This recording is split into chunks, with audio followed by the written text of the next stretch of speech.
It is right now. Well,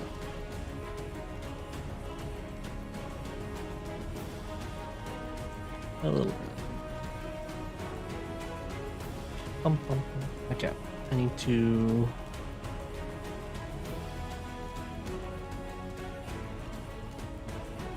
There we go.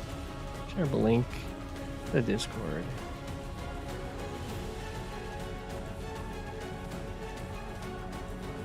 Oh, there's a new Aegis video here. I'll be good.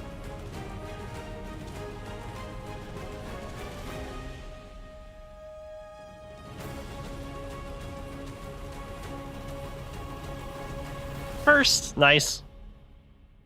You're so quick on the buzzer. Okay. Okay, my mic's working.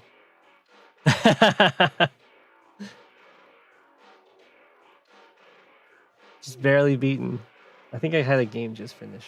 I did. It was the Sasha game. Okay, yeah, I looked very far ahead there. As soon as I saw that he like just finished this property, it seemed like I was way too far ahead economically. Let's see how this played out. Oh, interesting. So he went for the airport first. Or, I mean, they went for the airport first. Instead of going for their second base. Which is going to put them really far behind unit count-wise. Hi! Bit loud? I will turn it down. There we go. Is that better? Okay. So yeah, I think... Very good. I think after this delay right here, it's pretty much a very large advantage for me. And then they don't use their airport. They rushed. Or I get the transport copter, of course. They're not really benefiting from this. You can see already the unit count is looking pretty disastrous for them. They didn't update that time though. I'm sure they built units.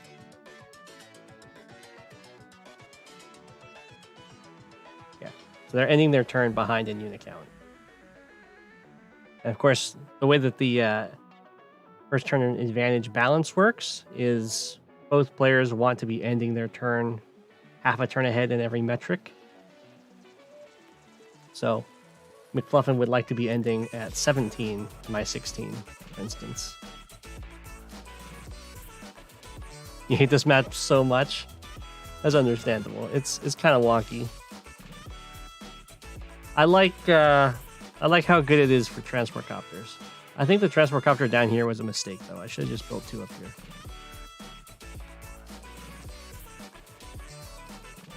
I mean, I do build 2 up here, but like, this one should have been up there instead.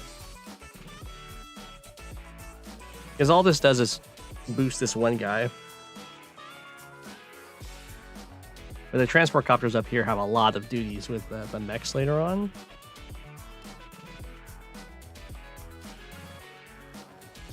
Okay, so now is about when the delay of this capture is starting to really kick in economically. Where I'm going to be able to capture all of these cities in the middle because I was able to produce infantry from here. And he's going to be really delayed. And I also, of course, have the transport copters helping the captures.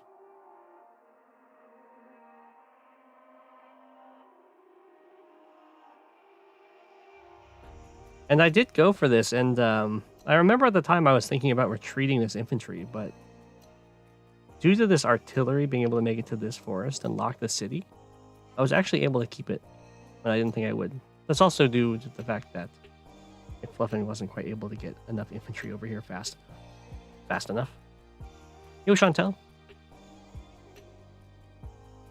But they do get the roll on my recon. And they stop that cap.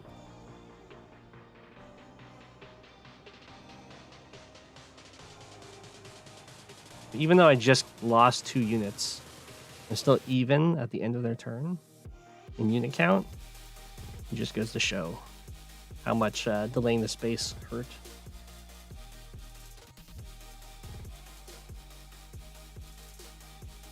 Yeah, I thought about that for a long time.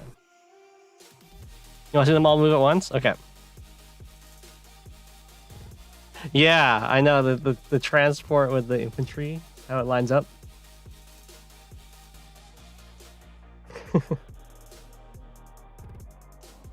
This is something that you can't do. No, I clicked too fast. So, because there was some people attacking the website with like repeated actions, they put a limit on how many times you can like request stuff from the server. So if you click too quickly on the next move, it'll freeze up on you. So I can like do this, get them all to go at once, and then they'll freeze up.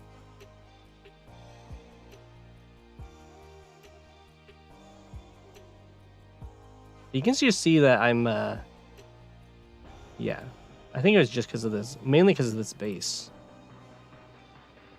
that they're going to fall behind economically pretty drastically here.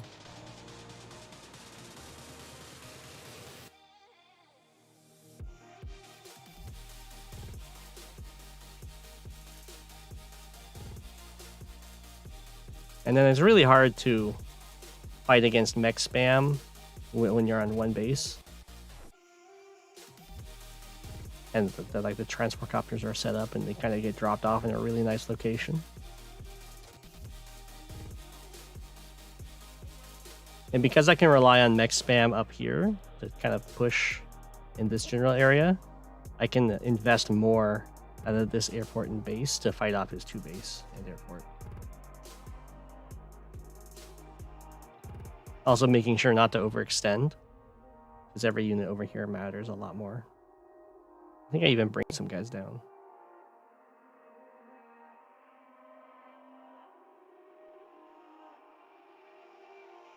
We can see right now, actually, let's let him capture a city. Okay, so at the end of his turn, he's going to have 20 cities captured, while I have 24 cities captured.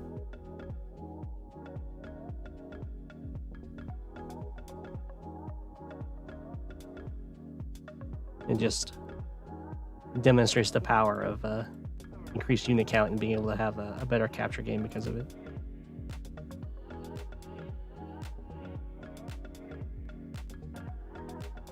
This recon movement was so weird to me at the time, but it's fine.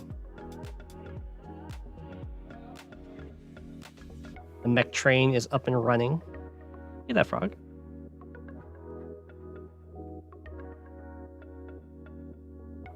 And mechs, one of the counters to mechs is getting battlecopters, so it's usually very wise to have at least 1 AA, usually 2, with any mech swarms that you're making. Artillery are also really, excuse me. Artillery are also really good as mechs, but if it's just 1 artillery and you have like 4 or 5 mechs, it's no longer very good against them because it can't move away after it fires, so it can shoot 1 mech. And then all the other mechs can get in range and hit it. Depending on how it's set up. It's something you can definitely do if you've got transport copters.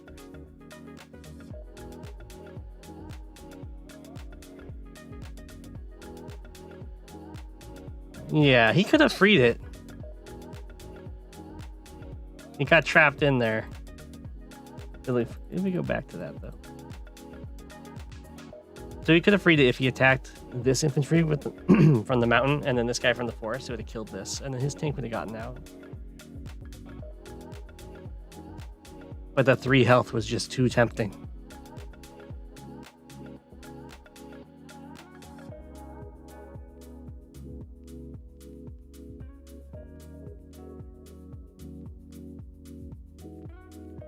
I was very confused by this attack up here. I guess, yeah, he couldn't really attack here because I'd be able to jump him. Well, he has AA. I don't know. Usually it's better to attack infantry that aren't on cities, just because you do more damage to them and they don't immediately heal.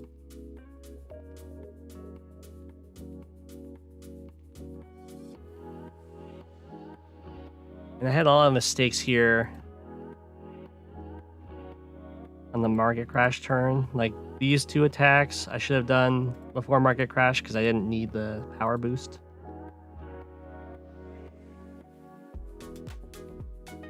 Like that attack I didn't need the power boost. It's just... I don't think it matters in the long run though. You got very greedy trying to eat the weak little infantry, yeah. Or up here, yeah. Hi everyone. Or hi Humida. And hi everyone, of course.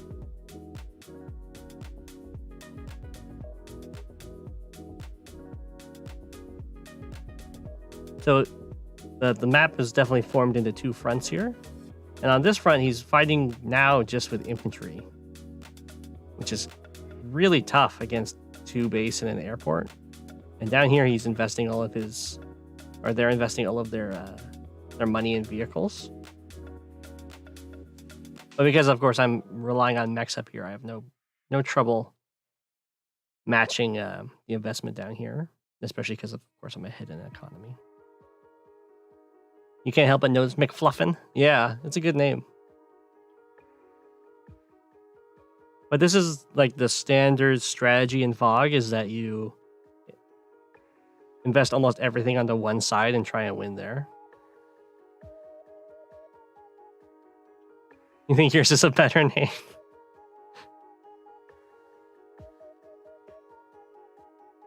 It's kind of where the strong side, weak side dynamic comes into play.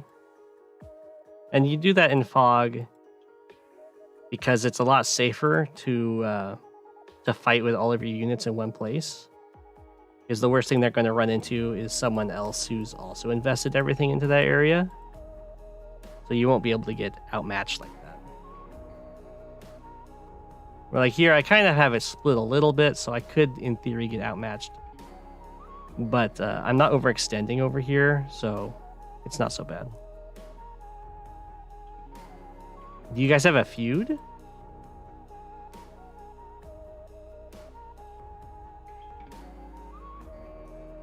And of course, this is the 2 base versus 1 base. So every infantry I kill on the 1 base side is incredibly valuable. Because once this side starts producing vehicles to hold on to stuff, it will no longer have an extra base to make infantry. So it's kind of like they don't get replaced. Or on the 2 base side, you can always go like vehicle, infantry, that kind of thing. You can see I have the copter train set up. So the mech will hop in here, and this one will head back to pick up the next mech.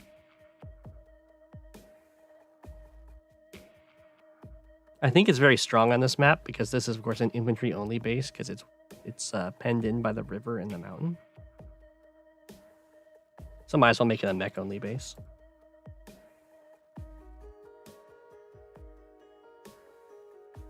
See how annoying this is to attack into. Especially with the AA, because what the AA would like is, for instance, for this infantry to be gone, so they could kill this copter or go after this copter, but it's in the way of killing this infantry.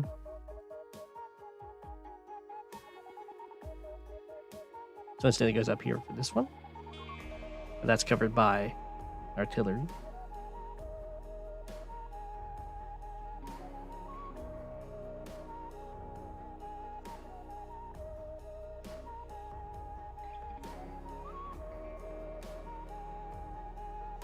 And you can see now, as this fight develops, it gets closer and closer to my airport and base. Which means that my reinforcements show up faster, and my opponents show up slower. Which effectively means that I get more units into the fight, and they get less. So even though like the attack killed some stuff, because my stuff shows up sooner, I'm actually going to be netting positive in the engagement. Because of just how it moved.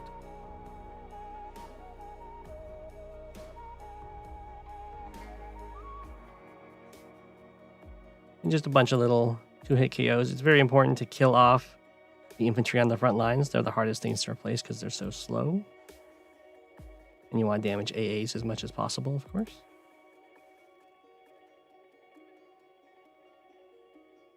It is like minion waves in League of Legends, yes.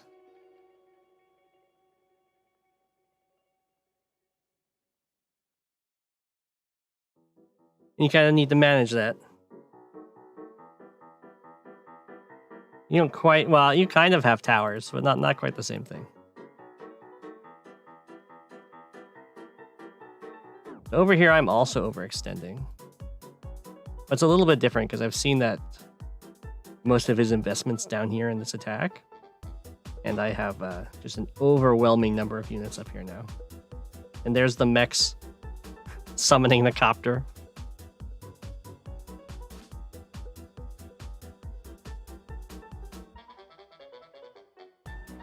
I think this bomber was definitely a mistake, but they might have been predicting that I would build a heavy tank to try and hold the attack. In which case, if I had built a heavy tank, the bomber could have been pretty devastating for me. But I relied more on artillery to hold the lines.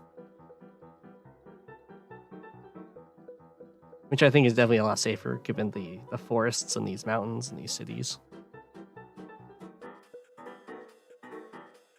And then here you can see the problem. The artillery beats the mechs, but it can only shoot one of these mechs. And there's 3 of them in range of hitting it. So in that situation, the artillery doesn't actually beat the mechs.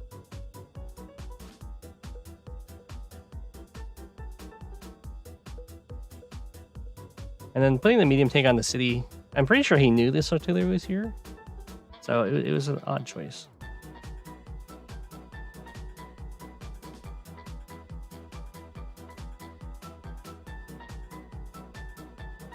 Yeah, this is a very overloaded artillery. It has 5 targets. Shooting the mechs doesn't stop it from dying to the mechs, so it probably shoots the capping infantry.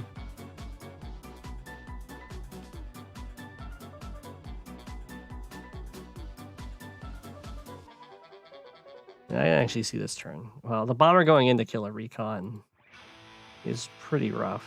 But if the medium tanks hits the anti-air, at least... never mind. Yeah.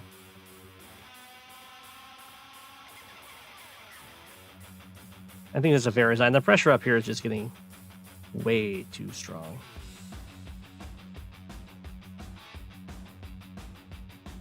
But definitely... biggest thing to change would be to go for the this base early. Yo. Okay, now I gotta take turns. I have many. Luckily, these ones are gonna be really easy. Very oddly, my opponent did not build a transport copter. What MMR is this account? It is 1093.77.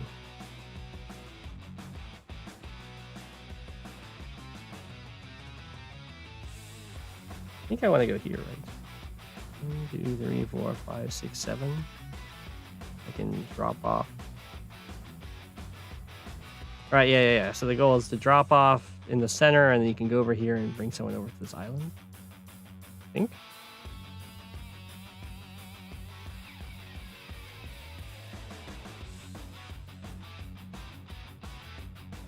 More T-copters. I guess I could not get another T-copter and instead go for an early battle copter.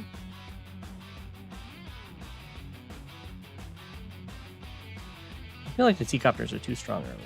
I'll just go for that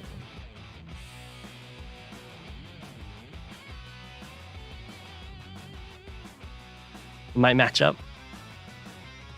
I'm excited. Oh no, this game. I don't remember what I did against Reimer. Well, I remember the gist, but I did like a whole move plan thing, and I can't move plan here. Whoa. Okay, they're going up there first.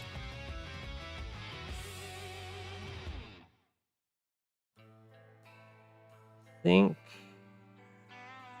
I dropped off here. 1, 2, 3, 4, 5, 6.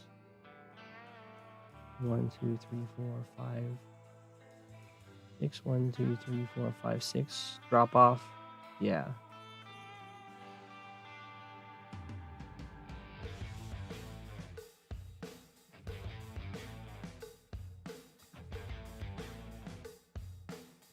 Let me think for a second.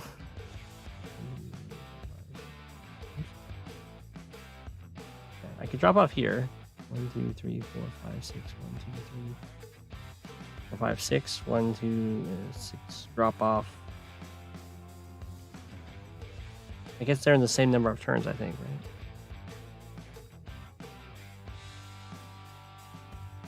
Because this one drops off here. This other one drops off here and it walks into the forest and it walks onto there. Instead of being dropped off and just walking on. That's a safer drop off.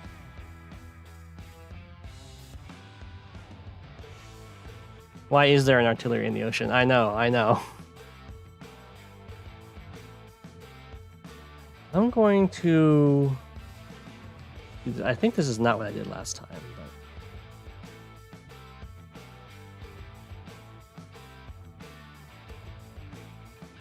Boost. Go for the airport really fast. Let's be very chaotic.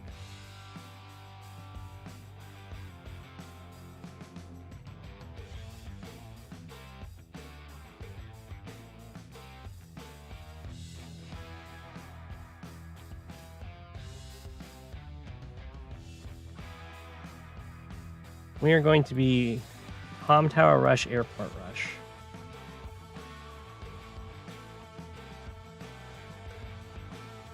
I think last time I did Comm Tower Rush with double tank behind it.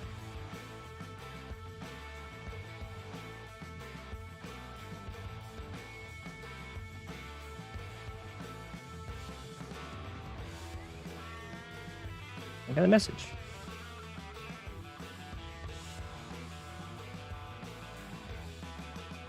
You know, can you tell me how I rolled 9 there on the tank?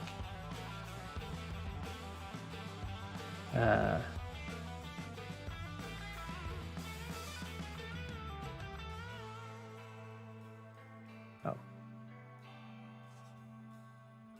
That's from the chip damage.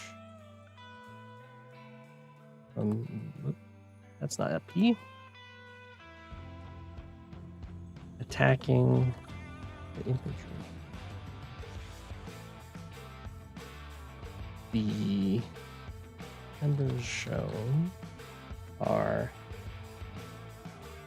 how to describe how the numbers work.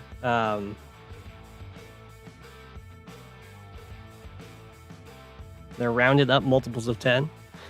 Rounded up multiples of 10. The percentage of the health.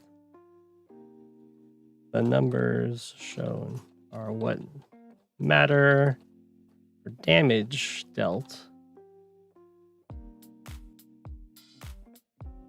but not HP. There we go.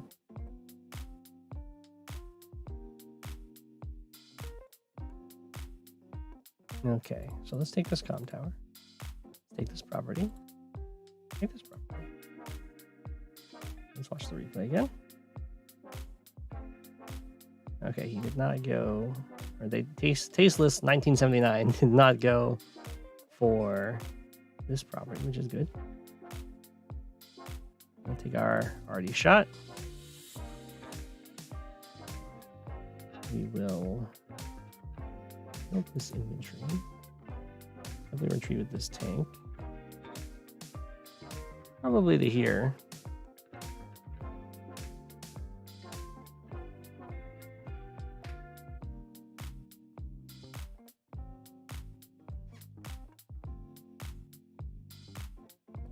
You definitely attack the RD before capturing the tower. That happens. That happens. I'm glad I didn't do it. I mean, I've done it in the past many times.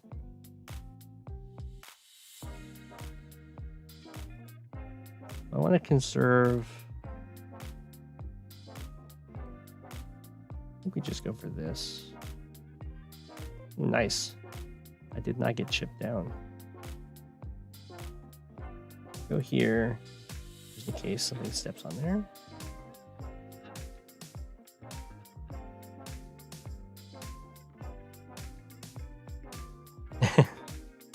I really shouldn't have done the captures right away too, because sometimes you really need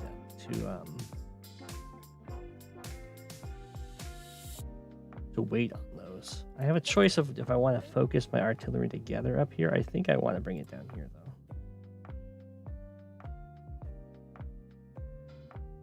You sit on the city, and the next turn I can go into the woods with my huge wave of infantry.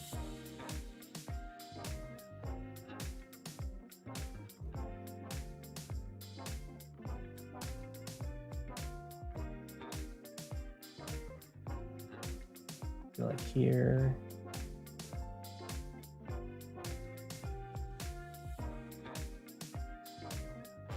The tank could come in here. I think he wants to go there though. Let's go here, just to make sure he's done his due diligence. There we go. That's a word.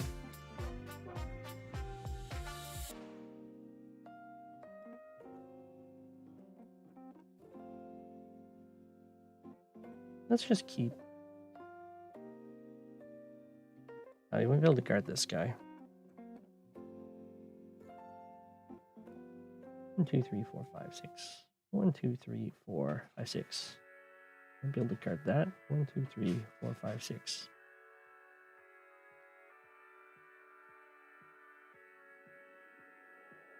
I think it's fine.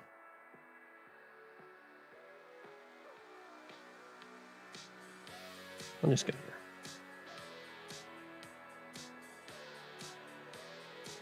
We get to go copter. Tank. Infantry. Oh. Alrighty. So far, so good. I think we've taken slightly more damage. This is something you can do to tell if you're ahead or not in fog, is you want to look at the power charges before power has been used, because the person who has a higher power charge has lost more value-wise. So I've lost a tiny bit more value-wise, but if we look at the stats, I have a kill over 0 kills. So I would say right now I'm probably ahead because this tank didn't die. But we'll see. I didn't end that turn, did I?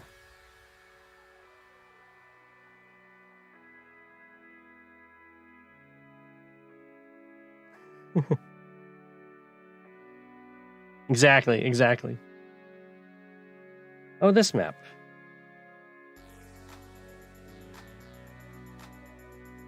We're going to build an infantry for sure. And then I see there's a nice capture chain back here.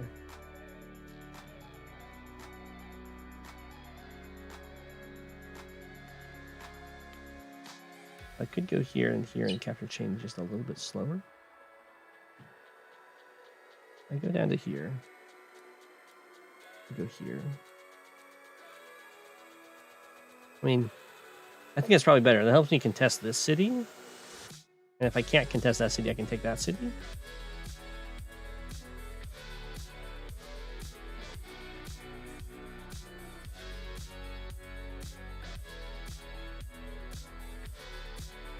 Yes.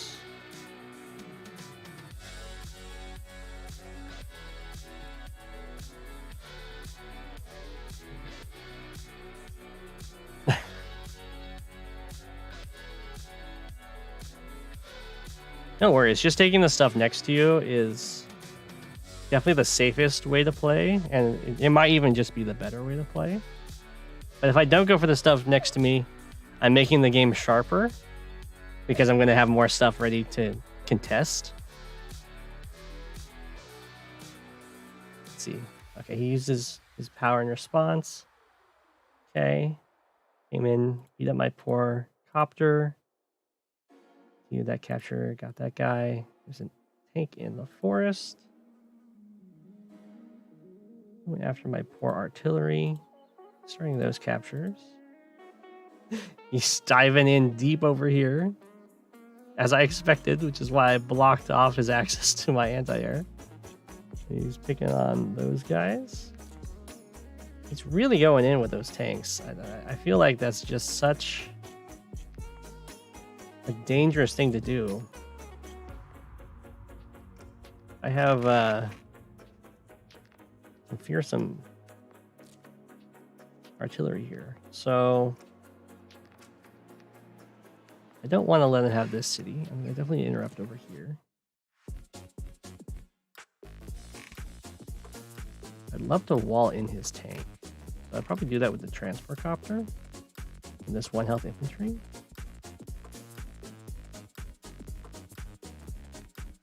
In which case I send this recon up here to get vision.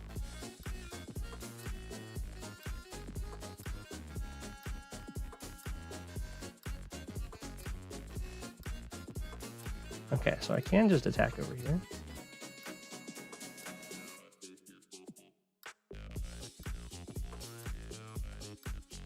I guess I don't even need to use the transport copter, right? I can just use this plus this tank and then build another tank or something.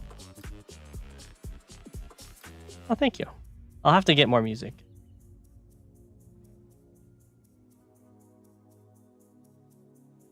It is a very cool mech, right?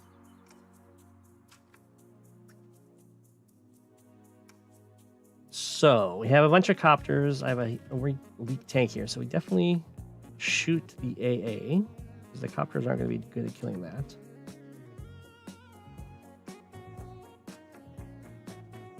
I'll probably just finish off the AA with U plus U in theory.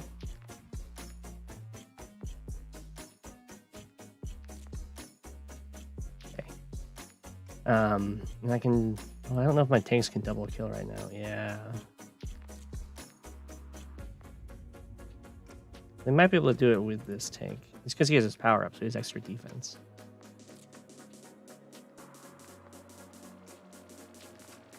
I think we do recon copter to clear this.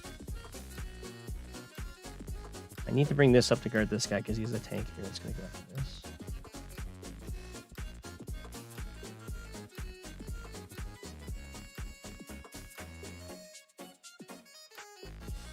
You do very little damage there. So it's going to be a choice of whether or not I want to injure 2 tanks or just kill 1 tank.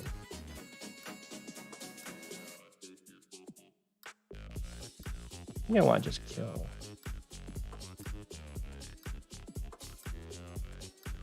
Speaking of, I should take this guy out. That doesn't affect him, so let's finish him off there. Because you have a 48 to 55. 72 to 80. It is kind of overkill. Or no, 72 to 80. And then the AA can... Yeah, okay.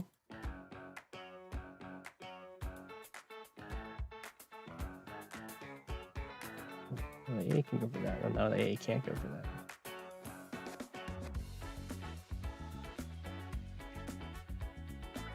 Okay. It's pretty good. And I can make that attack.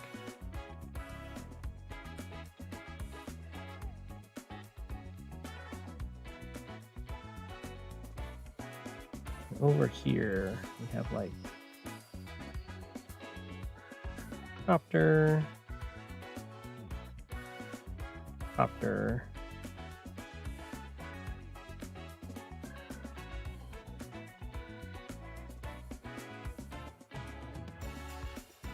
I think infantries hit tanks better, or do they hit them the same? Well, I'd rather the tank live than the AA live.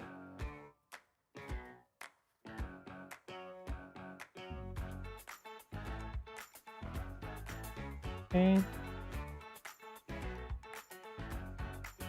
The tank's already going to go after you. I guess I should actually put you back here.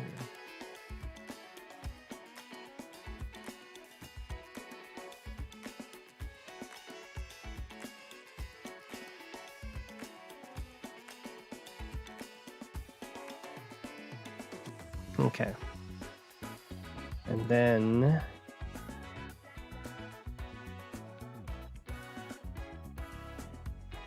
I think over here is more needed. There is still this tank. It's definitely going to gun for this guy. 1, 2, 3, 4, 5, 6. Okay, can't reach this tile, which is what it would need to hit from to be safe from this artillery.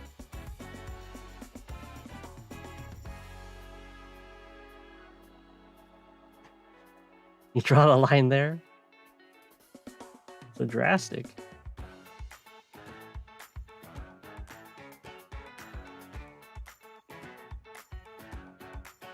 So how do we want to deal with this? You definitely just go here.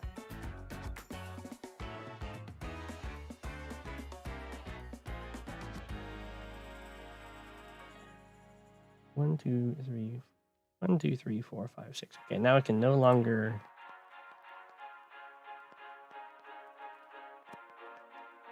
free the tank.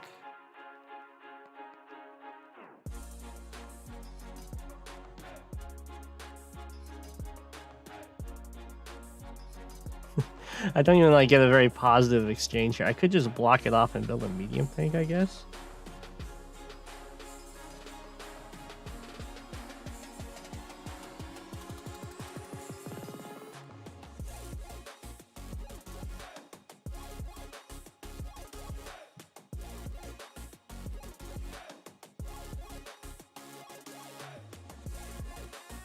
You come in 1, 2, 3, 4, 5, 6. Ooh. I guess I can like block here and here.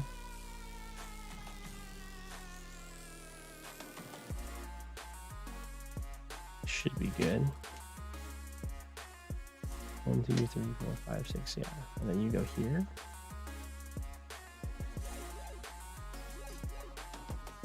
Aha.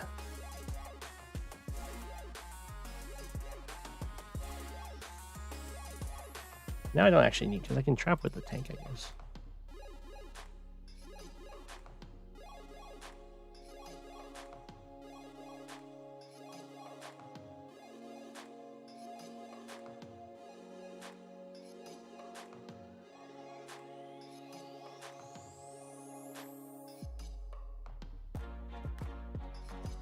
The transport lock is definitely only if I build something that the tank can't deal with. I don't really want to build a medium tank.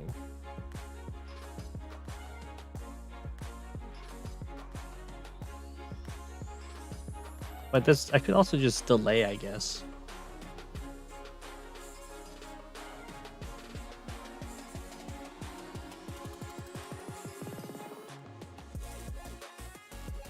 No, I think we have to go.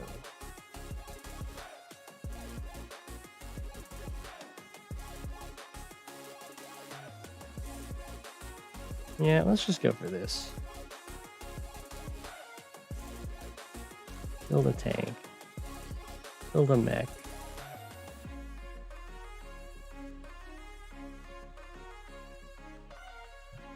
And then 6.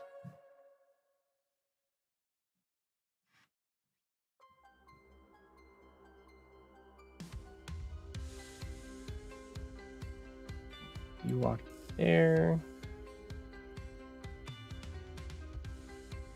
Make sure that you can reach all those tiles right here. There and there. You can fly to there.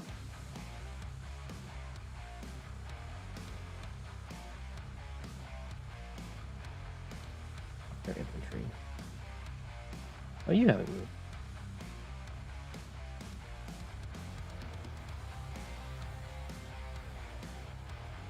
Well, let's just get you up to 10.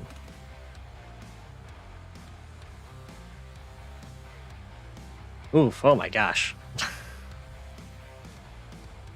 Well, I'm definitely going to be pretty far behind income-wise, but I think he's lost just so much value attacking me that it's not going to matter. You would build a mech next to the tank?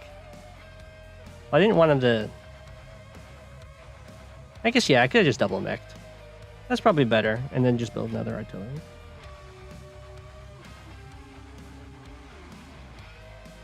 Oh no, he broke through. Oh yeah, super. Oh my gosh, I think I forgot about the Jake artillery range, and he was able to shoot the infantry. Is that what happened? Yeah.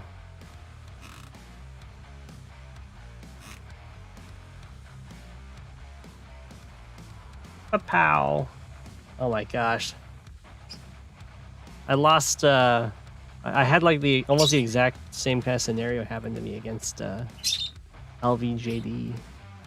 He got an attack off on my rocket.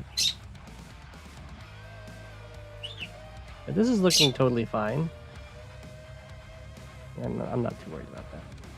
He did kill an artillery though. And we got a mega tank of his own. Going after my poor capping infantry. Beat this cap. Mega tank moves up. And then how do I want to deal with this stuff over here?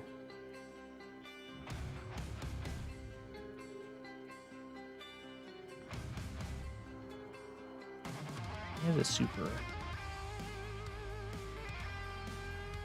Blockrock is a very goofy power name.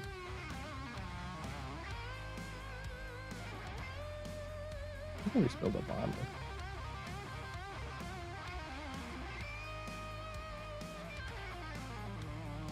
Let's send the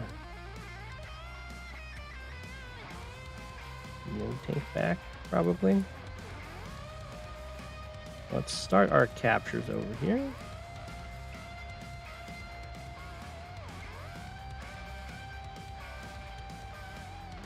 You hit for 41 to 51, that's not quite enough.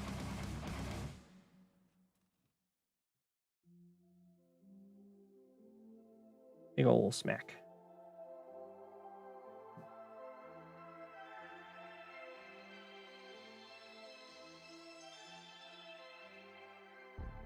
Take him out. Yeah.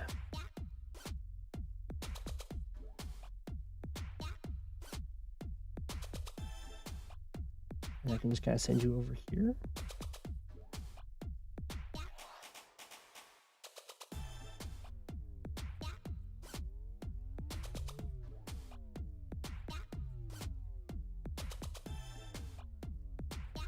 Looking good. Yeah, you can get 25 after finishing 5 league games. If you really are in a rush to get 25, you can resign your first 5 league games. And then go straight to 25. Some people do it. He has an artillery guarding this. Makes me not want to hit it.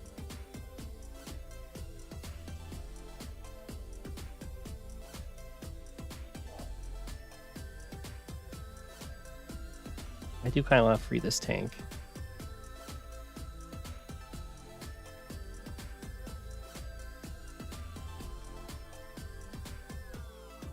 I guess. Let's see, 1, 2, 3, 4, 5. I could. This does kind of cover this though. Like I could cover. I can't quite break this guy out though, can I? Yeah, you only do 60 to 68. Even if I sack you in.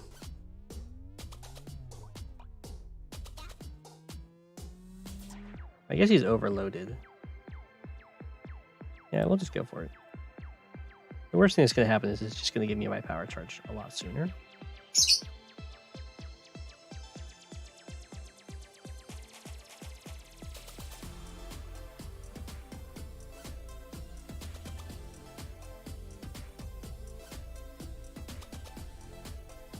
And then we can get some attacks off of it. here.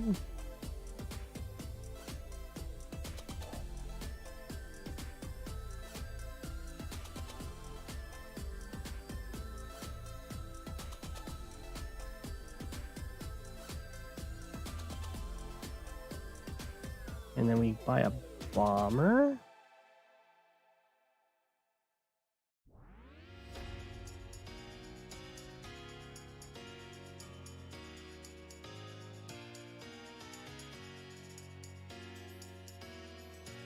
We just normal tank over here, and then tank infantry.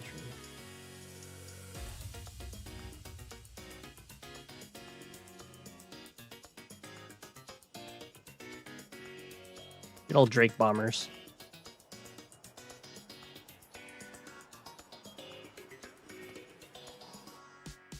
What's up? What was I doing in this game? Okay. You go here. You go here. Send.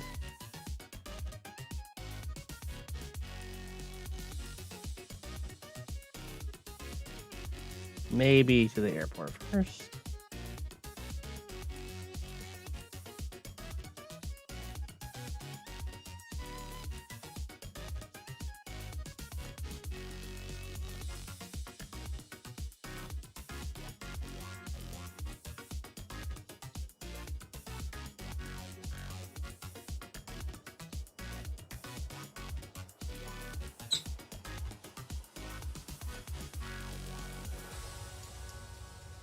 I think we'll go over there.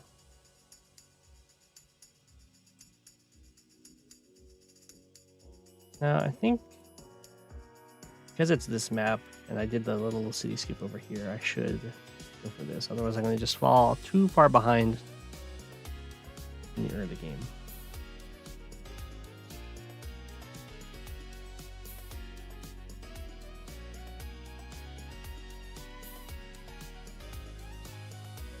That's true. High Funds is a much smaller pool and lots of higher rated players in it.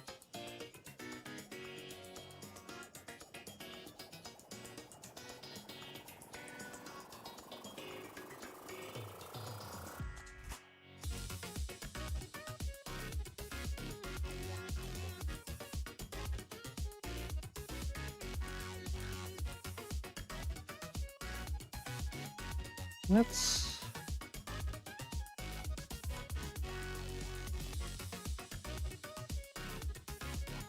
do that.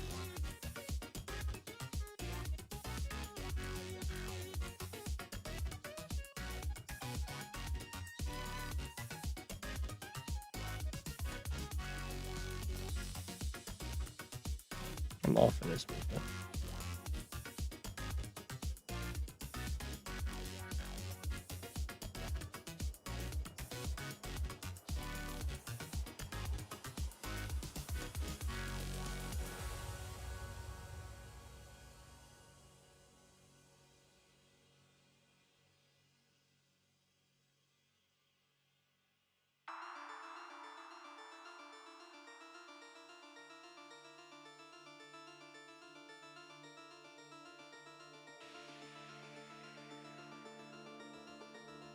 Oh. Haven't seen this game in a while.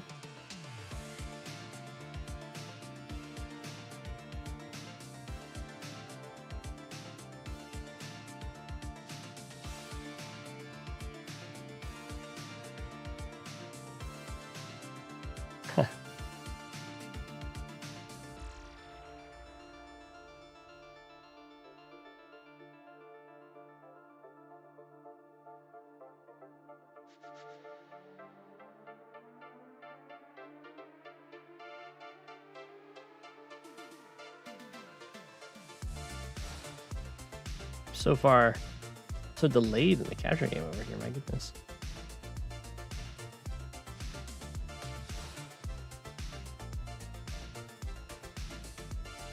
Oh, I see what happened over here. He was too scared to go for his airport.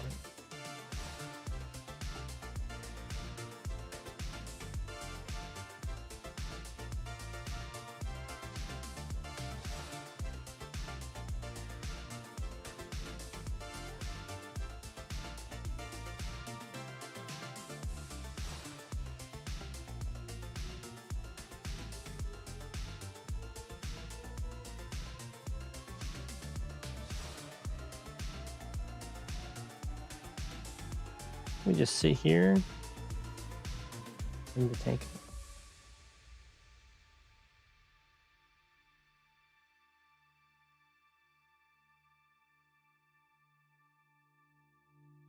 This stops them from joining down here.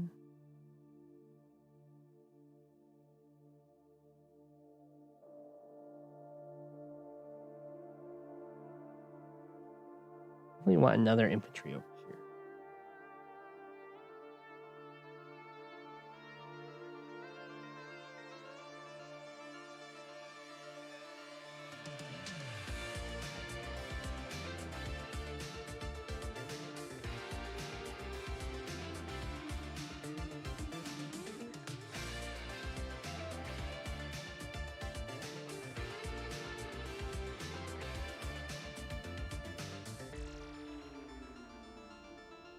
I think this is fine. I don't really care if he gets the first strike with his tank. Nah, let's just sit on the HQ.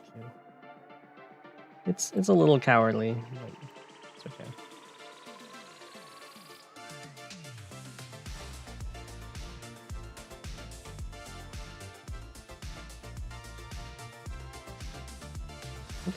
I could have just used my black boat to block. Actually, I didn't need to risk the recon. Not that much of a risk, I guess, because if he stays, I can trap him in and bring the artillery.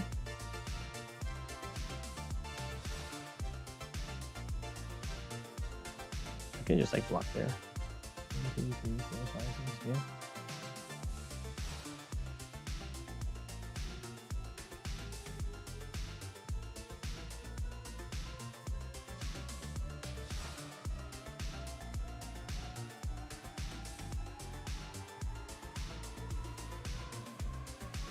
Hello.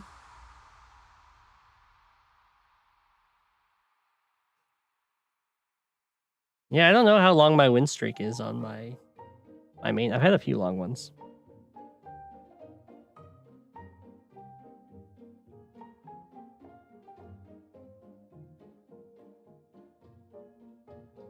What did my opponent do here?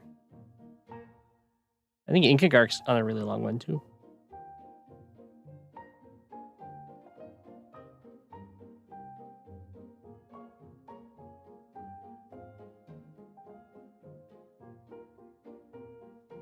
But I would imagine the win streak alts will have the longest. Actually, pay attention here. Okay.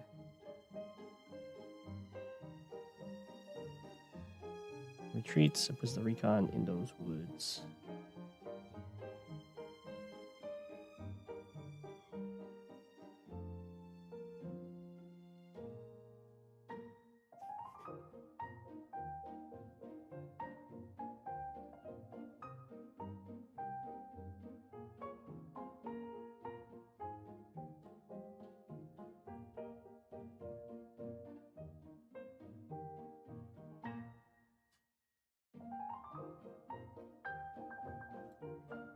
Well, let's just keep pressing the issue over here.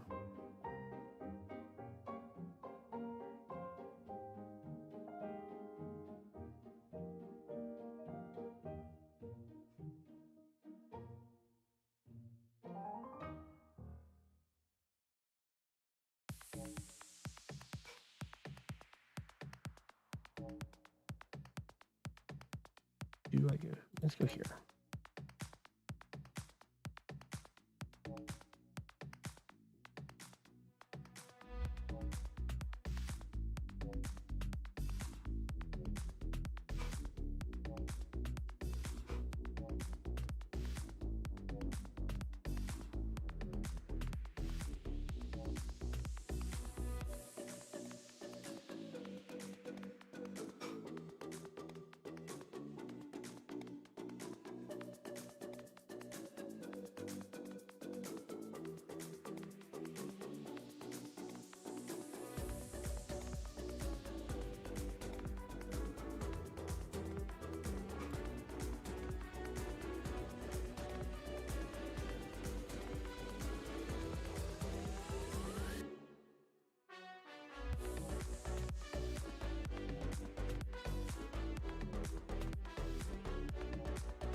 There's a recon right here. He didn't have a ton of stuff up here, just a few things. So this is looking like a very precarious position right now.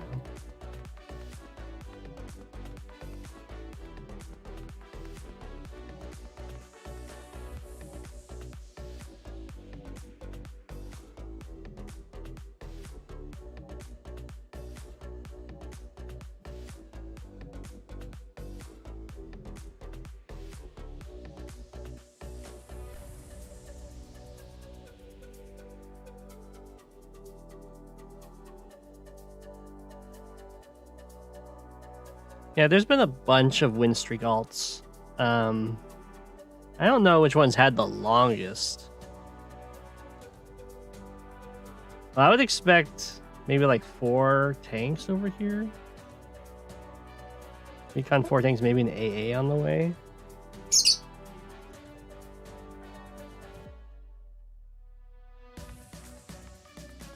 I could try and form a line. I really don't want to just give up my comm tower for free.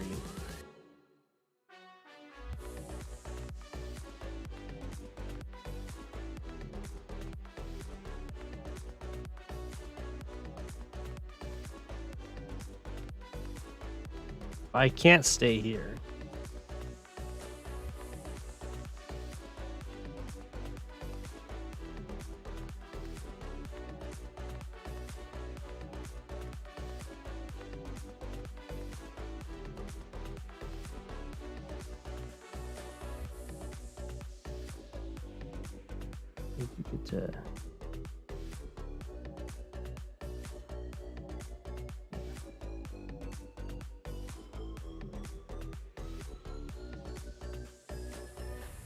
Might need to retreat back to this forest. I would rather retreat to at least this plane so I could shoot whatever blocks my access to the comm tower. Maybe that's what I do. 1, 2, 3, 4, 5. You won't be able to see it without moving.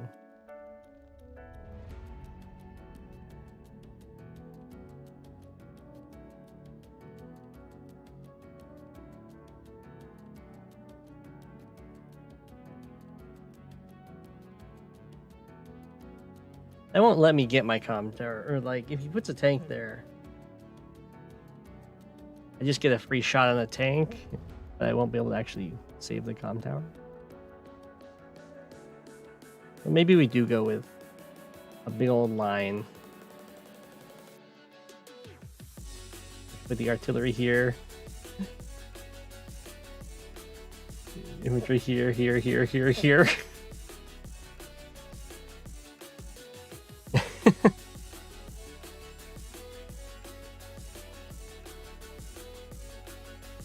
I only have to hold it for like a turn, and then this stuff can come over and reinforce. I will make the line. It's such a silly thing to do. Shouldn't have put this infantry here.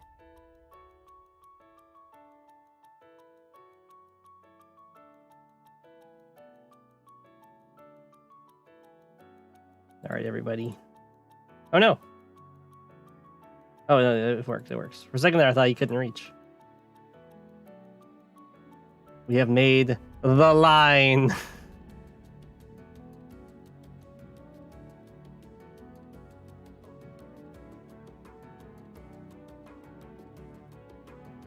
You are in a very dangerous mission.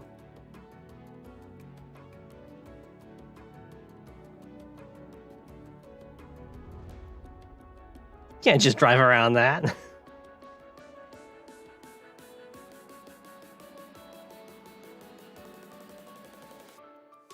That's the line. I didn't even have to do my repair trick over here.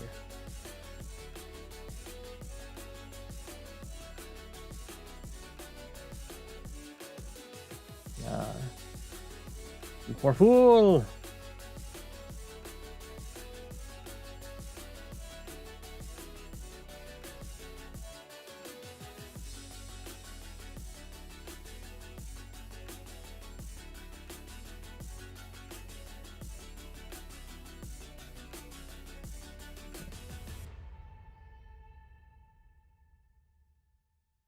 time to sail on back.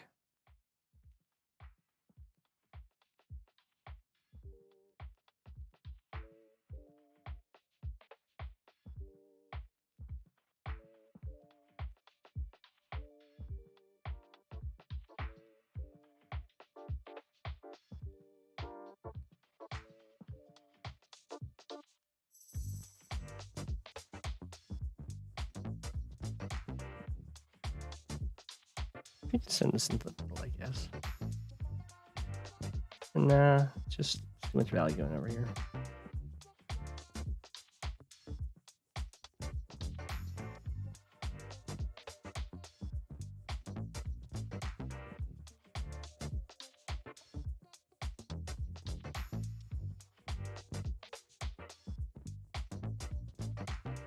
You could join cap this.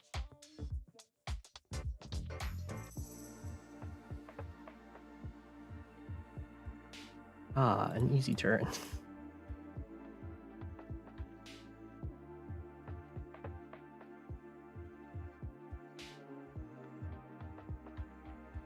Another one of these. Oh, he's really dedicated to those AAs.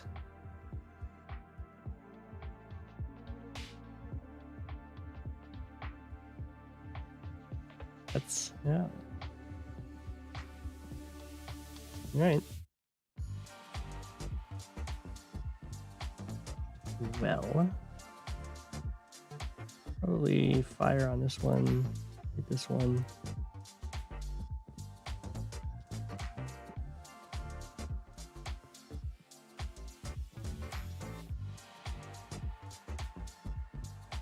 Try and take you out of the copter. Take you out with a beacon. Oh. Start that cap.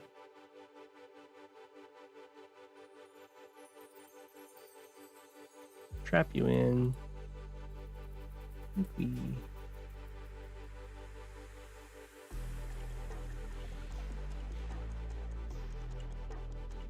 We'll just join that.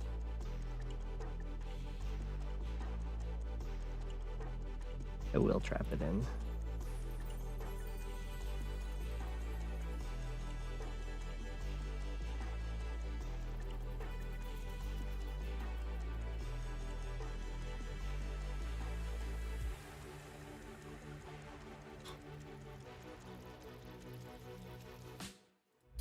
To the airport.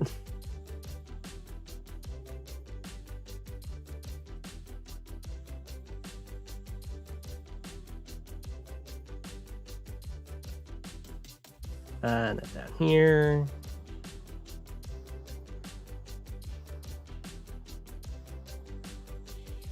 Fire on that.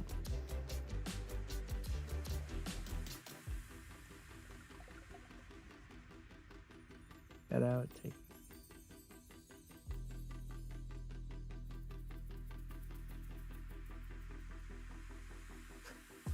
Sure, we'll use all your ammo so you can then go rest up. You don't get to join in the fight, that's okay. Let's see what's up. Not much.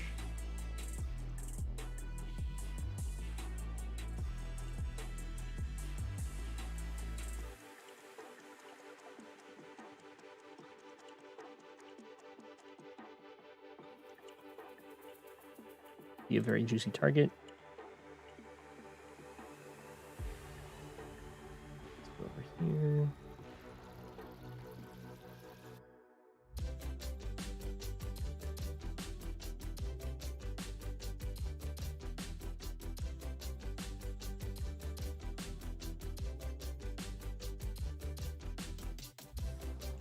You guard this guy.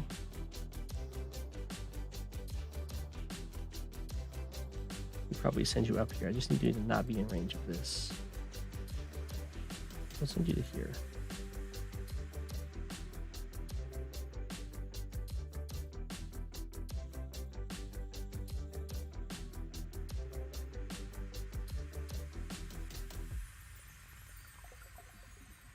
Yeah, Recon's probably dead, so I need to build another one. AA going over here right now.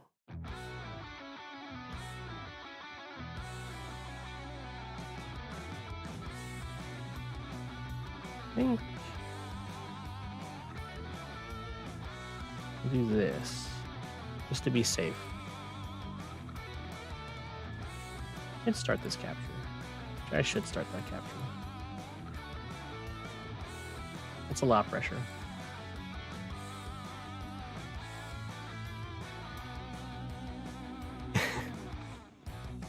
The classic Go7 mech AA spam.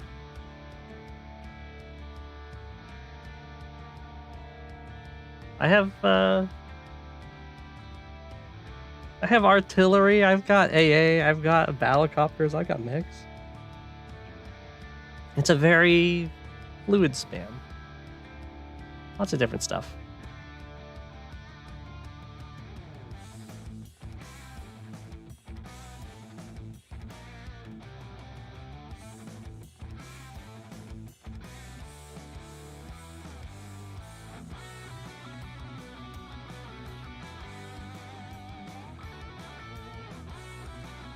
I think this is just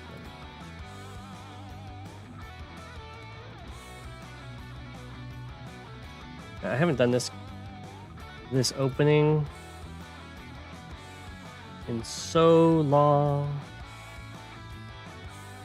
It's always helicopter, which is way too predictable, so it's here and then here and then here, yeah.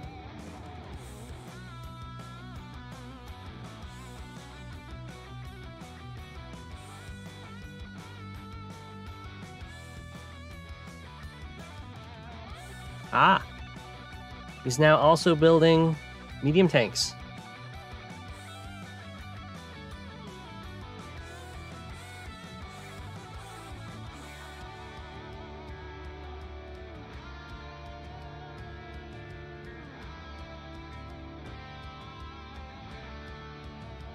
It doesn't reach, right? That would reach. So then we attack from this side.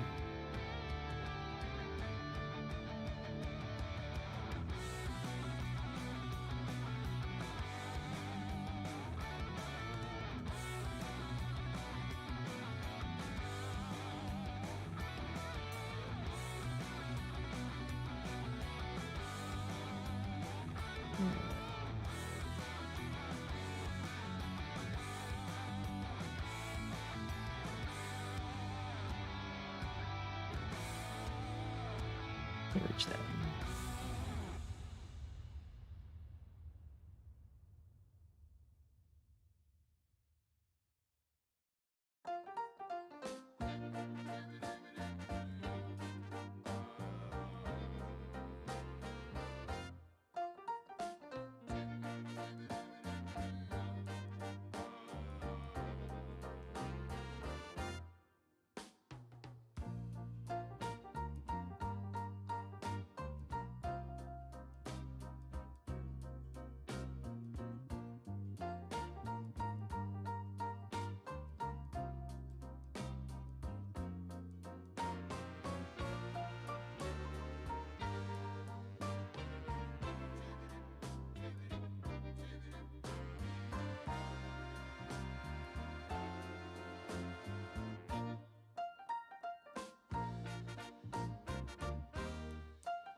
That doesn't matter.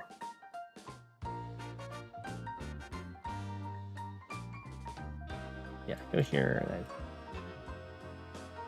that.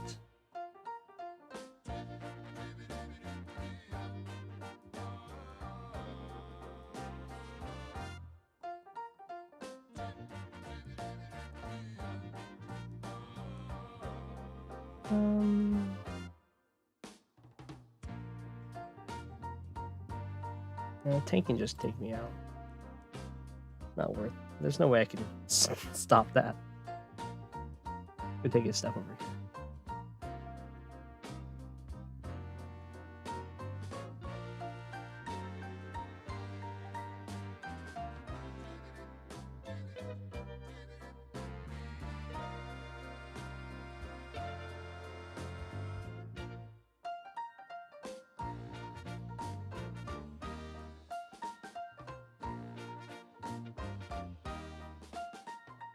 It's a lot of recons.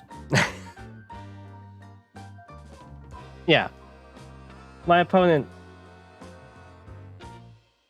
built, I think they even base skipped. Yeah, they had a triple base skip. And then more infantry. So it's not exactly, an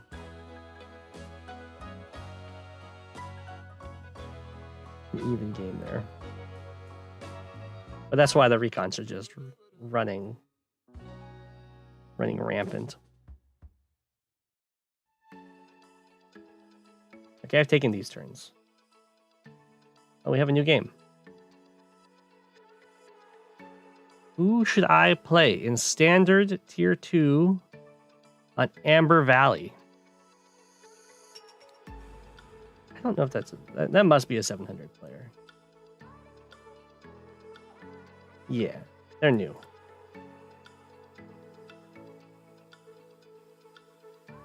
So Amber Valley,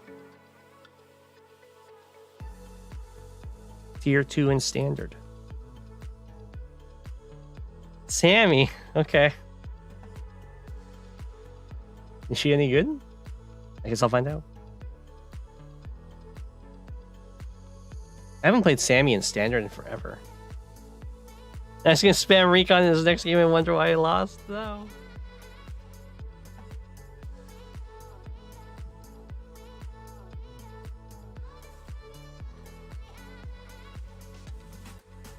Did I have another game finished? Is that what happened? Or no, it was just this one. Got filled up. Sammy infantry go brrr. Yeah. Rocket push into HQ with victory march. That's true. I was playing Sammy on Lucifer. I forgot about that game.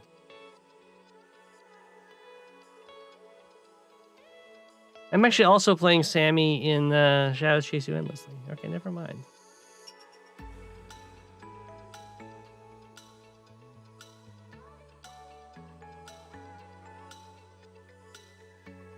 Oh, okay. I know there are a lot of contested properties. That's probably going to do really well for Sammy. We'll see what we can do. So now I'll switch over to replays. So 1 second.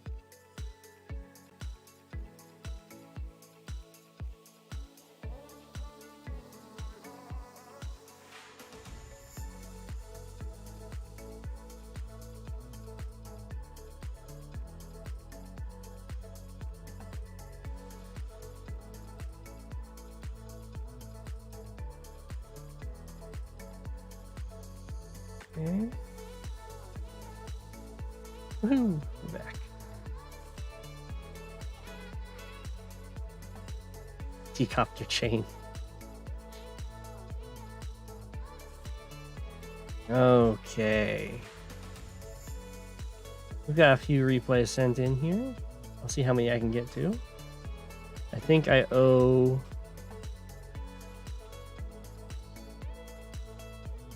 I owe 42 one more, I owe Rishi one more, and then I'll go into the new ones that have been sent in.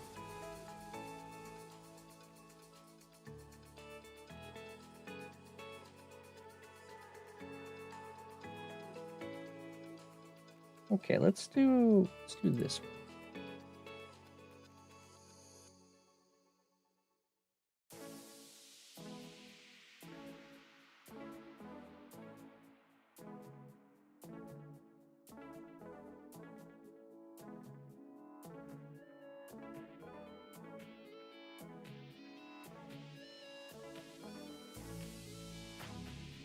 Every game is funny if you try hard enough. You don't need to send in any. It doesn't have to be funny. Okay. I don't know this map. No, I do know this map. I was just playing this map. This was my Sasha mirror map. I don't know what it's called though. But we have 42 we will make into the penguins.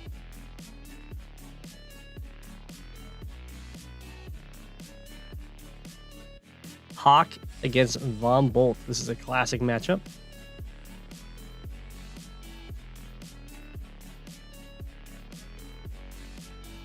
This is a very cool replay program.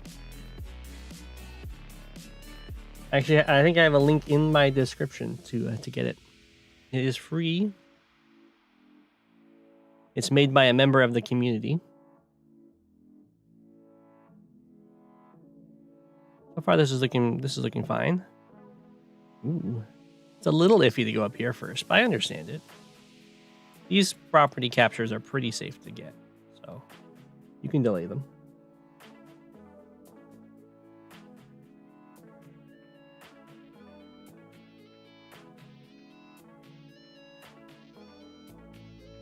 Yeah, you want to DM me the zip. Only the zips work. If you send it to me outside the zip, then the replay player cannot use it. Yeah, you go for the center early. I'm not against that. Oh, they went for the early recon like I did. I wasn't super impressed with my early recon, so we'll see if Maruf's early recon works out better. I'm a really big fan of the fast transport copter. There we go. It helps this base especially. DM through Discord, yeah.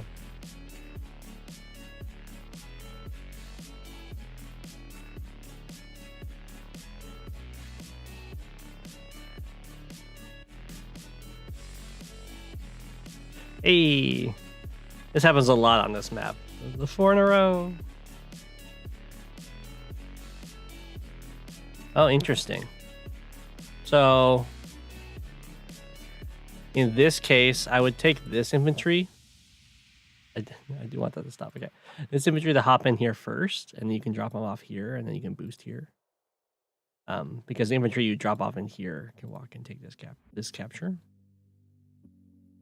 Ah, but this is also fine. Going for this city. Well, this guy goes for this.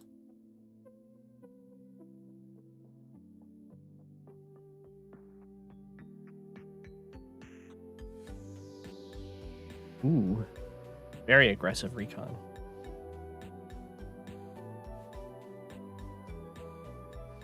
So this recon has to do quite a bit to pay for itself because it's in replacement of an early infantry. So it needs to do more than just delay this cap. It has to like kill this infantry and delay the cap.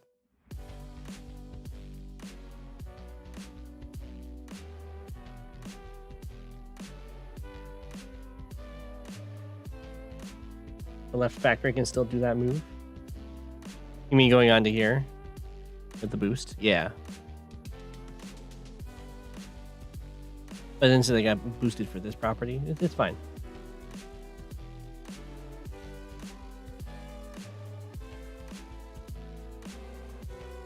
I warned them.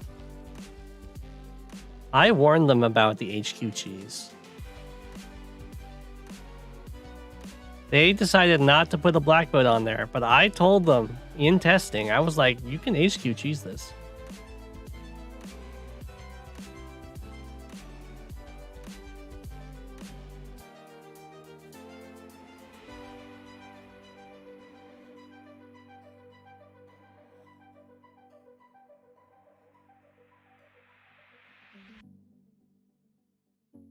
I think it's a fine map, though. It's one of the rare no comm towers. And it's playing around with the bases that are like only for specific units. Like this is only for infantry because the river and the mountain blocks it in.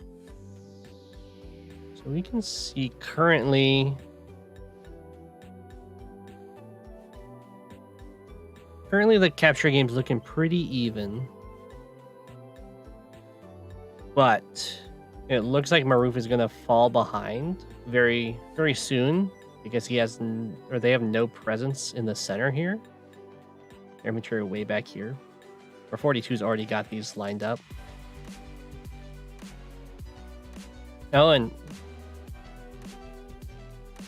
what happened here? Did I miss something going on? Oh, I see. 42 left the city. I would recommend not leaving the city you can just stay there and be like, no, I have a tank coming, so you need to run if you want to keep that recon alive.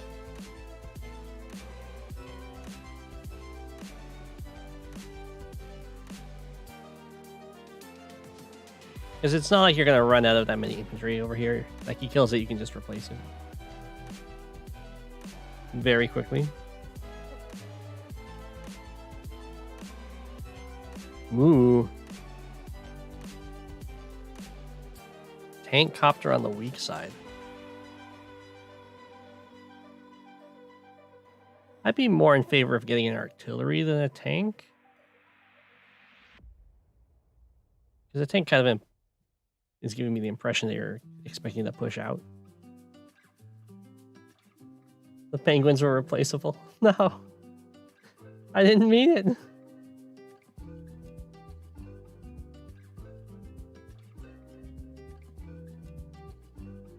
Yeah, if you're against Sammy, if you're against Sturm, you might... I don't know if Sturm can do it. But if you're against Sammy, then you might want to get an early recon on this side and stick it on your HQ.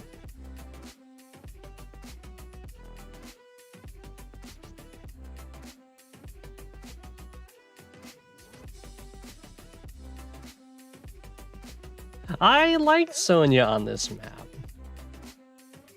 Besides, you can use indirect as Sonya.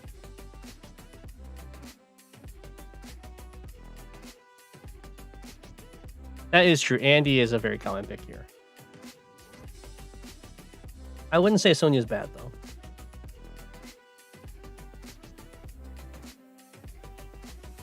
I don't replace them. I use the same penguins in every single game. They just go home on their couch and cheer me on from the sidelines.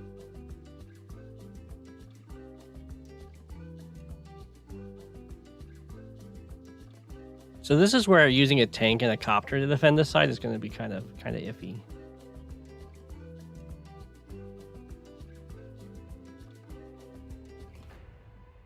Because they're going to have more vehicles than you.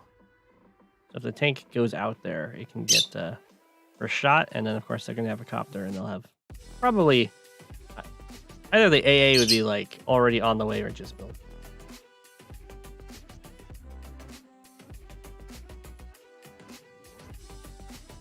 I don't know the Surf's Up movie. I'm sorry. It sounds familiar. You can see that 42's capture phase is looking really good, even though this recon's been interrupting it.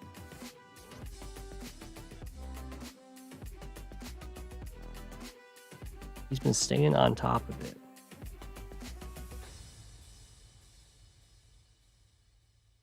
And these early vehicles, direct vehicles on the weak side, are getting beat up, but they're also serving they're doing their job. They're delaying this cap.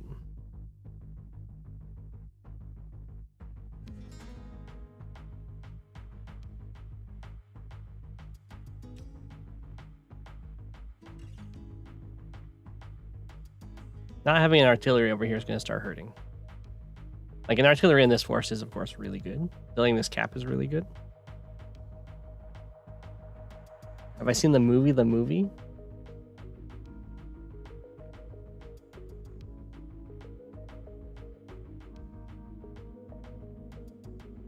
Truly a burb. I do have burbs in the background. I have seen Madagascar. I've seen Madagascar 1.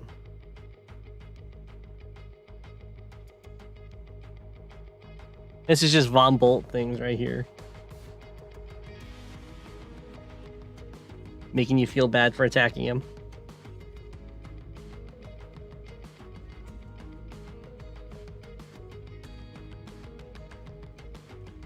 I like bringing this tank down. It'll be a nice surprise. Oh, I guess this recon saw it. Oh no, the T-copter.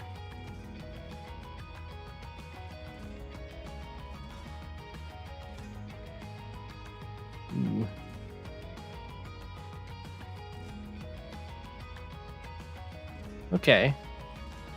So this is kind of scary, because all the units start shifting up here, which puts them out of range of these guys. Well, I guess you can go after this tank. Fight up here looks pretty good. Pretty good for 42 though, because you really want to kill off the infantry on the weak side. 42 does have a a completed capture phase right now. So he's got some extra funds to work with.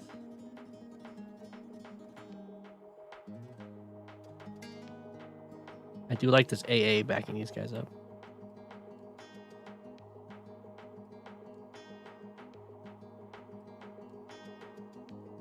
I think I don't know if you saw the artillery go into the woods.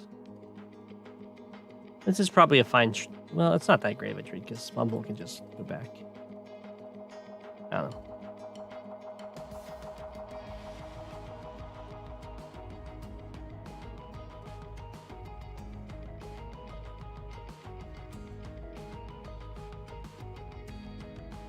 Oh yeah.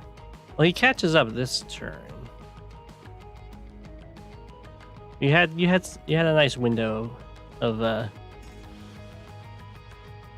economic advantage there. I feel like these double artillery are not working out well for Von Bolt.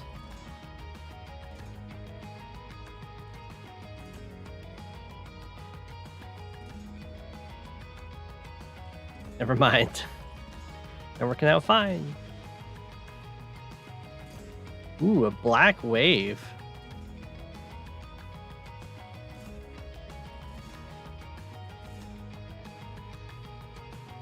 Interesting.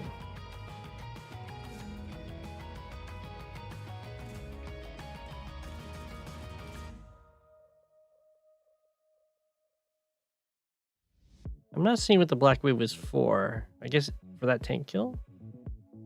That's the one that makes the most sense. It's probably best to just retreat with these copters, because you are Hawk and you can heal them up and everything.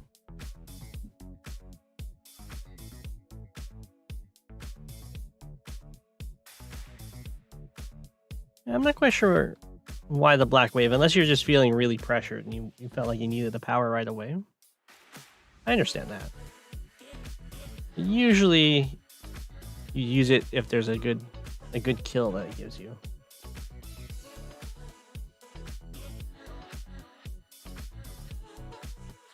Okay, so Von Bolt's weak side has almost fallen. 42 is just getting close to falling. He does have stuff he can very easily shift over.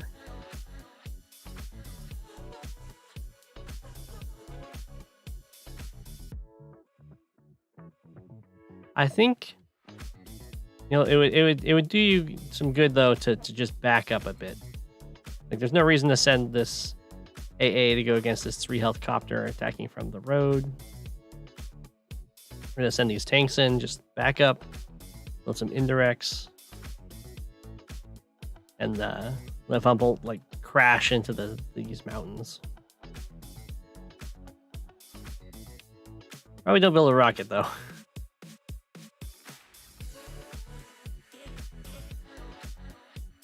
This infantry push in the middle is really scary, though. Von Bolt is very much out of position to deal with it.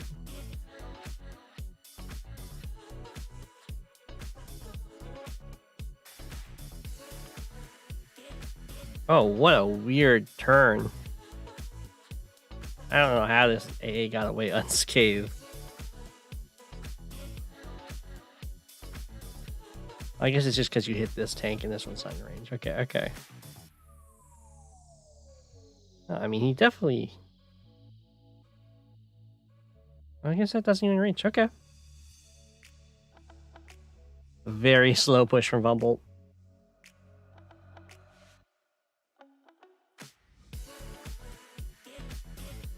Ooh, Von Bolt saving the super. Ah, but 42 built a magnet.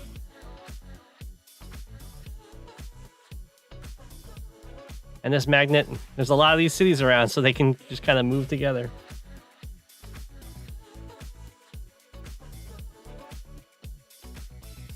Yeah, that was a very lucky AA. It barely got away. I like the front switches coming down here. I would be a little bit worried about. Okay, it just doesn't reach. Hey, magnet. Magnets feel so good when you get them to work.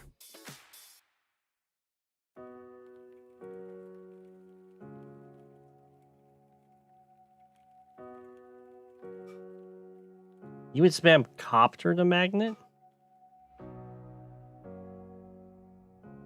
You could do that. Copters don't magnet as well as medium tanks, but I understand that.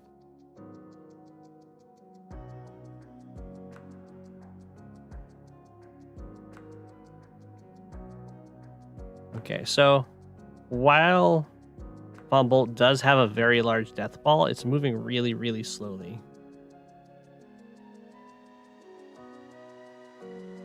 And it's going to have to start diverting a lot of stuff to not losing his HQ.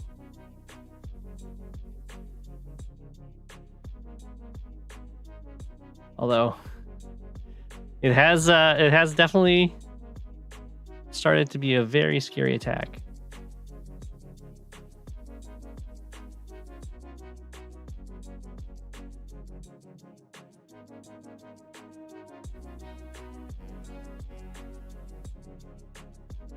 Like how the golf balls are barely staying out of vision here. It's probably a little aggressive because there isn't much. I guess it's kind of being backed up well enough. And already can cover an HQ, but it's not enough when there's multiple infantry going for it, because they can join cap you.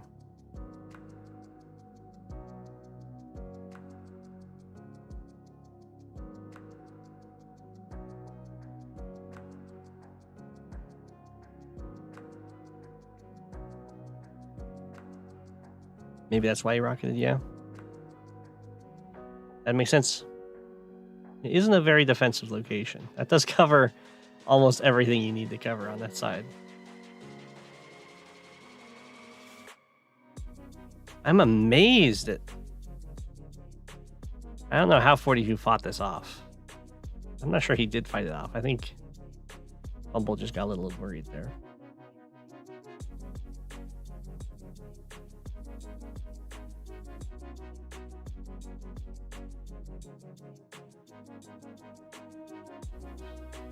Did I miss the Neotank attack? Did it kill an infantry?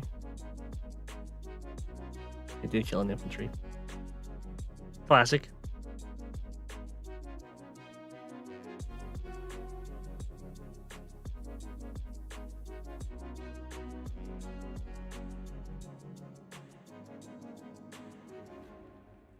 I mean, the rocket's proven useful.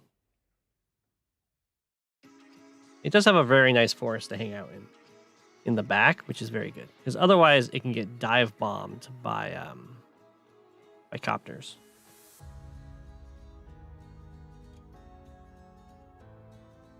Oof. I don't think you knew it was there. But if you're going to check that forest, definitely check it with the 2 health infantry first.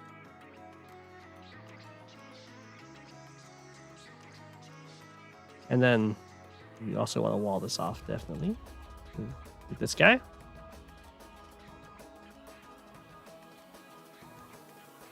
So that you can't just walk up and kill your AA. All right, that's fine. Again, it's true, he can't see it.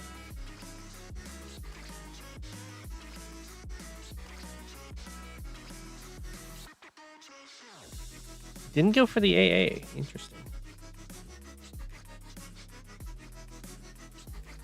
So this is a pretty good board state for Hawk. Some injured units and a lot of a lot of expensive Von Bolt units to get Black Stormed. Oh, the rocket moved. Oh, that's dangerous. Oh, if only this recon had seen it.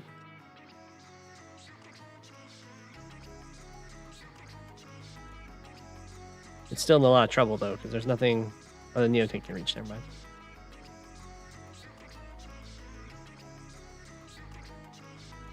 Diving in here. We got a bomber for the Neotanks. The capture game is currently even. But 42's definitely got the better pressure going on. And the Hawk Supers does a lot more damage than Bolt Super, of course. When magnets get involved. This definitely does favor Hawk.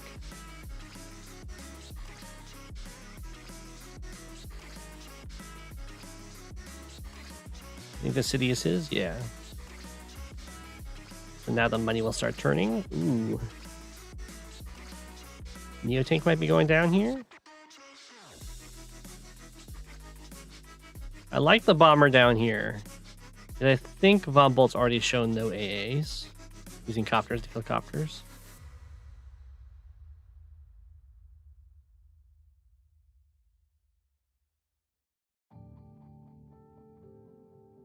I would probably send this AA back to heal, because of course AA's heal get the most out of repairs. And just scout with this infantry instead. Did you get a luck roll on that?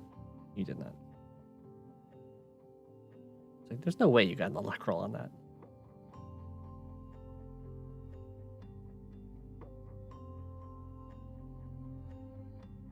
But now it's looking very good for 42. I'm not 100% sure where Von Bolt's missile's going to hit. Bomber, I guess? Oh, it hit. Oh, because the AA and the infantry here. Okay. That's an unfortunate place to get hit, but I guess you're going to get shot by the artillery anyway.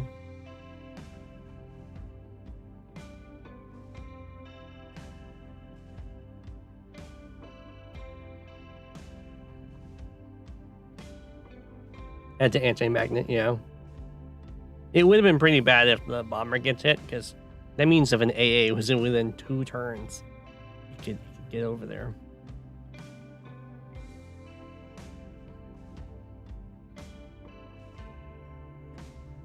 Ooh. So it's looking fairly even unit count and unit value wise.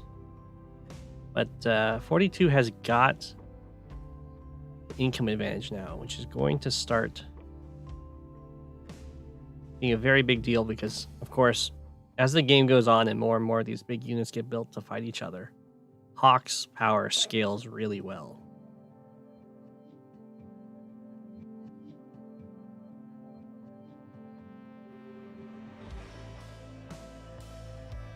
The Neotank runs away.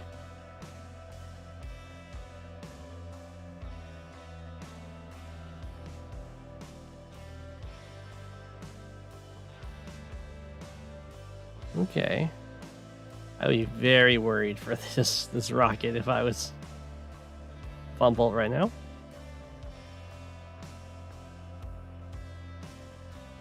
This bomber's been getting a lot of work done. It's just been dodging AAs. There'll be one that can tag it next turn, but that's not that big of a deal because you'll be able to Von Bolt in 42 will be able to heal it back up.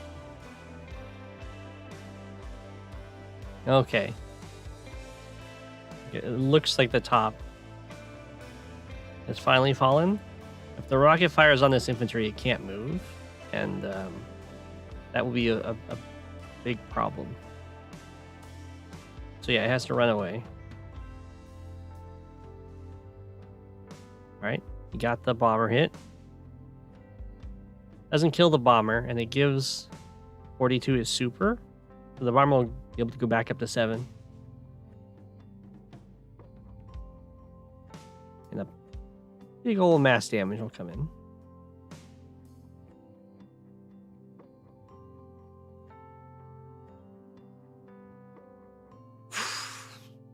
such a huge value switch. More tech does mean harder than magnet, that's true. But only if you're deathballing them.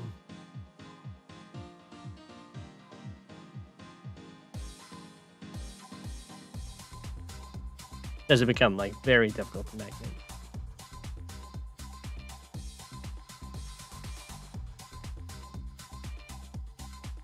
I mean, that's a pretty strong attack. Looks like that copter got trapped. Oh, that's a you don't like getting trapped there.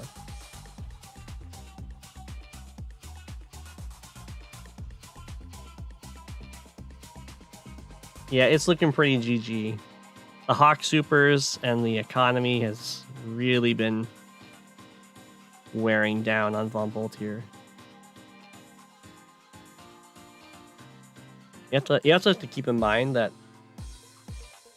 against mass damage, it's really hard to come back economically because a lot of your infantry get knocked down to lower health, so they can't capture. Ooh, airport cap is pretty sick.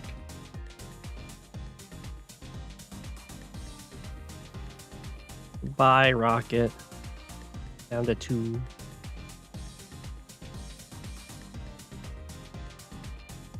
I would move this artillery probably here, all the way forward, so we can threaten the rocket. Ninja infantry. Ooh, got the chip. Yeah.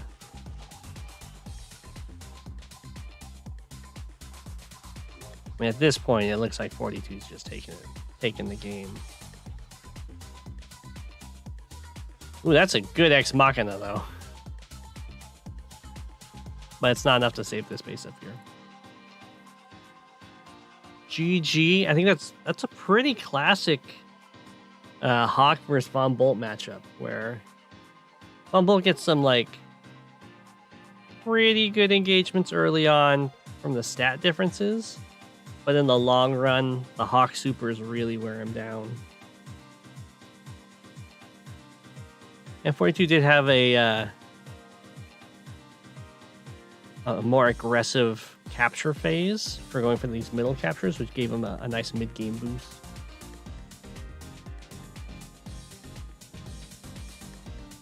Certified Advanced Wars by Web Classic, yeah. I have one from Rishi.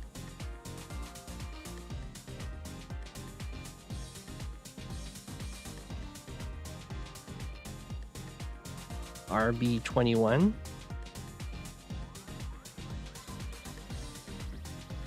Space to the right. Space to the left. Here we go. Lash versus Andy.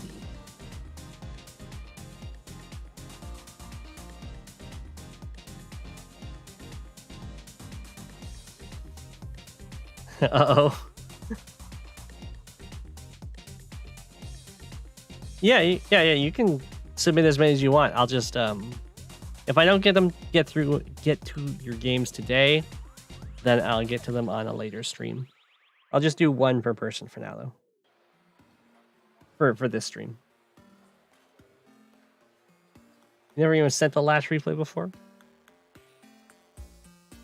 I think I tried playing Lash on this map. I thought it would be pretty good.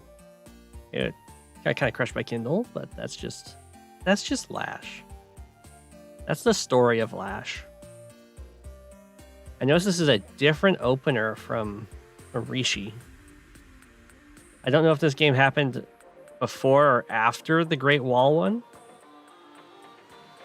but he is going for closest properties first now, rather than going for some of the accelerated capture route stuff. So he skips.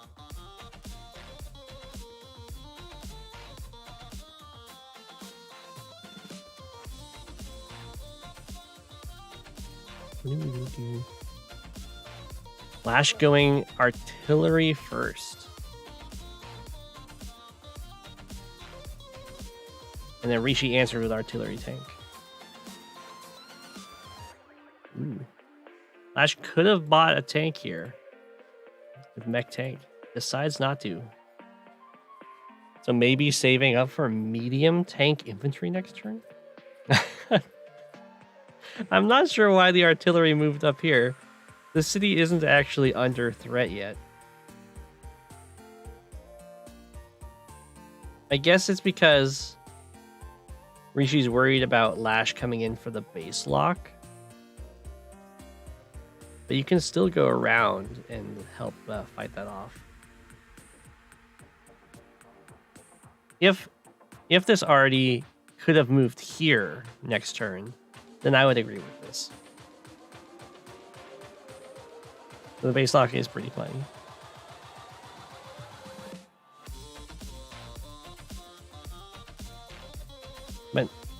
But because it already wasn't quite threatening it yet, this one's just kind of super delayed now.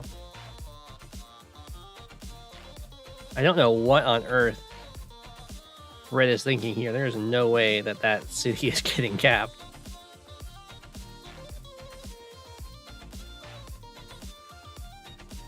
Yeah. Rishi even high rolls that. I think that's a high roll. Maybe it's not. Sure, you can base lock it with Copter too.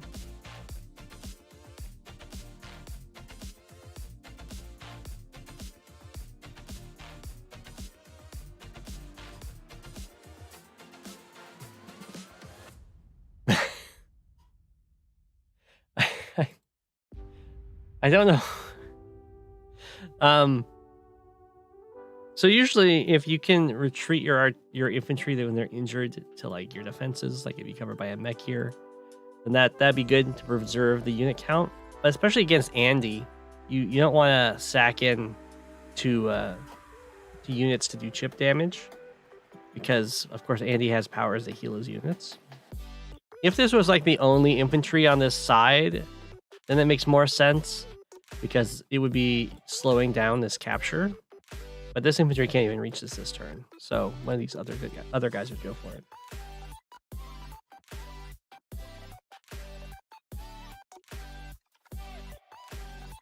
E.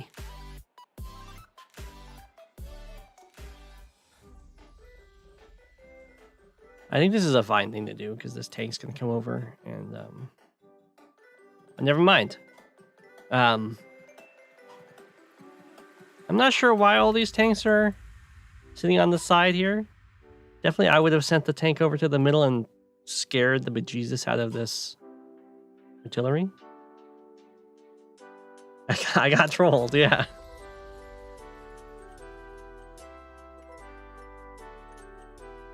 Wow, okay, so Lash is very scared.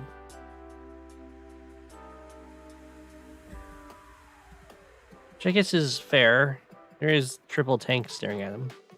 The artillery, I mean, this does definitely scare off triple tank. The rocket base skip by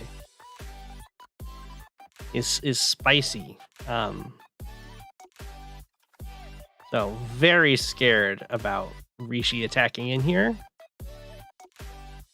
So if someone does this where they back up and they build a rocket, you just leave, because they're not going to have that money elsewhere on the map. Definitely, probably don't do this unless you have tanks in range to kill this artillery. Otherwise, you're going to be trading both of your infantry for an 8 health infantry, because the artillery is going to heal up and it's one-shot this guy, and then this infantry will walk up and kill this guy.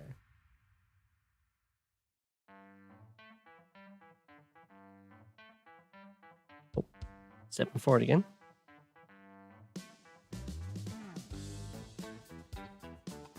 Another mech, very defensive. So I think Lash was under the impression that Rishi was going to try and take this base. Oh, Rishi also got a rocket. Okay. So, I mean, I guess it's fine. I'm not sure why. And then the medium tank on the other side. There wasn't really anything threatening this base that a rocket was needed for. I guess worried about the artillery getting a push on him or something.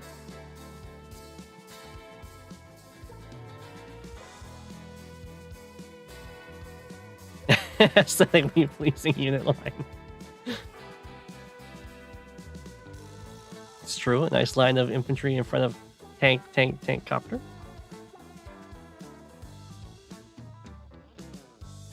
Okay, so there is one copter on the field, but it can be tough to deal with that because the copter can threaten one side and then go to the other. So I'm not against the double AA. There will probably be more copters later in the game. Lash does very generously give you the center here. Usually what you want to do with artillery is you either you like attack with your other units, then bring the artillery up behind them to defend them, or you position them in spots that cover properties to stop them from being taken. So like right here would be a great spot. It covers this property and this property.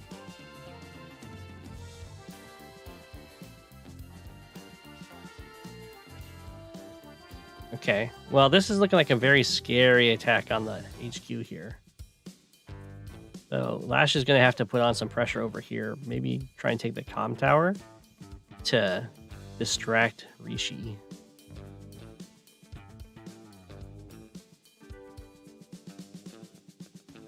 Oh, Rishi just backs off on that capture. That's fair. There is an artillery staring at it.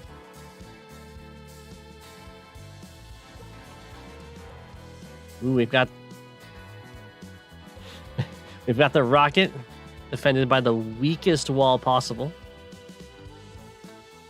1, 2, 3, 4, 5, 6. So it's probably worth it for Lash to come in here and kill the rocket. Maybe not. AA movement? Oh. Maybe he was worried about the copter base lock like you did with your artillery. Okay, so Lash is not going to go for the rocket kill. It would have been a start of quite the fight. Starting a fight where you kill a rocket is usually pretty good.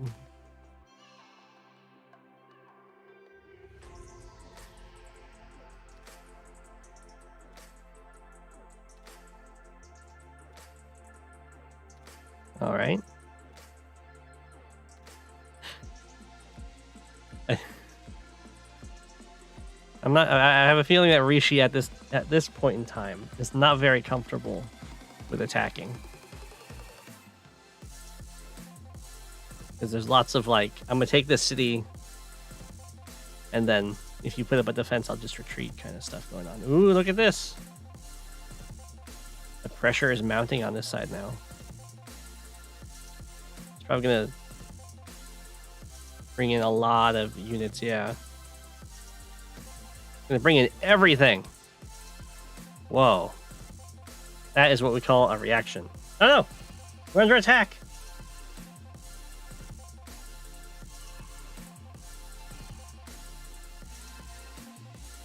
No! Get out of here.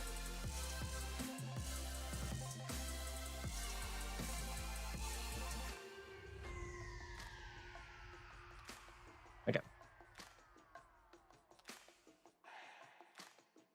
Yeah, the spam bots are real. See, that one was city, or was like 96 or something. The last one that showed up said 42. It was eerie. Calling out my mod. I have no idea what they mean. Yeah, it was like singles in your city 42 or something like that.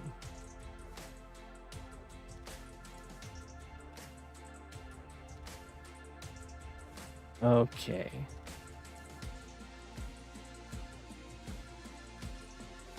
Wow. Okay, so Lash is going for very. So usually when you do this kind of stuff, you like move back a tiny bit and put your infantry on cities, it's because you want to start a fight.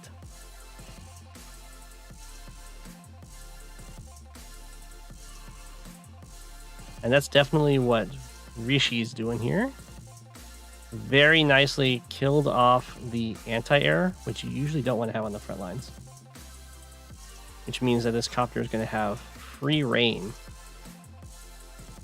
I think at this point I would stop committing tanks though. Because it is mech artillery. And this tank is just in range of the artillery and on the shoal.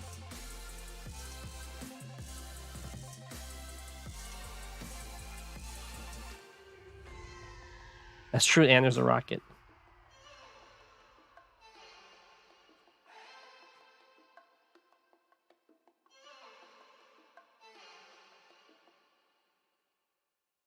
Okay. The Lash is going to get this city out of this.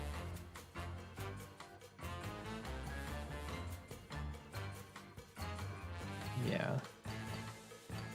So there's no reason to really lose that tank there, but this is a very bold move by the medium tank because there is a rocket and an artillery staring at that square.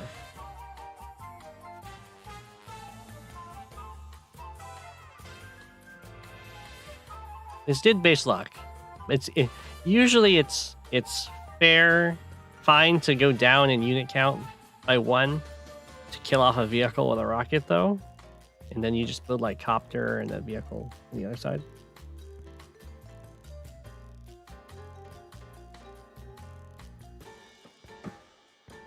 Usually you wouldn't. So T-copter mech is something you want to do like capture phase time. Because it takes a while to set up. So usually in the midst of a battle, you don't go T-copter mech because you want actual reinforcements quickly. Is this already low on fuel? It's been doing a lot of driving around. Wow. Okay, so this stuff can definitely move up. I'm not sure what it's defending against. It'd be great to help pressure like this comm tower, for instance.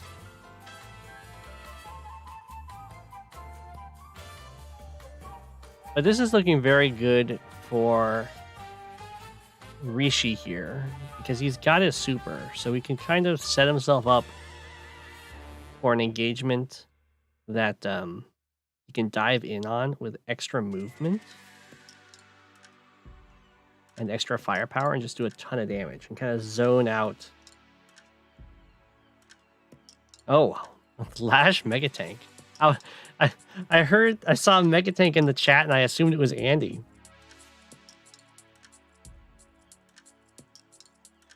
Because Andy Mega Tanks are pretty good. Because of course they heal up. Nothing wrong with a Lash Mega Tank. A lot of its extra firepower it's getting from her powers isn't going to be great. But a Mega Tank's still a Mega Tank. Oh my gosh, so many rockets. So again, you see this kind of investment with 4 indirects and a Mega Tank. Just go take the HQ. Ooh. Leaving the spot open for the copter. Probably not worth it though. Because it is an Andy. So he can heal that up without paying all the repair costs. I like the little switch around.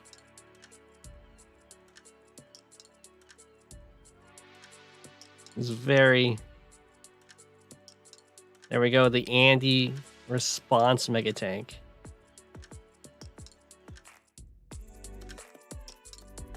Oh my gosh. What? What? No. So, it is true that Lash's power, superpower, will give you extra defense. And that will carry over to your opponent's turn. But But if you're gonna do that, you need to have some very aggressive positioning to make that pay off. But in this case, this mega tank is like untouchable. It is Lash super on a city. So this 5 health rocket would tickle it.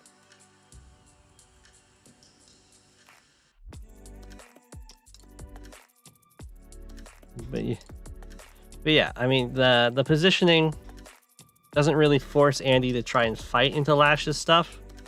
So I would definitely prefer to save that super for an actual fight. Like it would be a lot better here than last turn. There isn't really much vehicle engagements, but at least you'd be a little more defensive.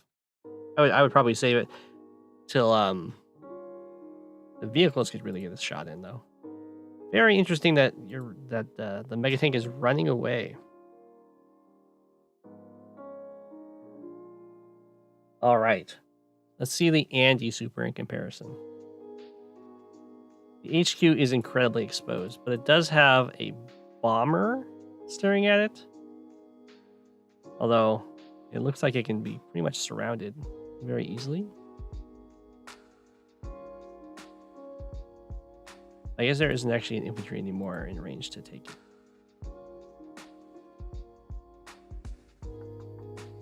You can see the power of the 2-hit KOs there.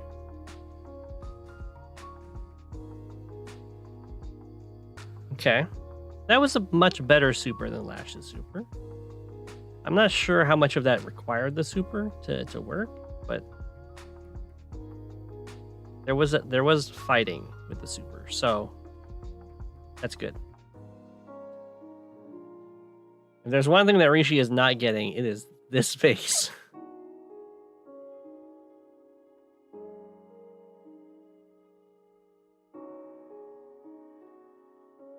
Wow. Okay, so that's pretty scary to have happen to Lash here.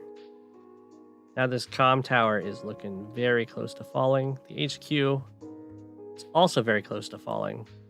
I'm sure Rishi will just, stick an infantry there and then probably wall it off. Probably should have put an infantry here to wall it off rather than go for this capture, but that's okay.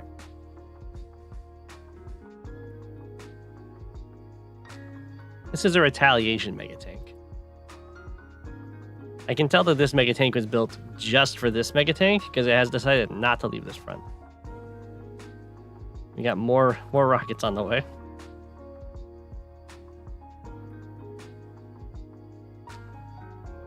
Yeah, well, that's a very sad bomber.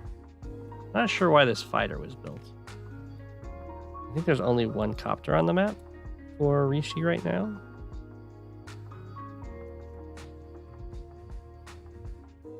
The rocket could have gone for the AA, but it couldn't really afford to not go for the infantry.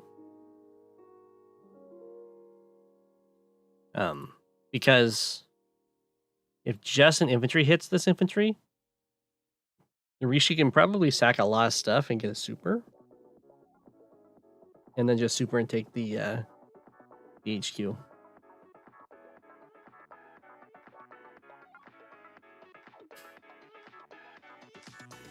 The copter inches forward at the tile. It needs to be a little worried. The fire's coming for it. Ooh, that was a base skip over there? Oh no. I'm not sure why you went for that instead of this guy, but it's okay. The mega tank's coming in. And the mega tank even gets to kill an artillery for once. So when you're fighting a mega tank, okay, that's a very fair resign. This is looking absolutely losing.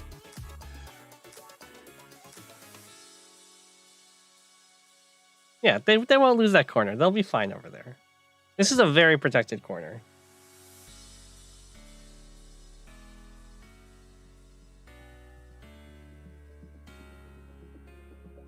It's all fine. There are so many rockets.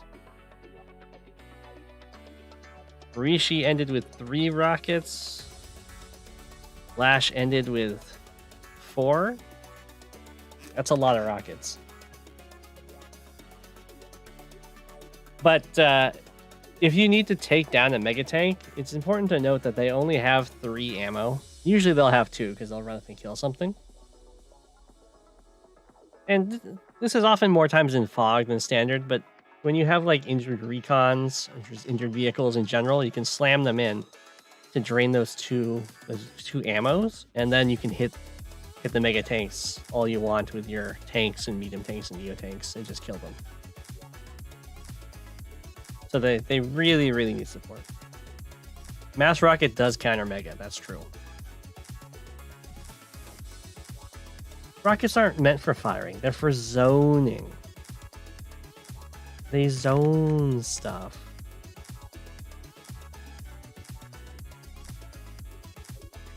Okay.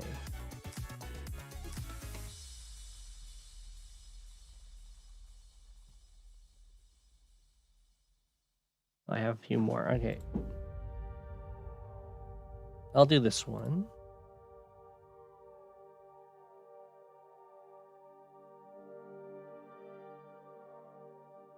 This is Hazel, Dell, Sasha versus Olaf. Olaf is already the Penguins. I guess I can keep. Is Hazel in the chat right now? Hazel, do you want to be the Penguins?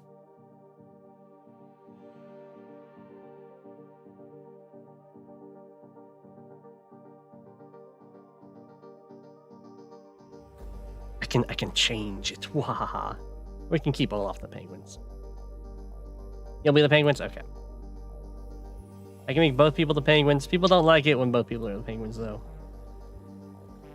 It's harder to follow. I understand that.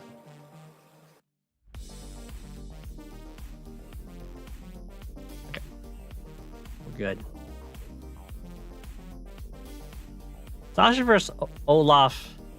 It's not quite a free win, although you really want to go for your neutral base first. It's very important. Yeah. You want to go here and there. But sometimes for maps, it can be hard to tell where, if there is a neutral base, if it's your first time playing. I've done that before. I've done that before on bases, on maps that I've played before. I just forget that there's a neutral base. Hopefully he's going to notice this, though. It's not so bad as long as both people take a while to notice it, so no one's going to get demonstrably far ahead in unit count. So he should... Oh. Okay, that hurts a lot. Okay. So it's important, especially early on. Okay, I should say, especially when you're learning or you're like starting to play the game, to just build from all of your bases every turn, because unit count is like the most important metric to stay even on.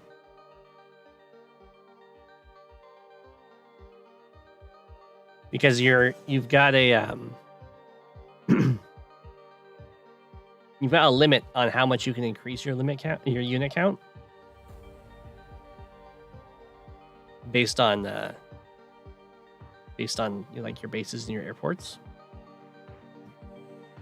So even if you're like base skipping for double tank, is if you can kind of think of it like you're going to be building these tanks so that you can kill units, which would lower your opponent's unit count. But since you're base skipping to do it, you're not actually gaining anything when you get even if you get a kill. You'd have to get like 3 kills with that tank.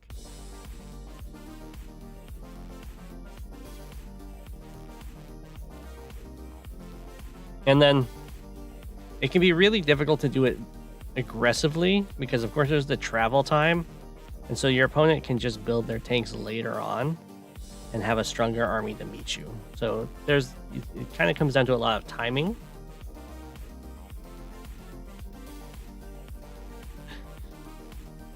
This is sometimes something you have to do. If you don't have anything that can deal with the recon, you can try and take it out with infantry.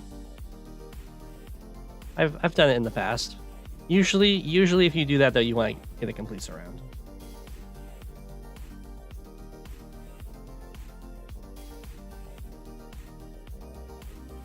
Bring in the tank. Okay, so once you bring in the tank, you can stop trying to fight the recon because the tank will protect you.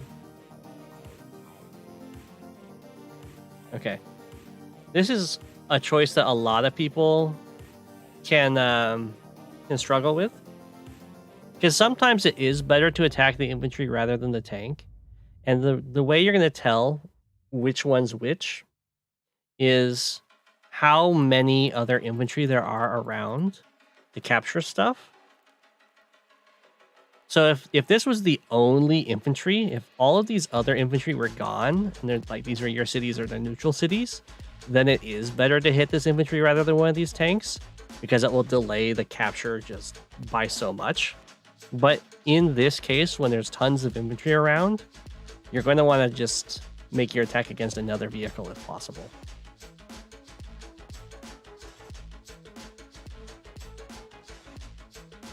And and the correct option is, of course, not to actually attack, and that is because you are outnumbered 3-1.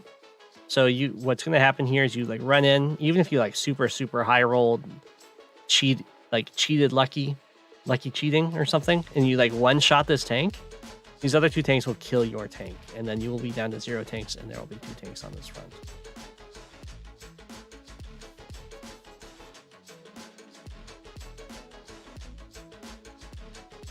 Ooh. So that was a double base skip following that up. So I'm imagining that Olaf is thinking about getting a medium tank. I do like the constant unit production here. It's so powerful. And you don't win the game usually. You don't usually win the game through your vehicles. It's going to be your infantry that do it, because they're the ones that can actually put on pressure on the front to by capturing properties, which will result in permanent advantages rather than like just having a fight and then more units get built and all that stuff. And there's also the thing that infantry are the cheapest unit. So if you can get your opponent to hit your infantry with like a tank that costs 7,000, and then you get to hit their tank with your tank, you're going to just go way up in value and attack power over your opponent, because the first strikes are very strong. And I think this will be a victory by rout, which is very rare. There you go. Eliminated by rout. I have never eliminated someone by rout in a league game.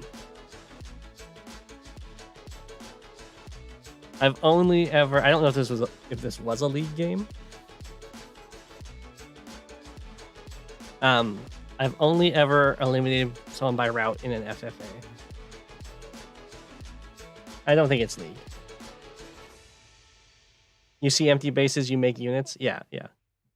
You should infantry. You need to build units every turn, basically.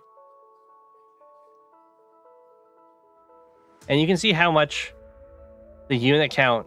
I mean, this is an extreme example, but like even though Olaf was investing all of his early resources into tanks, he just gets overwhelmed by the unit count. The recon did a great job.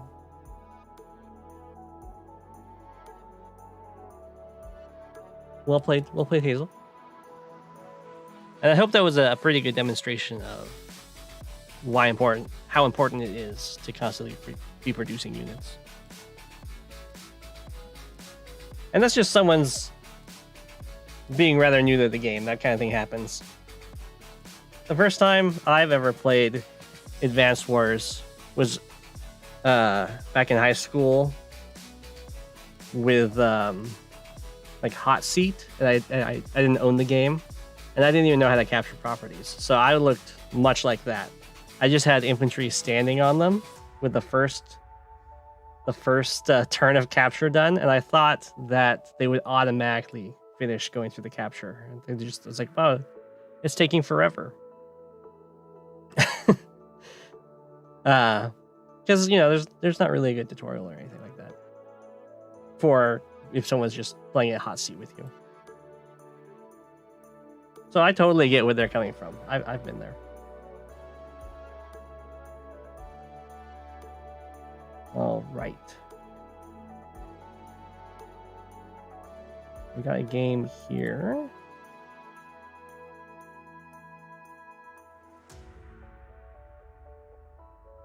Oh, I think I've already covered this game, maybe. Did I cover this game?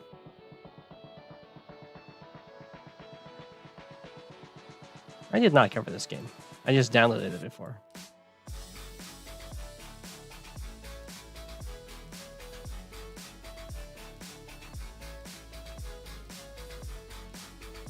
Is there a new Voice of Akasha game?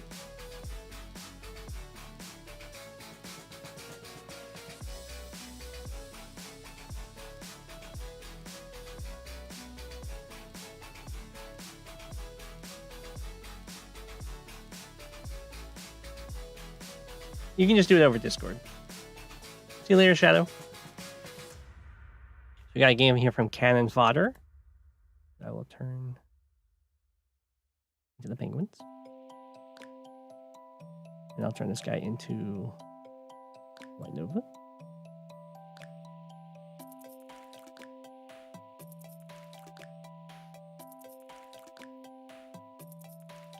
We've seen this map quite a few times.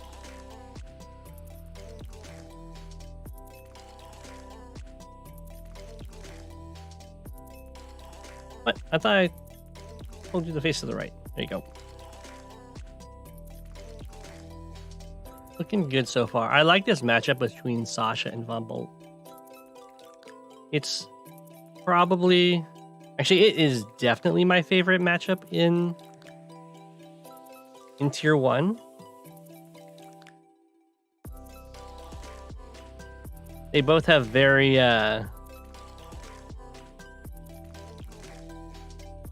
very different day-to-days and powers that interact in a nice and fun way. Because Von Bolt's units are, of course, just stronger than Sasha's, but she gets more income that can help her like get ahead of Von Bolt, either in unit count by like getting more stuff out of the airport, or by out-teching Von Bolt. So she has options for how she wants to kind of fight against the increased stats. And then and then there's all the power management that comes into it too. Because of course, Von Bolt doesn't have a normal power. He just has a very, very expensive super, which is something that Sasha can continually repress. But she's also under a lot of pressure to use her power to equalize the stat matchup. Because of course, when you use a power, you get plus 10% attack and plus 10% defense, which is what Von Bolt gets just as a baseline. And so far, it's looking like Sasha wants to be very aggressive on the 2 base to 1 base side, and the way you want to do that is to break this pipe seam, and that's what these artillery are doing. And Von Bolt is also going to do the exact same thing.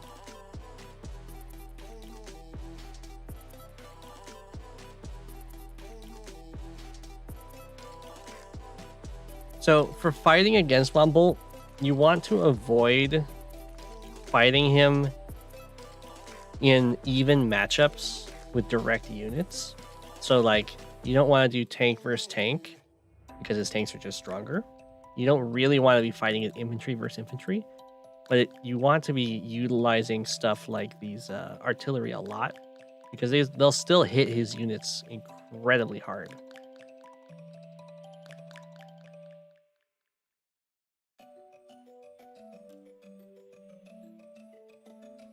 No. Just Sasha things. So I'd probably get artillery on this side rather than tanks.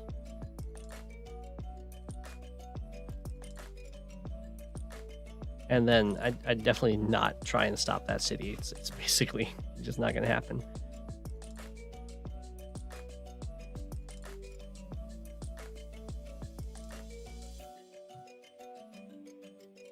I'm okay with the slow push. You could probably be a little bit... Well, no, it's fine. If you could get on the city...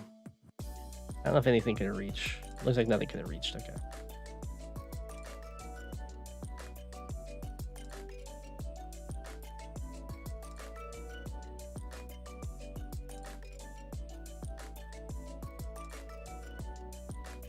A Sasha cosplay. I'm not even sure what she's like a blue army uniform, right? Super long hair. A Von Bolt cosplay would take dedication. I think you'd have to like have a goldfish bowl on your head.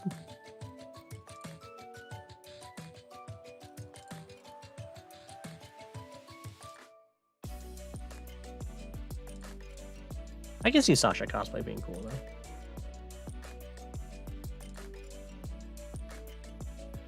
With pickle juice, I see. You could do it if you had. You could like. You've got slightly longer hair than Sasha. That's impressive. Anyway, back to the game. Cosplay's not part of the game right now. Let's see.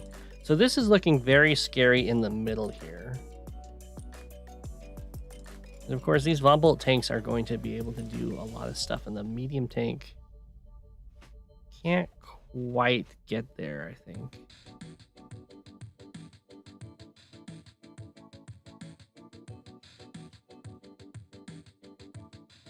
So you'll probably have to fall back in the middle. The longer you can put off the fight with Von Bolt, the better. But the attack over here is looking really good.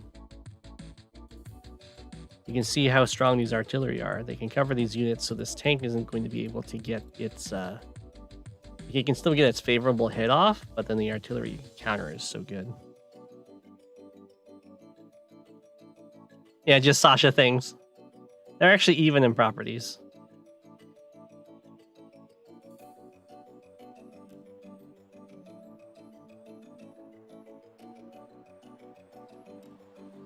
Now Von Bolt is up in properties, but not for long because he's about to lose one. Ooh, I didn't even see that there was a break that could happen here. Oh, this guy can reach over here. That's still fine, though. The artillery can shoot the tank or can shoot the artillery, you know. You don't want your stuff to get broken like that, but it can happen. It's not the end of the world.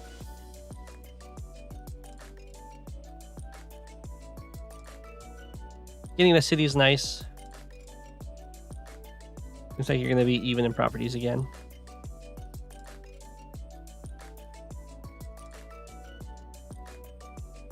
Yeah, I'm fine with this. This tank is still going to get zoned out by this artillery pretty well.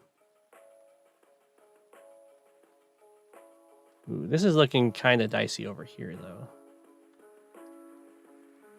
I guess it'll depend on whether or not Von Bolt tries to, like, sandwich this army, or if he tries to go into the bottom left here.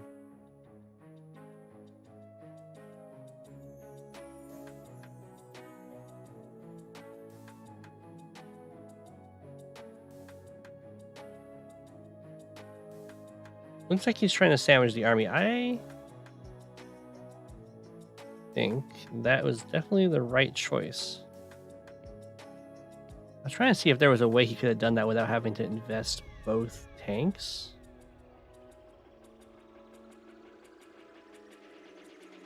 I don't think so. Yeah.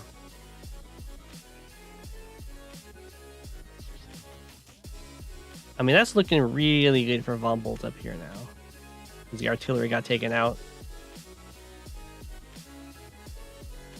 He's up one property, which means he's down in money, of course.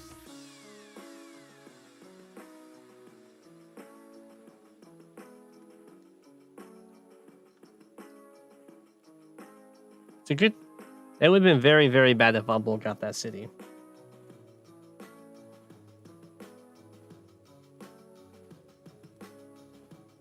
But this medium tank being here is a big deal. And now we'll get to see what Sasha's plan is. It looks like Sasha's going to go with tech ups to beat Von Bolt.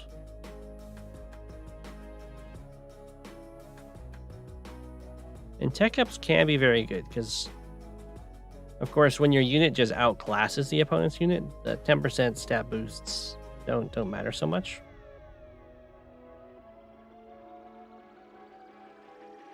Ooh, this will take a base skip, but it's definitely fine for Von Bolt. This is looking very, very scary. Luckily, this up here is pretty defensive, so Sasha can afford to just kind of go bottom. Ooh. Or not.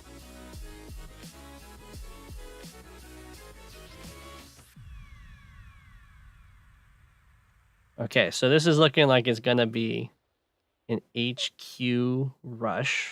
Or not rush, but HQ trade, I should say. HQ race, there we go. But Von Bolt now not building something from here is hurting a lot. As long as Von Bolt recognizes that there is an HQ race happening. Oh no. Okay, so Von Bolt doesn't quite realize the danger here. Basically, the danger is this infantry. It can move here, and then it can start capturing next turn.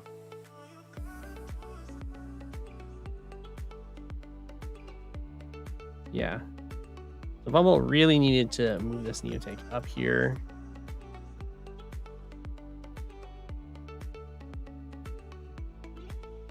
Pretty much the fight down here is just a distraction.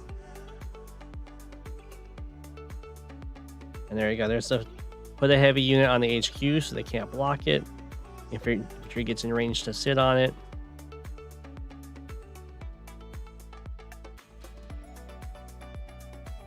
So he can still, because the artillery are not both over here, Von Bolt can still recover if he like puts the medium tank here, for instance, and just gets in the way.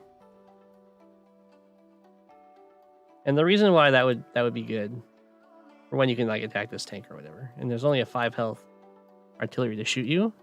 But as long as you've got beefy units that are standing next to your HQ, so maybe it would have been better to put the medium tank here. Your opponent can't really start a capture that you can't stop.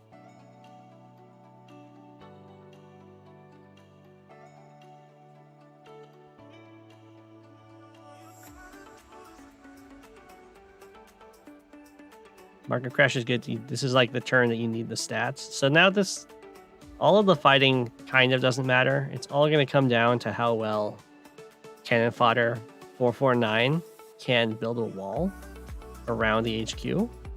And this is looking pretty decent. As long as there's like another tank here. Maybe? No, I don't think I see a way to break through this. Close.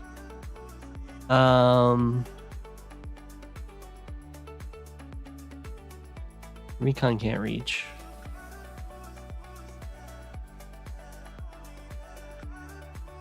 Yeah, I don't think that's breakable. Yeah, this is where you bust out the move planner.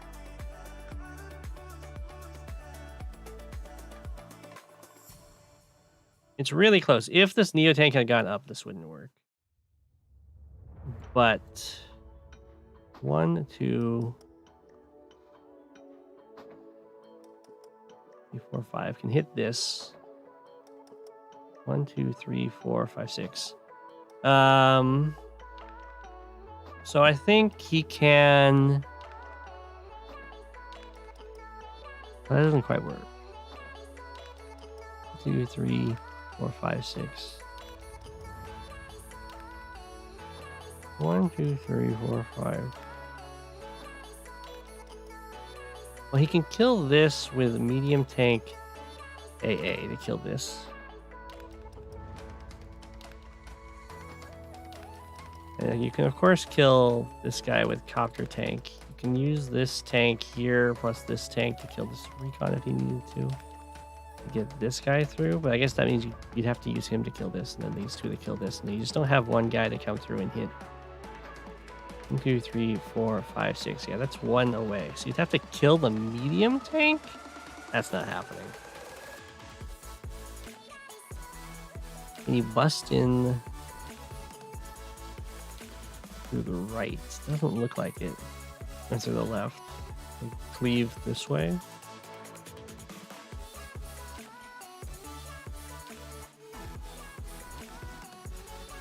The problem is none of these infantry can reach to get the interrupt. You really don't want to have to use a vehicle. Well, let's see what Vumble does. Yeah. I mean, that's not a possible route. I think maybe you can do it through the top.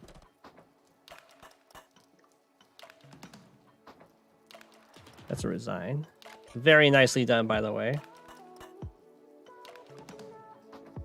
But you're already on the city. No HQ. Doesn't look possible.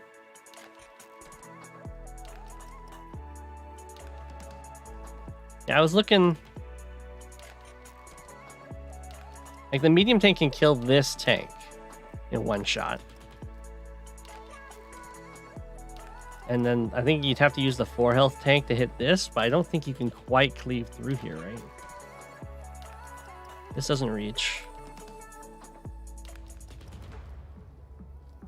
Because I don't know how you kill this tank without sacrificing your 4 health tank.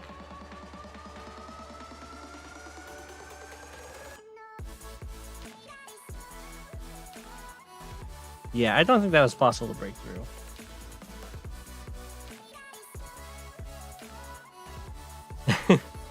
If this kills the recon in one hit.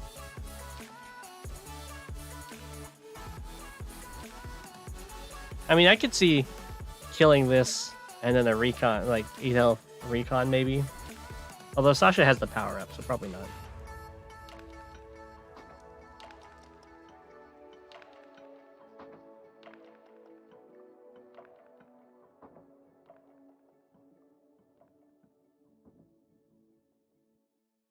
The tank's not going to kill a 7 health tank with the power up.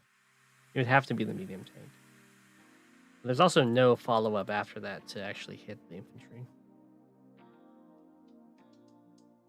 But well played, cannon fodder. Maybe Rishi, our resident sharp mastermind, will find an avenue through. I'm not seeing one.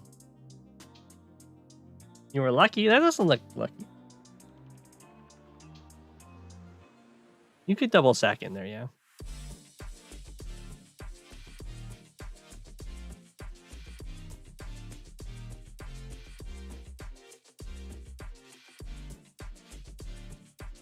Lucky that you didn't notice the rush. Yeah, that happens. At all levels of play.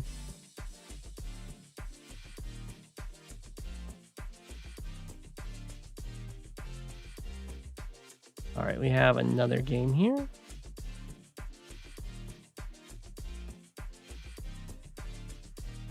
Brasmac versus Maruf. Did we just have a Maruf game? Let me check.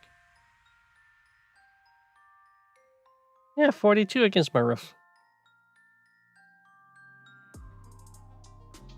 Where's it, Maruf? Brasmac?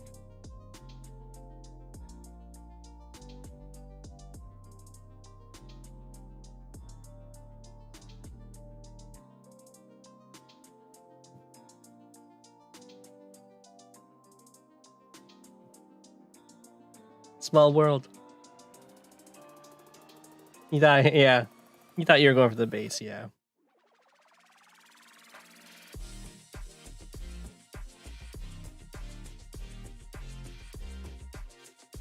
All right. Oh, welcome, Inca Gark.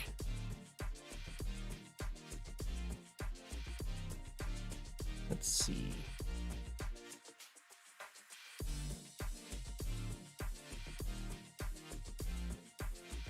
It's looking pretty standard so far. Going with the recon opener. Both going with the recon opener. Okay. And lots of infantry. That's what you want to do. I kind of like the transport openers on this map, but I'm not against the recon opener. The tank opener is also really solid. The artillery one's okay. Slightly different recon strats here. I wouldn't hide in the forest personally, because there's nothing that can actually hit you yet. So try and get as much vision as possible. That's a more reasonable forest because it's more on the front lines. If against a tank first, you could be in danger.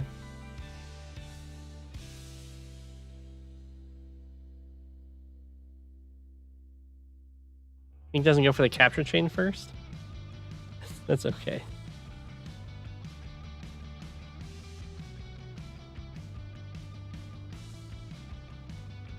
I'm not sure what rating these guys are, but you do usually want to go for capture chains first while you're...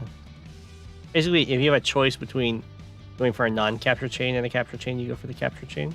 A capture chain is any cities that you can capture one and then immediately start capturing the next one. So they're like within 3 of each other. And you just go for that because it's going to get you money sooner than like going for this one and then going for this one, for instance. You have that 1 turn of delay. Always be chaining. 1600, dang.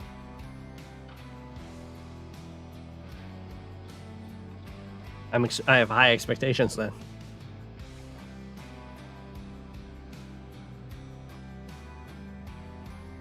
Okay. So that's a little risky. Pretty much, if you look at this here, it's okay to, of course, move these infantry up, but I would not like them sitting next to a city. Because that's like exactly where the recon wants to hit you from. But in this case, the recon can't actually see it, so it's okay. You can still attack from the forest, which is also not great. Ideally, you want to sit in a spot where the recon does not have a nice terrain to attack you from. That will make the recon much less likely to hit you, because it will just die against a tank. So in this case, I would definitely have my recon go in and swing from the forest.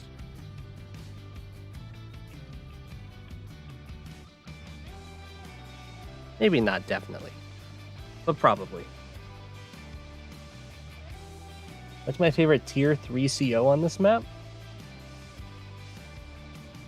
I think Kindle's definitely the best.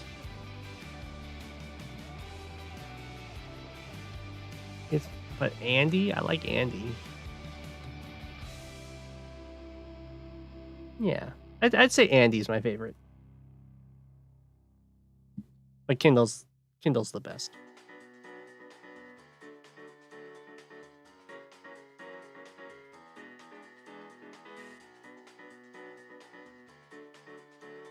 All right.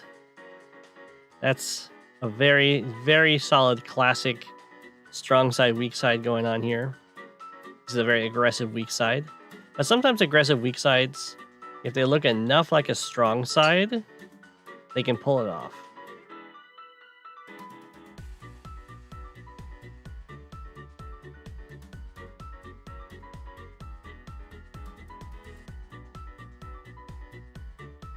Live play viewer team game 1.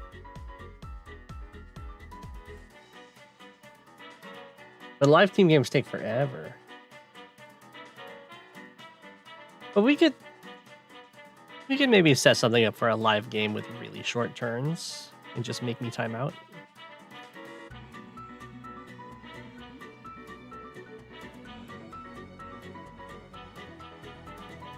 I like this attack. I'd like it more if the artillery was like a turn earlier to actually defend these guys. But it's a nice advantage when you have your comm tower and you can then delay theirs.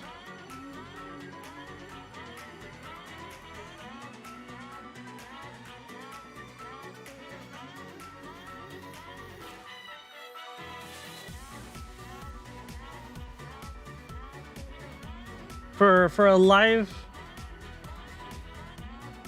every night you watch this stream. If we were to do a live FFA or a live team game, it would probably be better if I wasn't playing and I was commentating the game.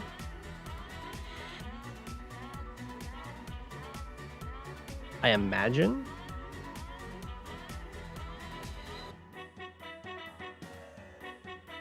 I suffer from analysis paralysis in a big way. The song always makes you think the police have Sasha now. So I'm liking this. You can see Maruf's doing some really good things with these infantry placements. The tanks go in, they get the kill. Here's the nasty terrain that they get struck from. So they put a unit there to make it harder.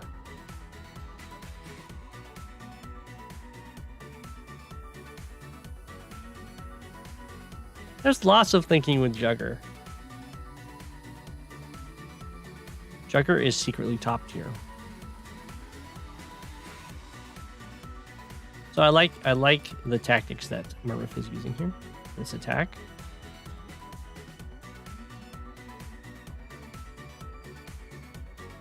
And this is really good for Maruf as well because these units aren't getting finished off.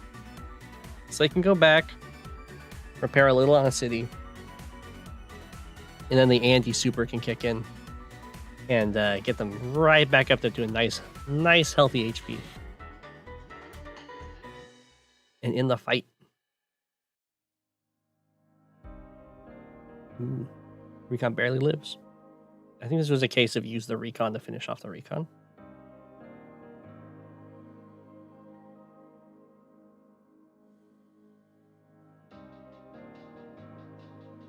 Okay, yeah, definitely fall back a lot. I probably wouldn't have walked forward this tank or this 4 health infantry because of course that's a 9 health infantry in disguise. So falling back with it would probably have been better. But I understand being like, I want to know where that artillery is. I wouldn't just keep an infantry sitting on this comm tower though. That would be very valuable down here.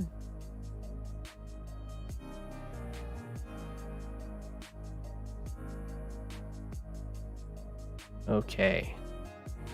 Drake kills this artillery, which is really good. It would have been catastrophic to leave that at 3 HP.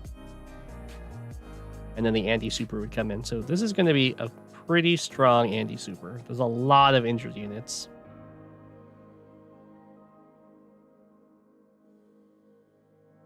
Yeah, that was like a 20,000. It was a 13,000. 14,000? That was a big super. Okay. I'm expecting him to go after these artillery. Because he knows they're there. I think attacking from here is a mistake because now he can't use his infantry to clear this infantry. And he knows that there's an artillery there. So, okay, a big wraparound.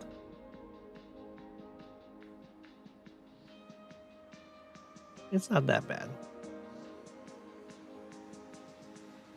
I like the infantry attacks on weakened tanks, though. And that was a pretty good attack. The mechs, though, and these back tanks, I didn't even notice those. They are going to be very deadly on this Drake super turn.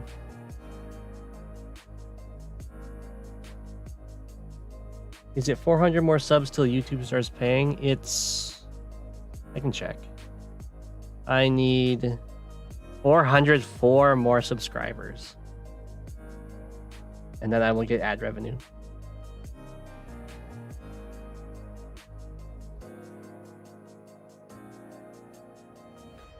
Yeah, it takes 1,000. I have the it takes 1,000, and then it takes 4,000 hours of view time, but I am way above 4,000 hours. 4 days ago, I passed 8,000 hours.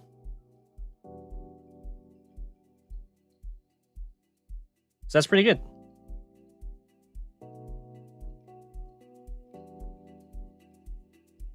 Sub not found.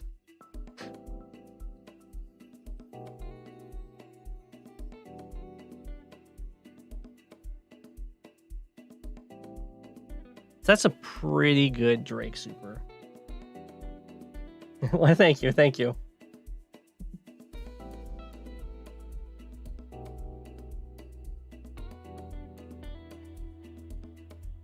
Yeah, Fluffy's been making some good content too.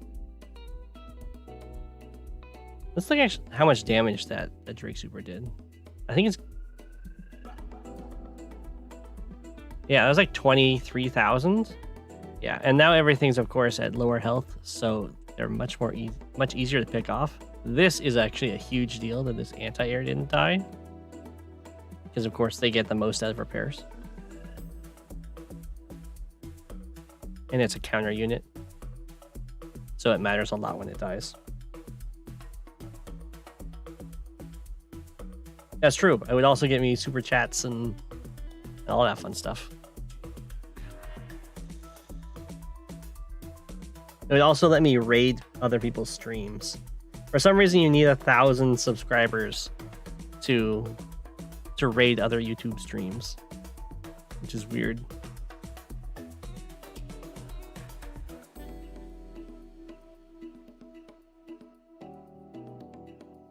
So it looks like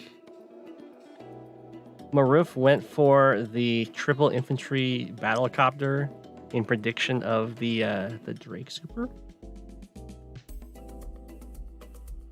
which is something I don't personally recommend, but I understand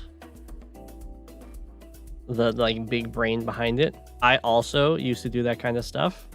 It lowers your tempo a lot.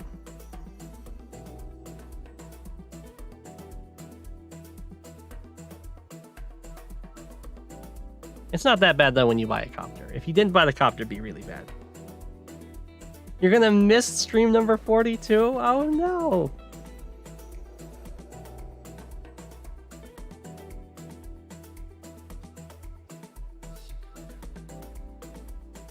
The stream tomorrow is going to be focusing on Commander Wars and getting the tiers for the custom COs for the upcoming custom CO tournament sometime in the coming months, which should be fun. I'll be covering all of those games. I'll be the host.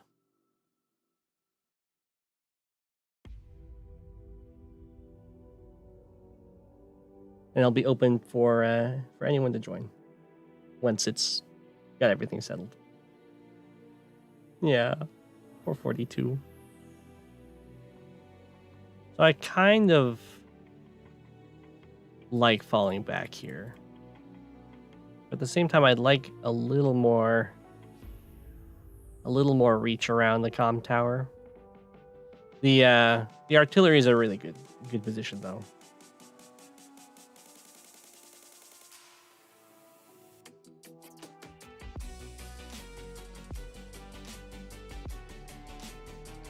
Units getting picked off on the sides is actually a really big deal.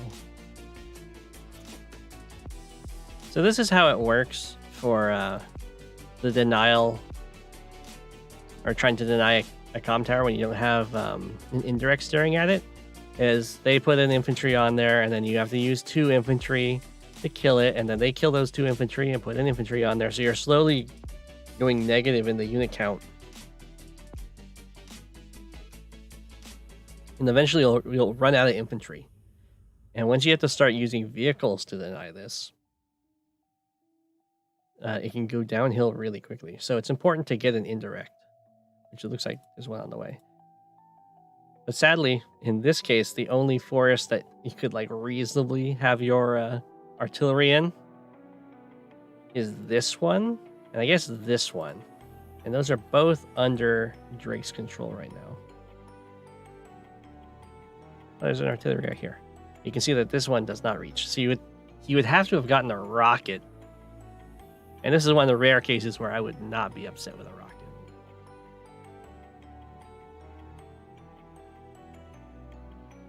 Oof. But while this is happening, Drake is winning the side here, and that's a big deal because this is where most of the economy is. Comm Towers, of course, don't give you money. They just make you hit harder. Yeah, they're just healing up. Okay. Alright, looks like Marifis started to run out of infantry to delay it. So now the vehicles go in. But now that the vehicles are going in, they can get very punished.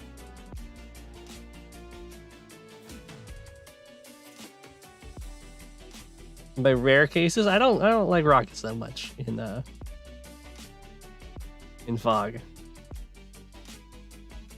I also like Drake copter spam. The copters are weaker, but they still serve a very similar purpose, so it's good. And they're not, and when Drake has his super active, they might as well just be regular copters because everything's down to 8. You're back to 1,000 ELO. Nice. That's a great what would you call it? A great milestone. There we go.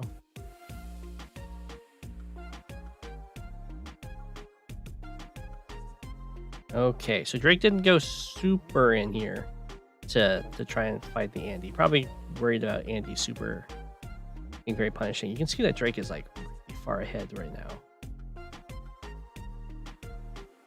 Part of that's because of the sides, and part of that is getting the second super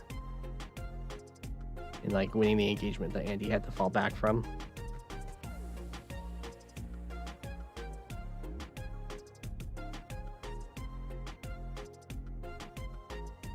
Yeah, this is Drake's Comm Tower.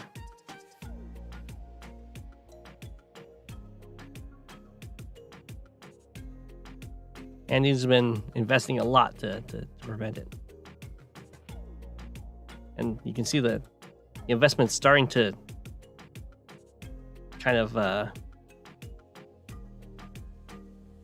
bring Andy out of this game. Because it's not worth it if you lose an entire side to delay a comm tower, and it's really not worth it if you end up losing your own comm tower. Okay, so this kind of position looks like something Drake can kind of just kill. I don't know if he has any recons. He doesn't have any recons, so I can actually double check. There is a recon somewhere. Oh, it was just built. So it's kind of dangerous to use your super as Drake because you deny yourself vision when you do that. Looks like something got trapped on that tank. So it can be hard to really dive in. Looks like he's going to get pretty good hits in. Getting the copters is a big deal. But like that would have been a lot easier to do if he had a recon.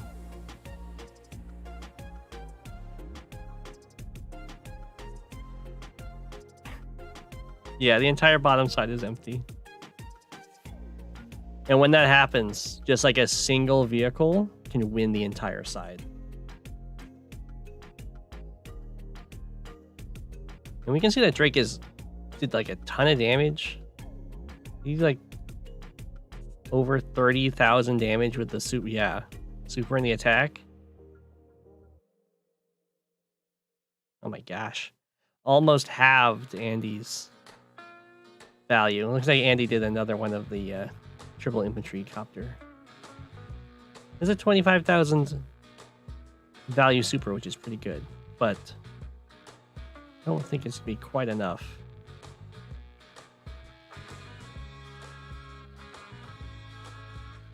Almost got there. But being behind in economy and now down in. Now the Comm Tower got taken by Drake and he wasn't able to prevent it.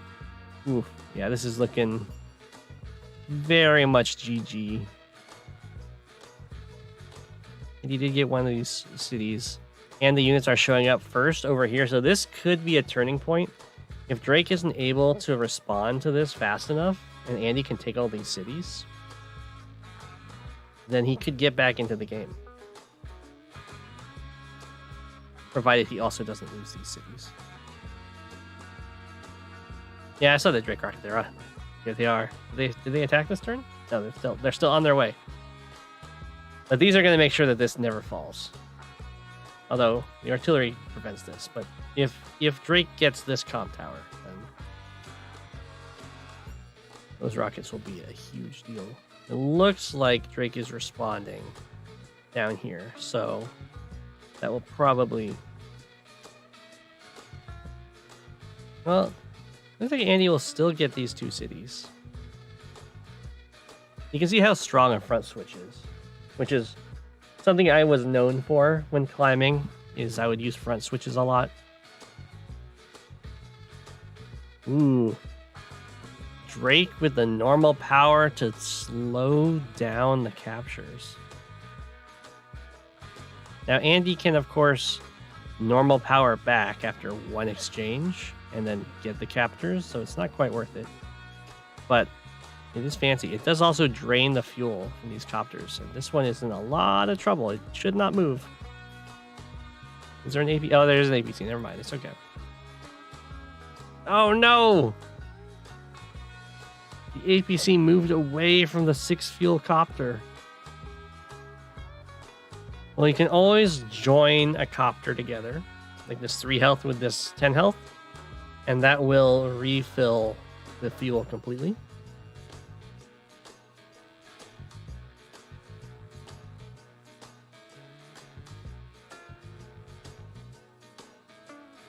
And we'll see. Looks like Drake isn't going to actually deny these from Andy, just going to settle with swapping corners. It refills it completely. Yeah, if you have 2 copters and they're both almost out of fuel, when they join together, they have full fuel and ammo.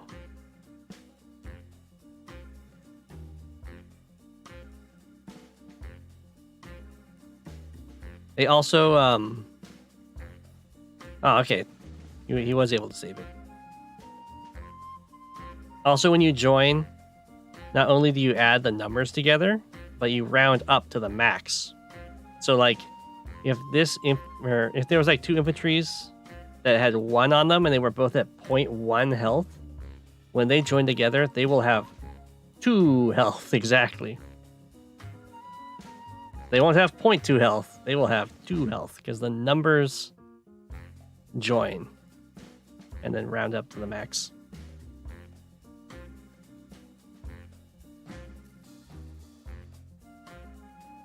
And that can matter a lot when you're dealing with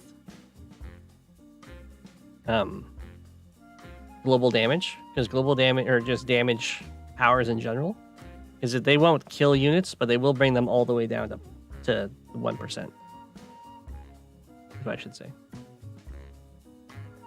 So yeah, if 2 things were 1% and they join together, they don't go to 2%. They go to 20%. There we go. That's easier to understand.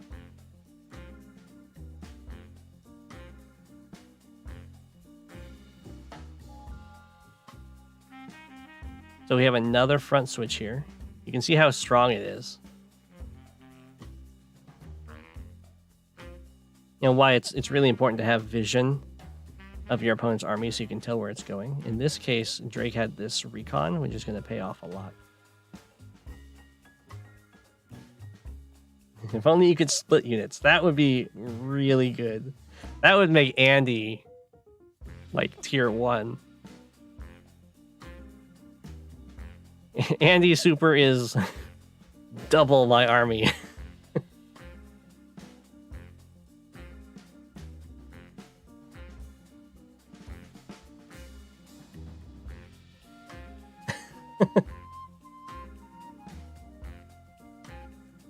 Ooh, that's a great pickoff, finding this rocket.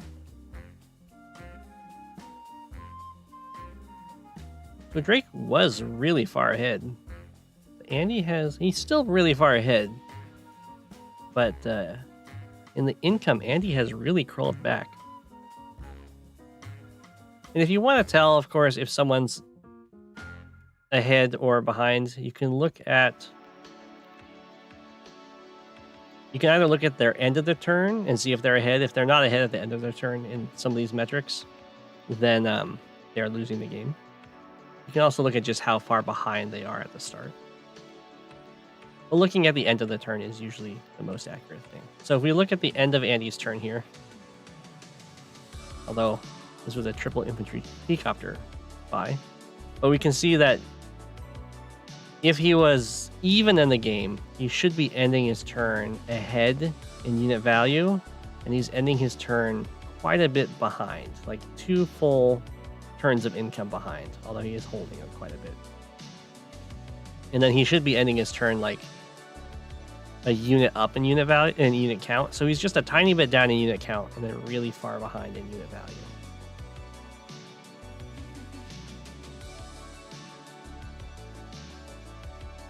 You counted Andy out in the game and he's not. Yeah, he's putting up a good fight.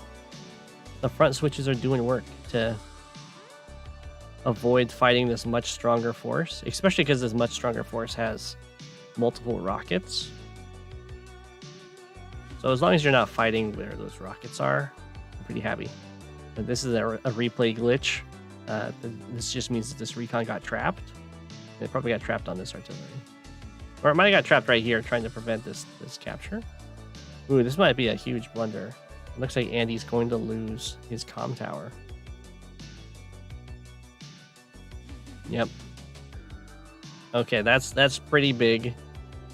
Drake double comm tower can kill a lot of stuff when the super or even the normal power gets used. And that will be very difficult for Andy to deal with. And now these rockets are really going to start paying for themselves because they'll be able to lock both comm towers down.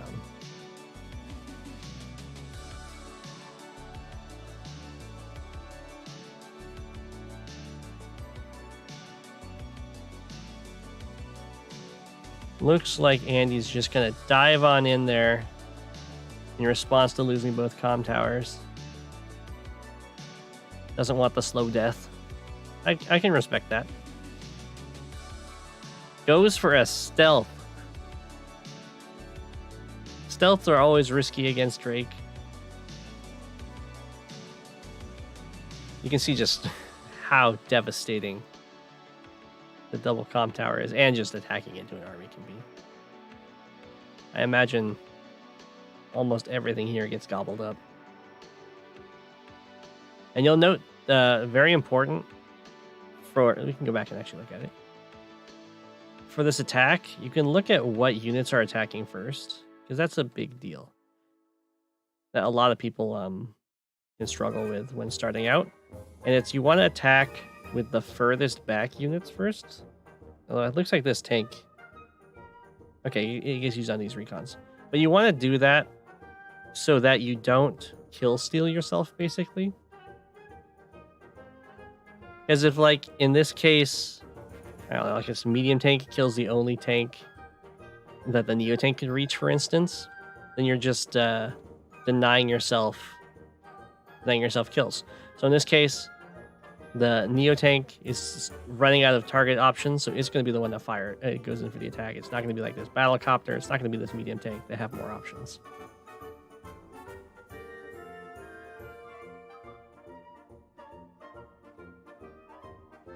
But yeah, Andy is looking pretty dead here. I think Andy accepted that they were dead when they lost the comm tower, and that's why they went in with that attack. But he was doing a really good job, or they were doing a really good job with those front switches to get back into that game. And just leaving the comm tower not quite defended ended up being the nail in the coffin. But they put up a really good fight. And well played by Brasmac. That was a really, really good Drake game.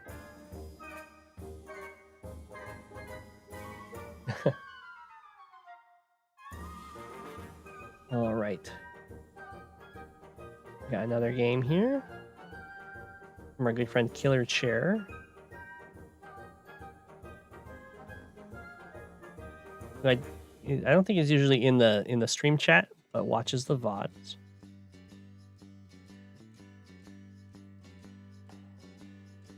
Actually, a really long message for this, so.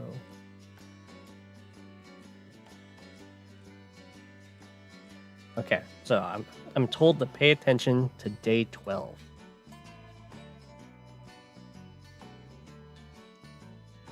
You have a game against Swaggy Dude or against Killer Chair?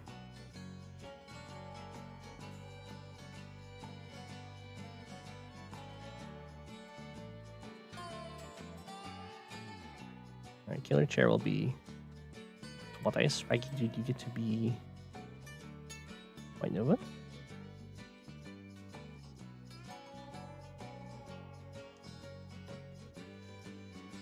Yeah, have a good night. Against Killer Chair. Oh, very cool. Okay. So going for the back caps first. I have nothing against that. That is a very tempting chain. And then over here and then down here. I think that makes sense. Swaggy Dude knows about going this route, as does Killer Chair. And straight for that airport. Both players went straight for that airport. It is a chain, and the airport does put a lot of pressure on the area, so I think that makes sense.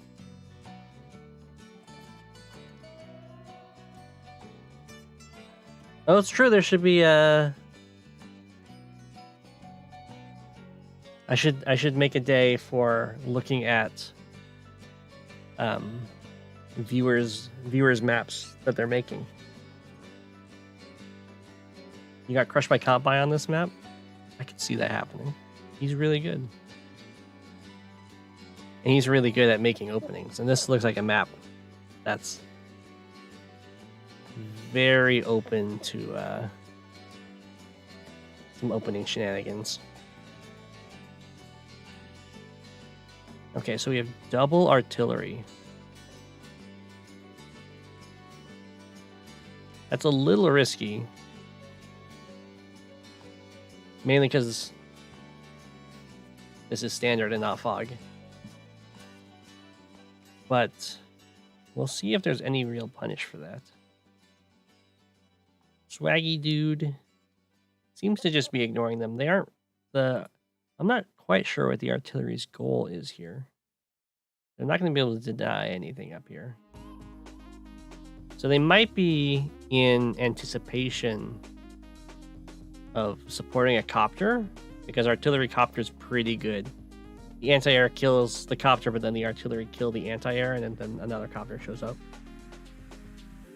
And of course, copters can wall very nicely against tanks, so it can be good.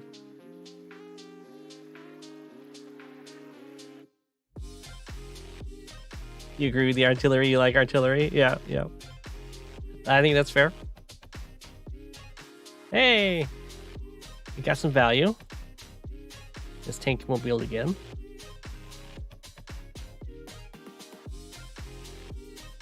Okay, anti-air in response to this copter. It's probably safe to get the anti-air early on this map, really. This airport is just so strong. And the copter gets immediate value, so I feel like it's going to become meta to get a preemptive anti-air.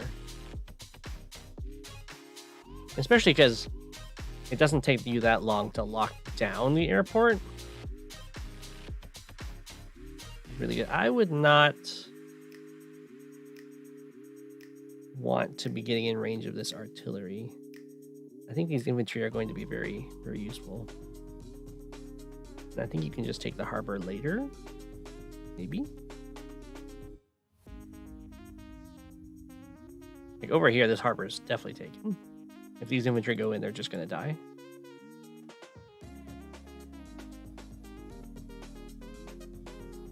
Oh, okay. The artillery got out of there.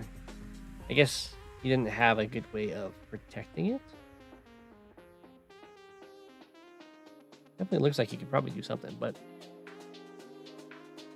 Okay. Going over here instead. I think that's fair. Gives up the harbor cap. Some pressure in the middle. It is very hard, though, for this army to do anything. Going past this, like, ridge of mountains. I guess there's no artillery on this side. So there's nothing that can really zone him out.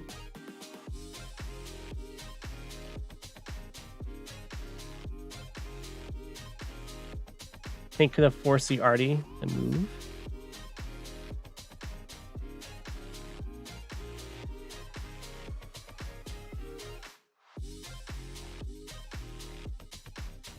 Oh, you mean up here?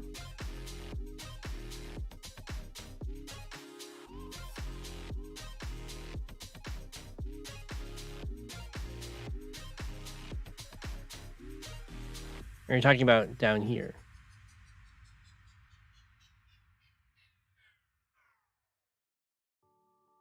Because you can, like, the tank can come in, kill this.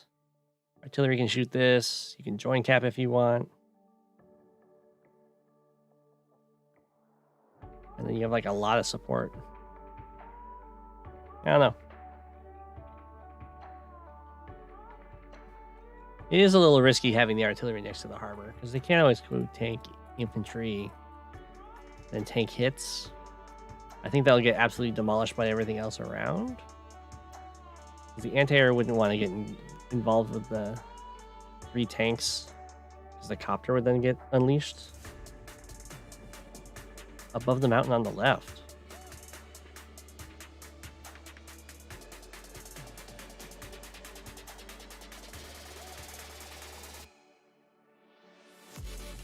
Go over here.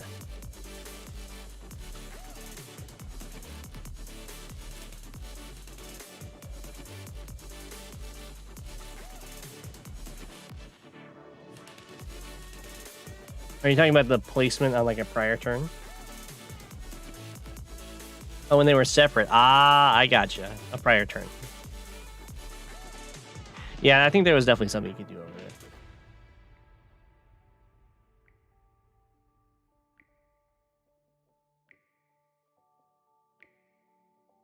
I do like that this artillery is starting to move over here. And now I think it could have moved further, right? I think you want to move into the forest.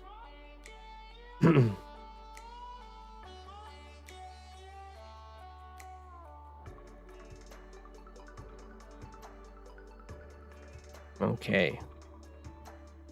Ooh, this might have been the idea all along, to get a nice front switch in here and try and lock the airport.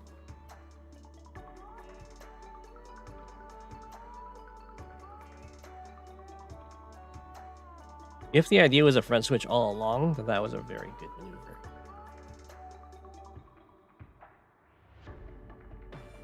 Ooh.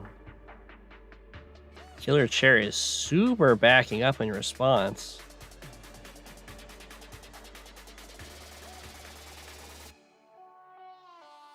Yeah, that's looking pretty spicy for an attack. I think the fact that this artillery is still fine. Oh, this tank can't reach though.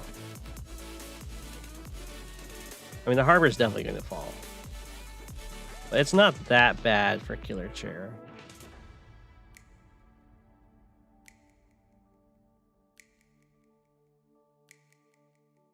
You even get a nice little surround here, although I guess the anti-air can free it, but it can only free it by hitting the 3 health, which copter, which you don't want to do.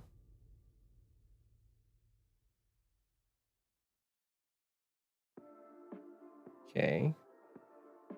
I'm not a huge fan of what's going on over here, but I don't think it's that punishable.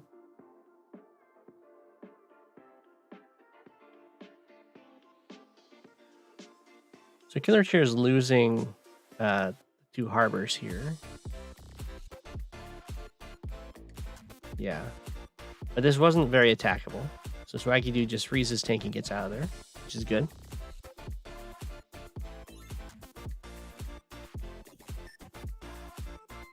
Yeah, the mechs are pretty questionable. But when you're getting really pressured over here, they're good. Well, good night.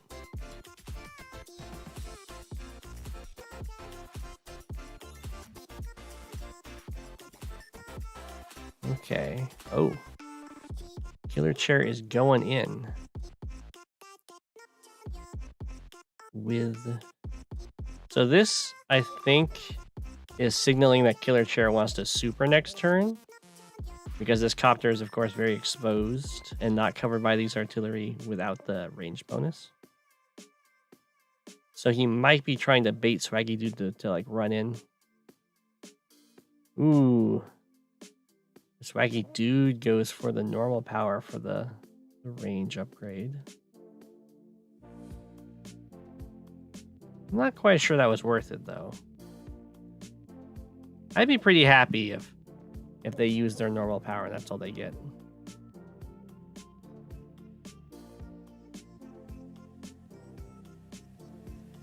Especially because they lose their AA for it.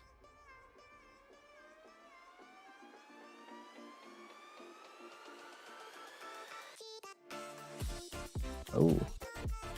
But then further going in. Well, I think picking off the copter makes sense. This is a good shot too. Ooh, getting a hit on this artillery. It still has the problem of not having an answer for the copter right now. Oh, this one's coming up. That's still some really good damage. And I think it's out of range of this super tank. Yeah. Which is very important.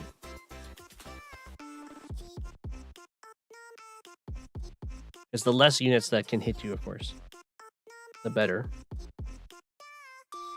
So like it would have been very disastrous to attack from like here. So the tank with super is too much range than this. They can reach here and like hit you.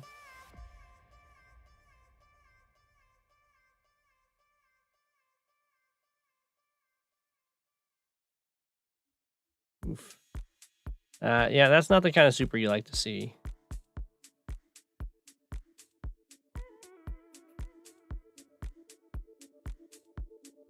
Oh, that's not great down there either. That was probably just a hold the super kind of moment.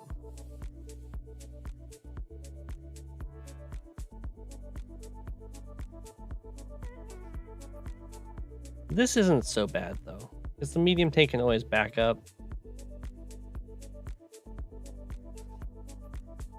And then you get to kill a copter. Although the mech covering them is pretty good. You definitely need multiple AAs.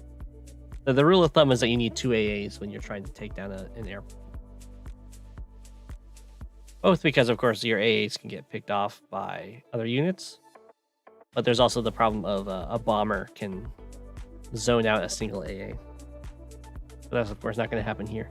This is a pretty low income map.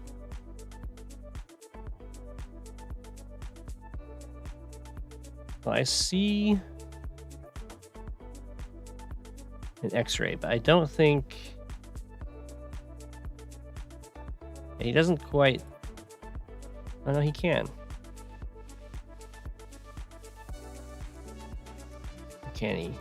No, he can't. He can't quite kill this tank, and then tank kills artillery, and then AA kills copter. That would be pretty devastating, though.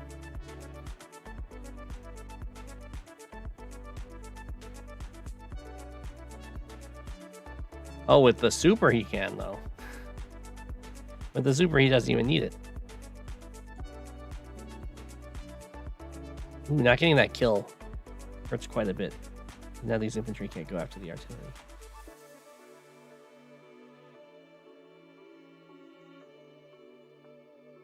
Ooh, he lost his AA over here.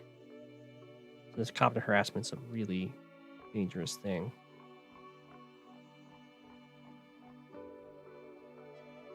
Oh, I think he's desperately trying to get a super. Okay, I think Killer Chair might be about to resign. Yeah.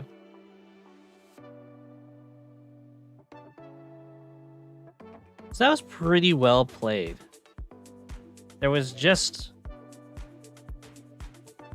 some really difficult positioning mistakes around like Jake being able to increase his artillery range, which I also mess up.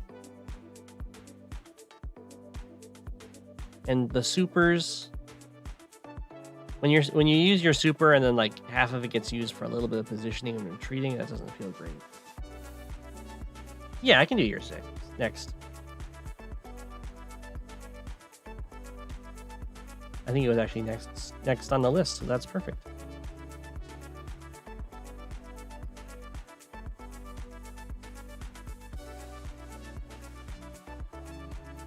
Have mercy, please.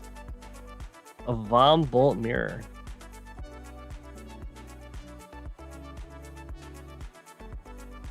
Okay. Oh, this is the same map.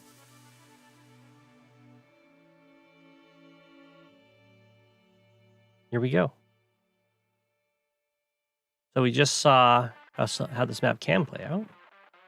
I imagine Vom Bolt is like the only choice for tier 1 on this map.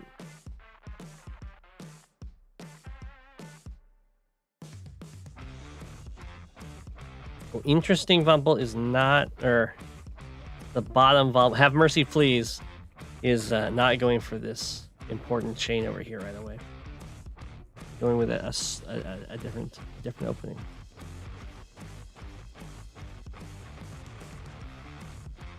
Radiata definitely is though. And they both went straight for that airport. Ooh, and Radiata saved money. So this signals that there's going to be a copter next turn. And there's nothing really that Have Mercy Please can do. Unless Have Mercy Please wanted to base skip an AA, in which case Radiata would just not build a copter, I assume.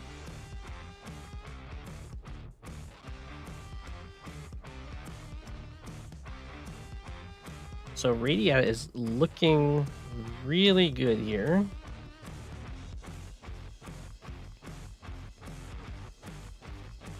Have Mercy Please went for a copter instead of an AA response. So Radiata will be able to build an AA in response to this copter while her own copter is completely uncontested. But it didn't have an initial target because the harbor was not attempted.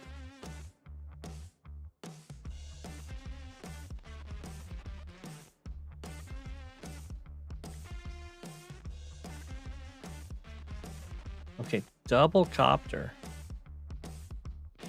So didn't go with the AA response. I think I would have gone with the AA response personally.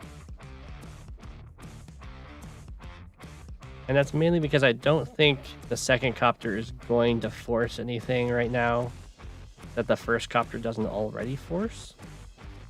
Or like make your opponent buy. And but of course this does work out because this copter gets to zone out this copter, and then this AA gets to zone out these guys. So it works.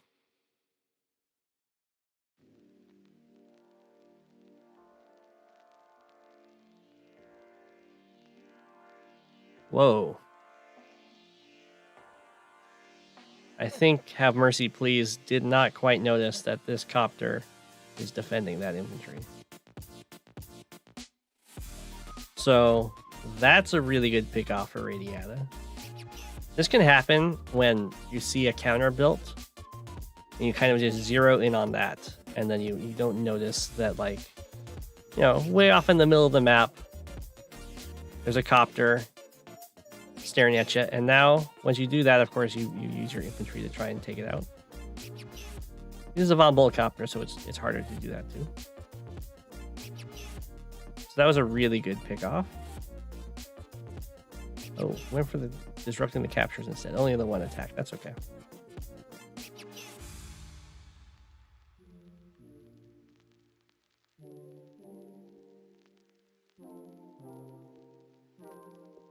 That's a big deal. And then we have an artillery over here. I'm not sure what the artillery is going to do yet. We actually have double artillery. I would have thought the artillery would want to be on this side with these mountains. I guess against the airport is kind of nasty.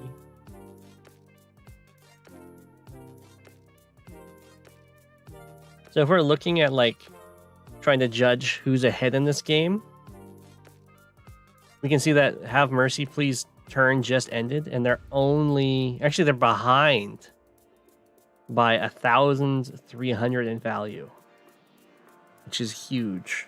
That means they're about half a turn behind in the game, value-wise.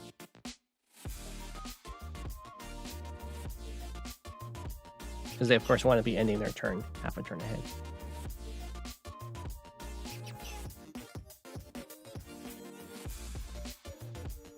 Okay, so there is an X-ray here. I don't...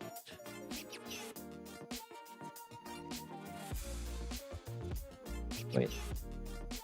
1, 2, 3, 4, 5, 6. Yeah, I can't reach this way, but it can reach through these guys. But I don't think Have Mercy Please can...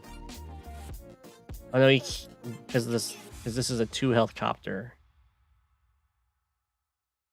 Oh, didn't go for it. Oh, there's a copter down here to go for the attack anyway.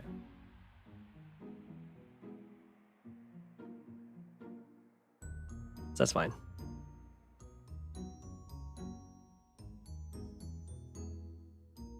Alright, Radiat is still ahead value-wise, but now more even on unit count.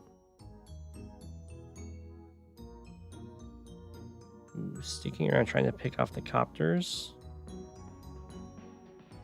That's a sacrifice of a 7 health copter for a 4 health tank, so that's a little iffy.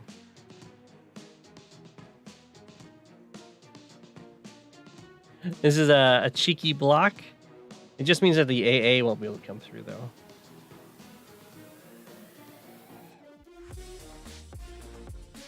And over here, this AA is getting some action done.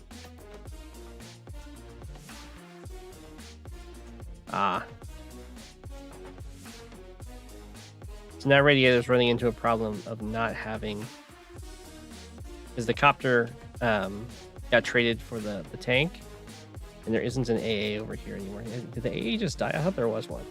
Oh, it got moved forward onto a road here. Yeah. That's always risky to do, because AA are, of course, a counter unit. They are good against infantry, but you have to be really careful when using them in that way.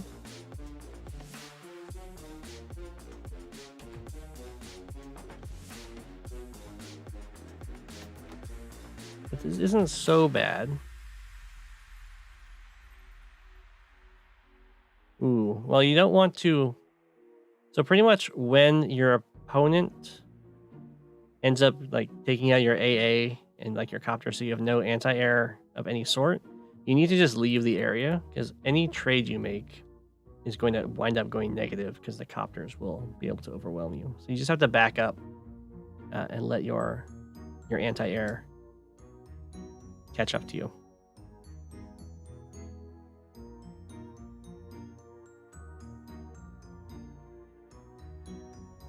Is this really when you lose? Oh, you lose. Well, I'm not going to say it. I wouldn't say that this is where you lost. I will say that losing the AA here and then sticking around after, that wombo combo is definitely going to cost you for this front.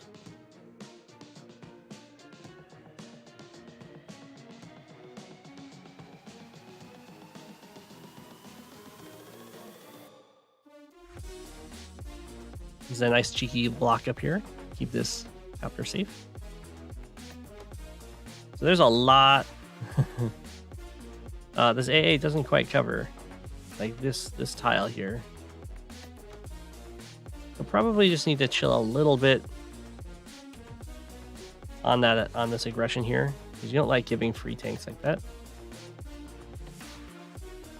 But it can be hard to see that. That's more of like Often that kind of thing is more of a move planner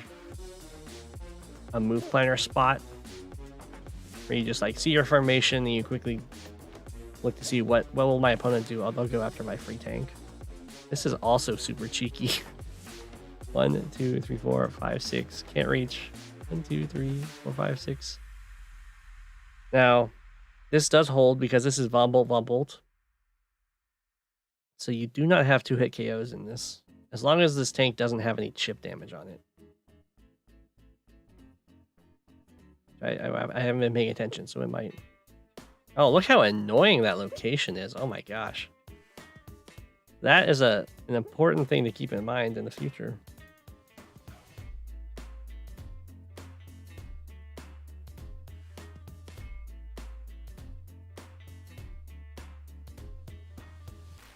It's not the worst thing in the world.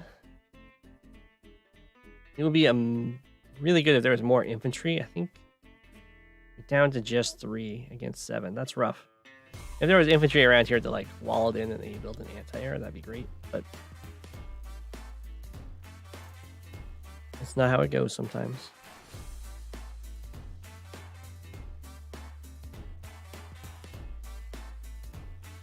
So this is base light, which means when you get low on infantry count, it can be really hard to recover from that. Oh no. Oh no. So this is also something to always have to keep in mind. I don't know why these things didn't move. In the Von Bolt mirror is... Oh, they didn't move because of magnets. Gotcha. Or just trying to avoid the missiles.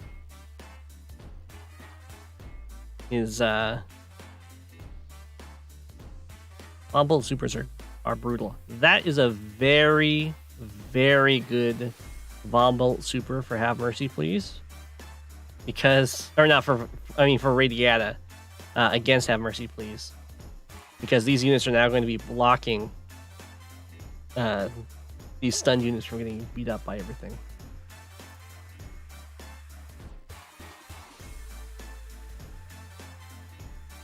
And this is where having artillery as Von Bolt can be really good, because when the units are stunned, you can then move up your artillery. And then the next turn, you just get to fire on them. So that was a huge get for Radiata there. I think, yeah, that saved all these units basically. But still having a rough time on the other side of the map.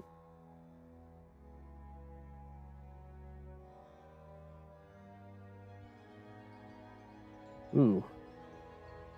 Just waiting with this tank. I don't like that. Because it's kind of just waiting to die.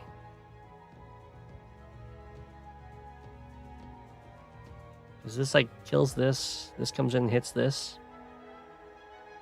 It's waiting to die, but it's doing it to protect the artillery, so I understand. Oh, you could have... Oh, true, joining. I didn't even think of that, yeah. Joining would have been good. To hold the city. Oh, it didn't get hit.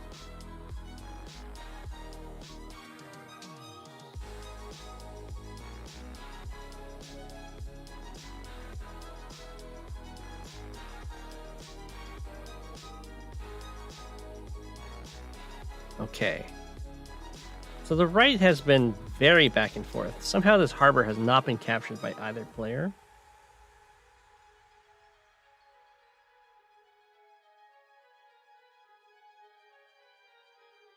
But this airport lock is kind of brutal. Oh, that's... Okay, it looks like this front's about to fall.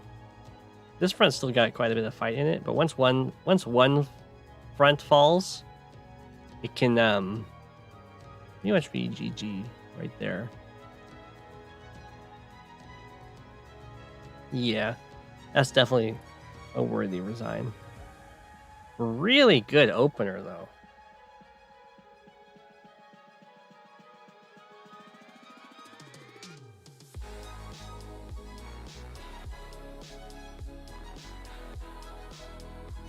Yeah, joining to prevent wall breaks is good.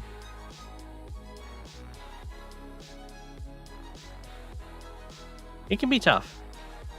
Part of what's tough about having a lead is that you want to get more out of it. Yeah, but like when you start overextending, I think it was right here.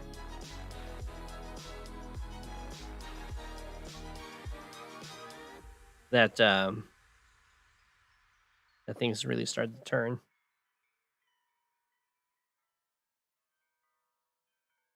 You win on this map by getting carrier lock and B ship. I get you. You take their harbor, you build the carrier. A very expensive way to lock down an airport. And you get battleship here. 1, 2, 3, 4, 5, 6. So they can't wall on their HQ.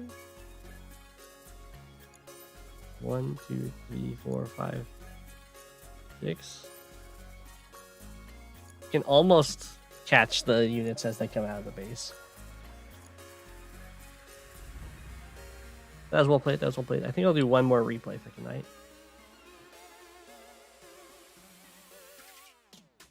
We've got a bunch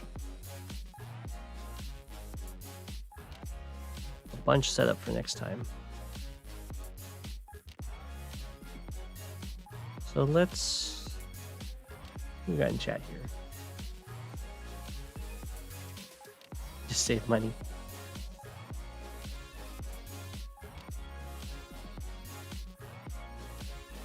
Sip. Okay.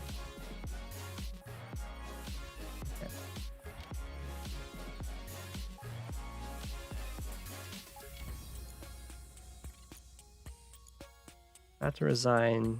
Okay, let's...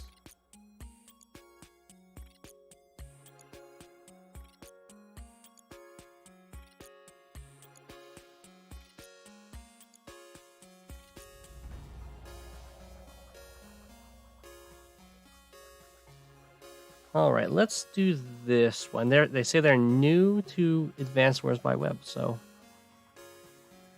But they played the games.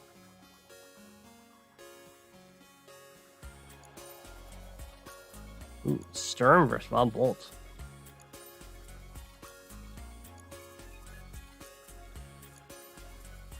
We got Jonathan 2357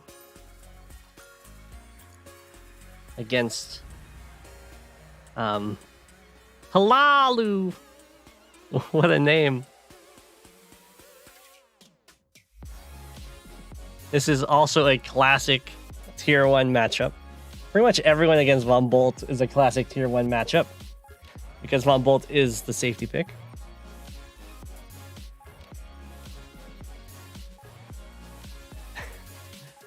What? Face to the right. So we learned in a game yesterday that the lander can, of course, just be here, and that can boost infantry, which is really cool. And something I somehow just never did. This little alcove was just always tempting me. That's like a big deal because it boosts onto this river tile.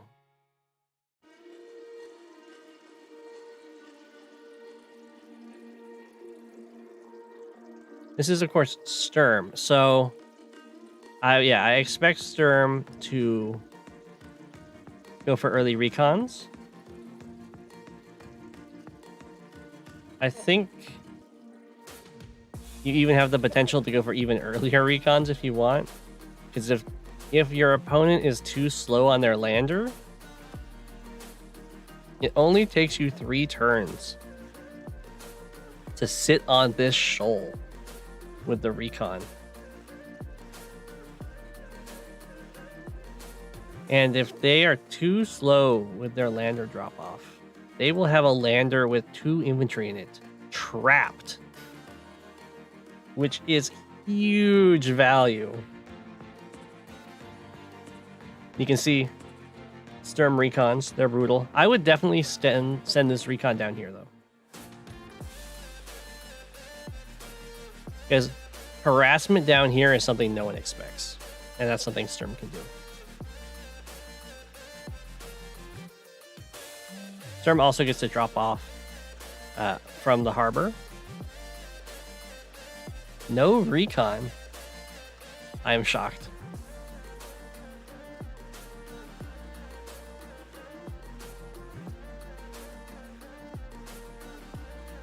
This might be a double recon turn. The Comm Tower interrupts. You can send the next one to interrupt the Comm Tower. Fine.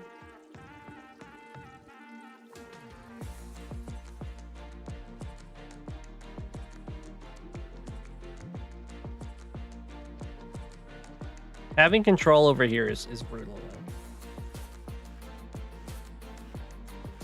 BB base skip. Yeah, really wanted... Oh. So you want to... Well, there's a few things here. The tanks actually make it over here in like the same time that the lander gets them there. But you also don't want to load units into a weighted transport. You want to load them into transports that are about to move.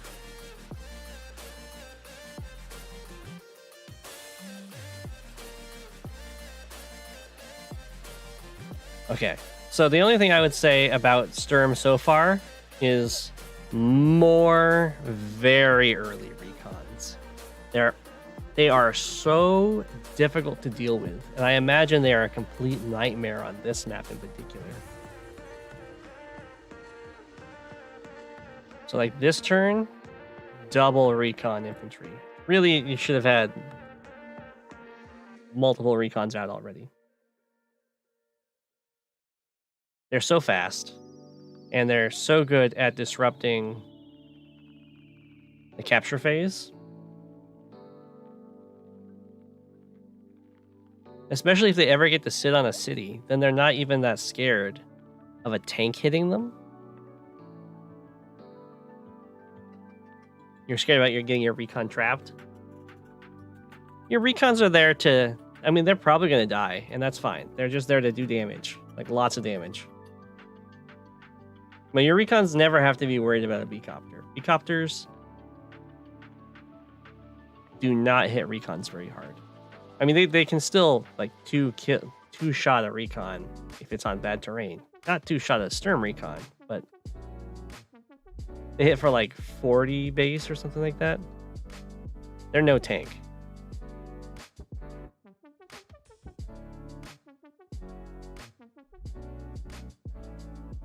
I like this. The harassment. It's good.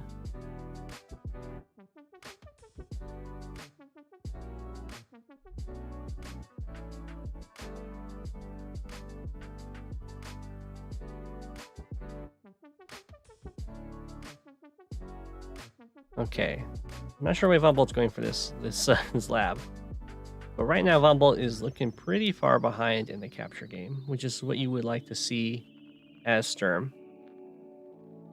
So when you're fighting Von Bolt, and usually when you're kind of fighting anyone as Sturm, but especially against Von Bolt because he has increased defenses and attacks, yeah, you want the indirects.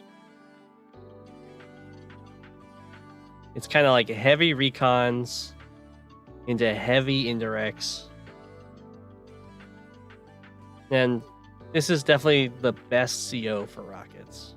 Because they get to just zoom along and go find the forest really, really, really early.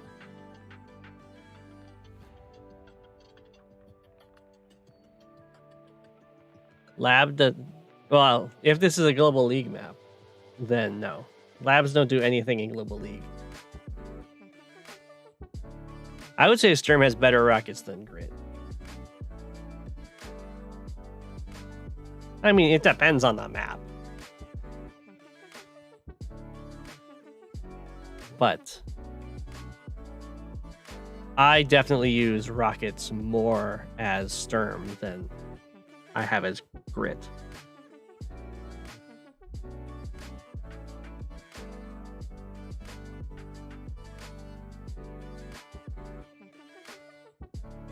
It's true.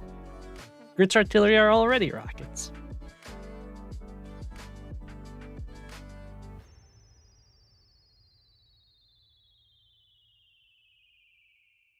Groot usually just wants a ton of indirects, but rockets can't be good with him.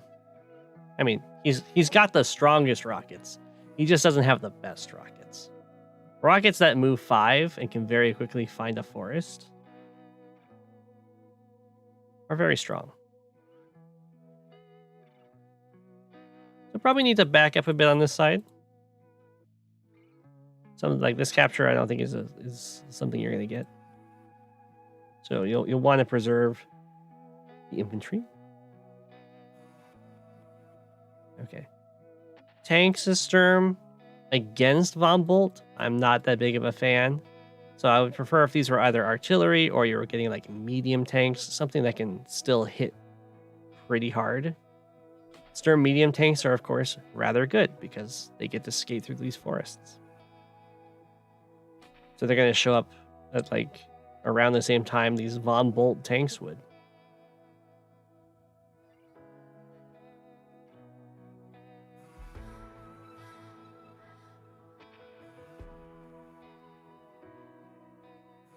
But pretty much when you're fighting against someone that has a lot of defense, you're going to want units that have really high base attacks.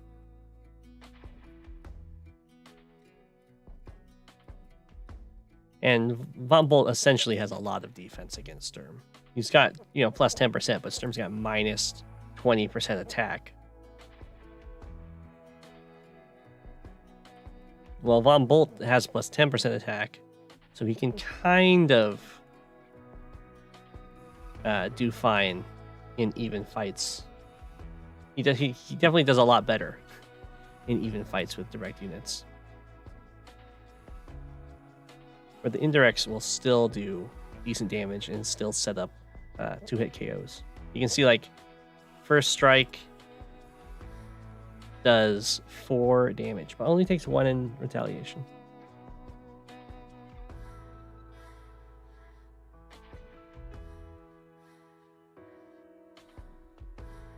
I like that you're backing up over here, though.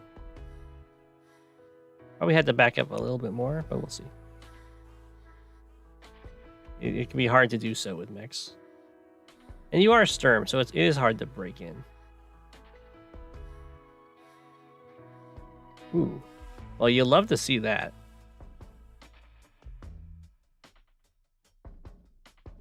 Your rocket got tagged. That's not a huge deal. It's, of course, bulkier because it's a Sturm rocket. Did that not reach? 1, 2, 3, 5. I probably would have gone with an infantry. I guess there isn't really a better target for the tank, though. It's fine. Oh, you don't go in on this anti-air. I would go for that anti-air. The anti-air is a big threat for all of your air units. Although I guess you only have 1 copter. Because they'll still kill your copters even with your better defense. The rocket's fine. It's a Sturm rocket, so it's only somewhat hurt by the half health. Ooh. That, however, hurts a lot. So now this artillery can just roll up and kill something. Rocket is no longer fine. Rocket is very sad.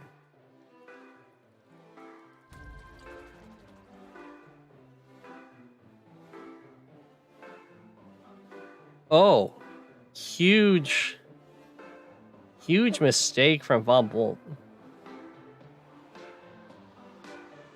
Basically, this infantry needs to just not be in this forest, and the artillery needs to go here so it can kill the AA next turn.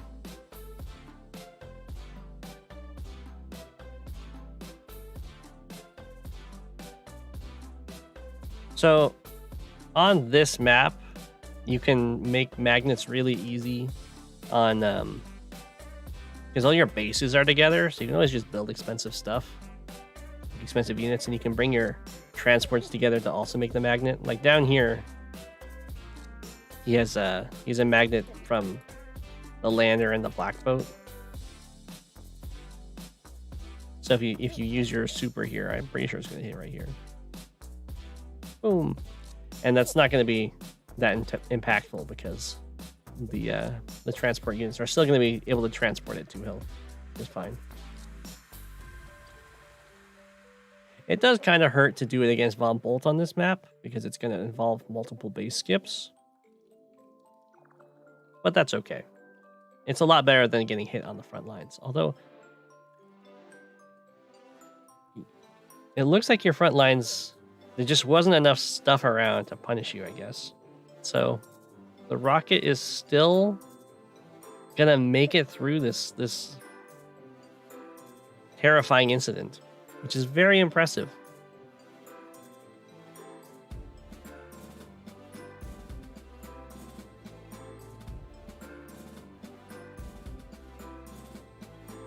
Looking really good, actually. The rocket can still fire, or it can go and heal. Hey, it fires. Okay. Well, I have a feeling the rocket's about to get hit again. I'm amazed that you got away from that unscathed. That was like a nightmare scenario. I'm not quite sure where this mech retreated.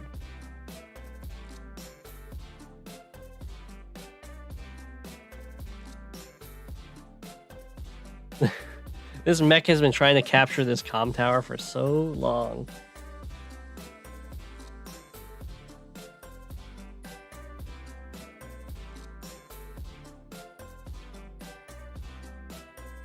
So because this mech retreated so far, it doesn't actually get to help with killing these vehicles, which is a shame. It does get to hit this guy, I guess. Is this rocket gonna live? Or not get hit by this copter? Oh, the copter got trapped on the anti-air, I guess?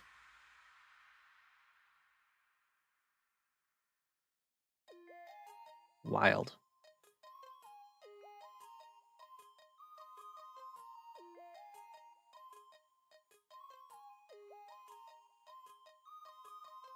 Okay, the rocket gets away. See how good Sturm rockets are? They just kind of zoom around.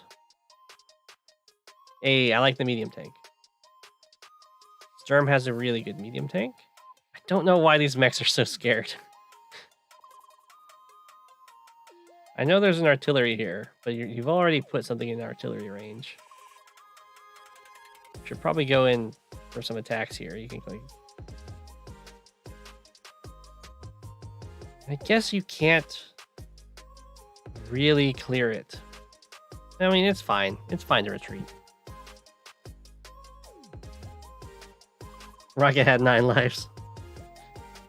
It had 10 lives, 10 HP.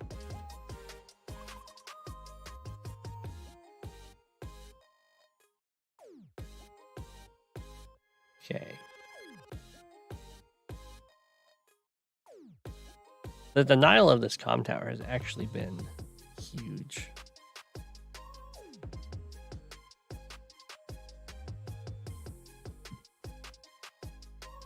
But Von Bolt has started to get ahead in the economy.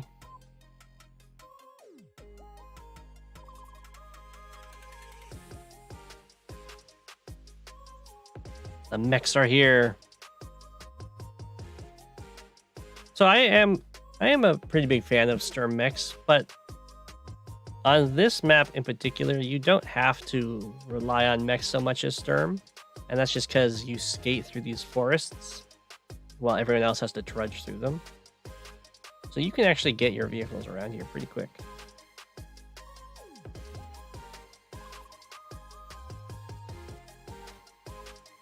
Oh no! You're gonna lose your comm tower.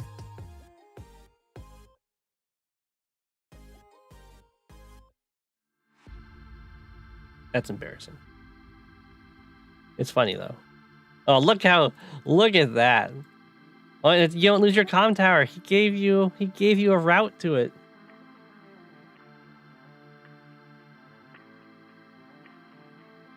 Sturm isn't tier 0 in Fog because he loses a lot of his early game harassment that he has in Standard. It's basically his recons have 8 move, but they still just have 5 vision. So they can't actually hit. They don't have that same... It's not... Like, it's still really scary, but it's nowhere near as scary as it is in Standard. The Fog protects you enough that other tier 1 COs can fight pretty well against him. And yeah, Standard has more heavy terrain. Indirects aren't as good in Fog. This is also true. So what determines whether or not Sturm is banned or not is based on if the map has its capture phase broken by his terrain stuff.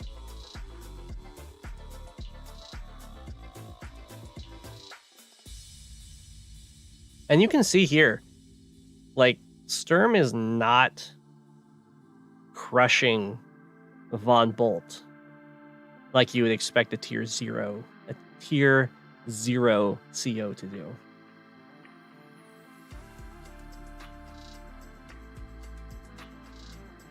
He's winning, but it's not like he was just like raffle stomping him.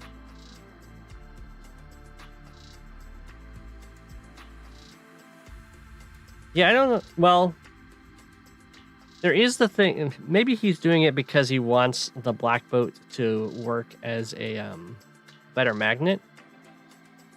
His Sturm's missile, unlike all the other missiles in the game, actually cares about the value of the unit it's attacking. So for like Von Bolt, his missile only cares if it can do 3 damage to the target. So like a 4 health tank works as well as a magnet as a full health tank. These are for a Von Bolt missile, these are the exact same. But for Sturm, his meteor cares about the actual value of the unit. So it's going to value this much more than this. So against Sturm, you could be repairing this to help it suck up a super.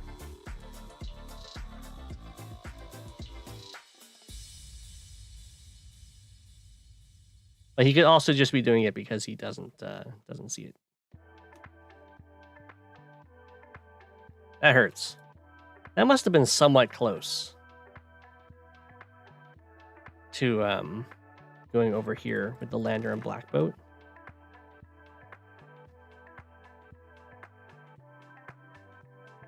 But there isn't that much follow-up over here, so I think you're fine.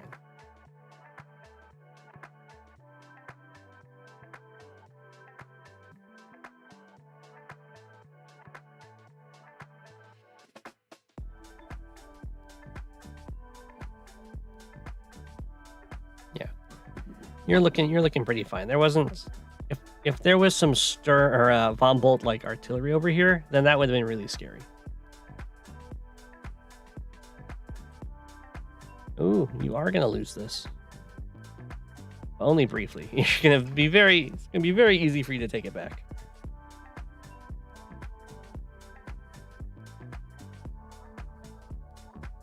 Yeah, I would recommend building medium tanks.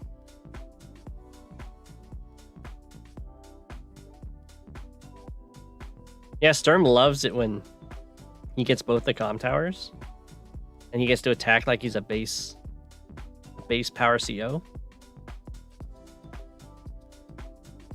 In this case, he currently has no comm towers, but this one will pretty quickly fall.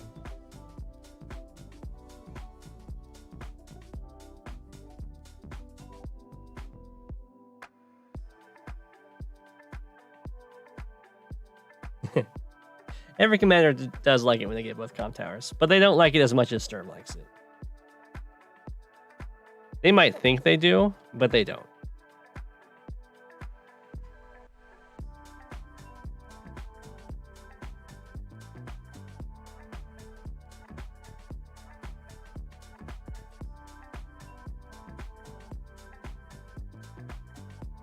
No, not even Javier. No, he does. He likes it even more.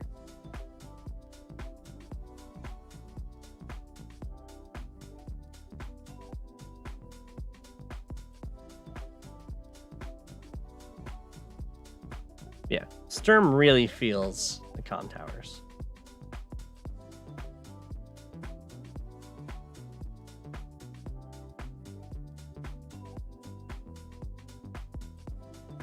And the rocket's hanging out in the forest, and it's all healed up now.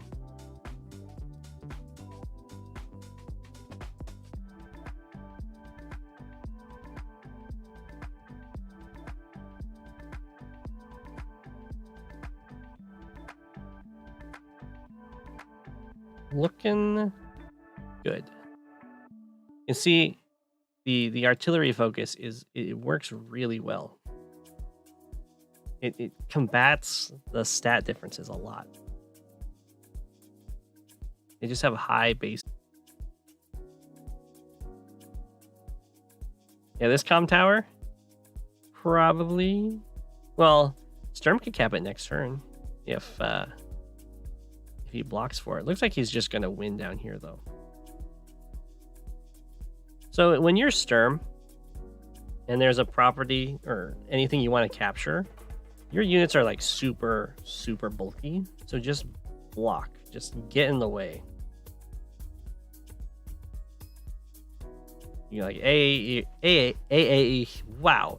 AA here, copter here, infantry here, your Comm Tower.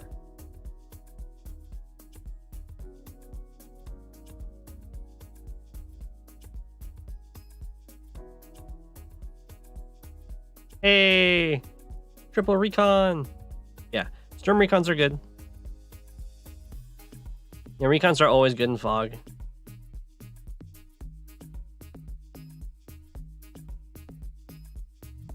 Would highly recommend.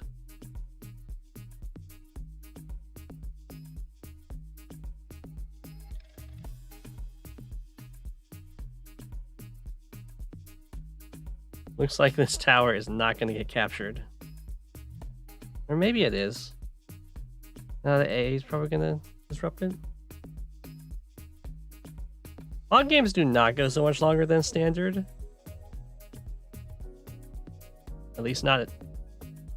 I guess my fog games don't go much longer than standard.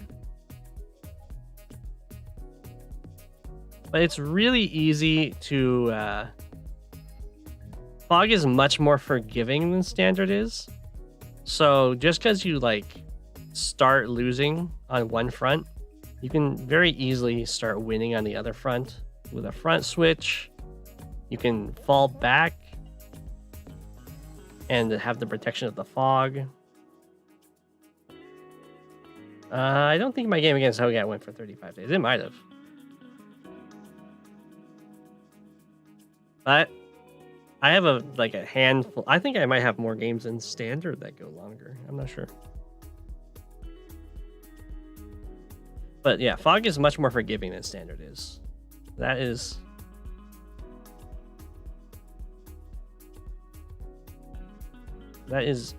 very true. And it can make games go much longer. Although Von Bolt is looking just like super dead.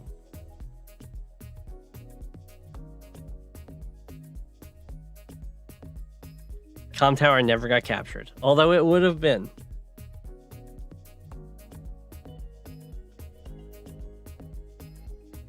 It's also much easier to know you've lost in standard than fog. That's true. Comebacks in standard very rarely happen at higher levels, but comebacks in fog happen all the time at all levels. There's much more to work with. You also have another metric. You've got the information game.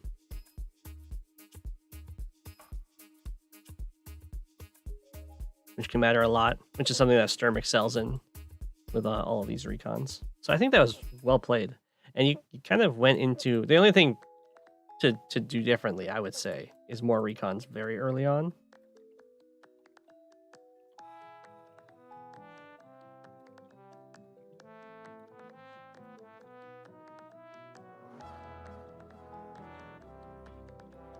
Well, you're welcome. I think that was a good game. I don't know if Fog has more tactics. It's got vision tactics.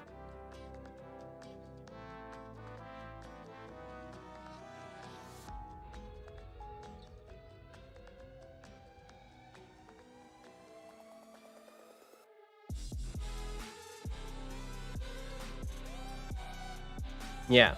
I mean, I think playing Sturm for the first time is a magical experience. It's so fun.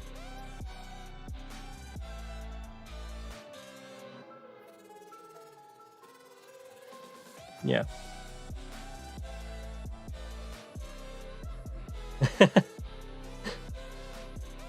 Comm Tower denial is very, very powerful.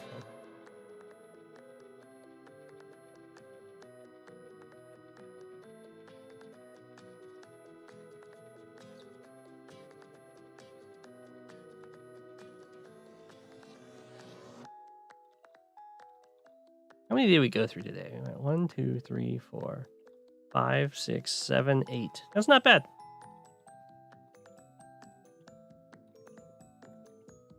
Yeah. And I don't think I'll be doing replays next stream, but the stream after that, I'll be doing back to replays. Tomorrow, I'll be trying to set up the tier list for the Commander Wars SMCO tournament. So that should be fun. And I'll see you guys later. Hope you enjoyed the stream.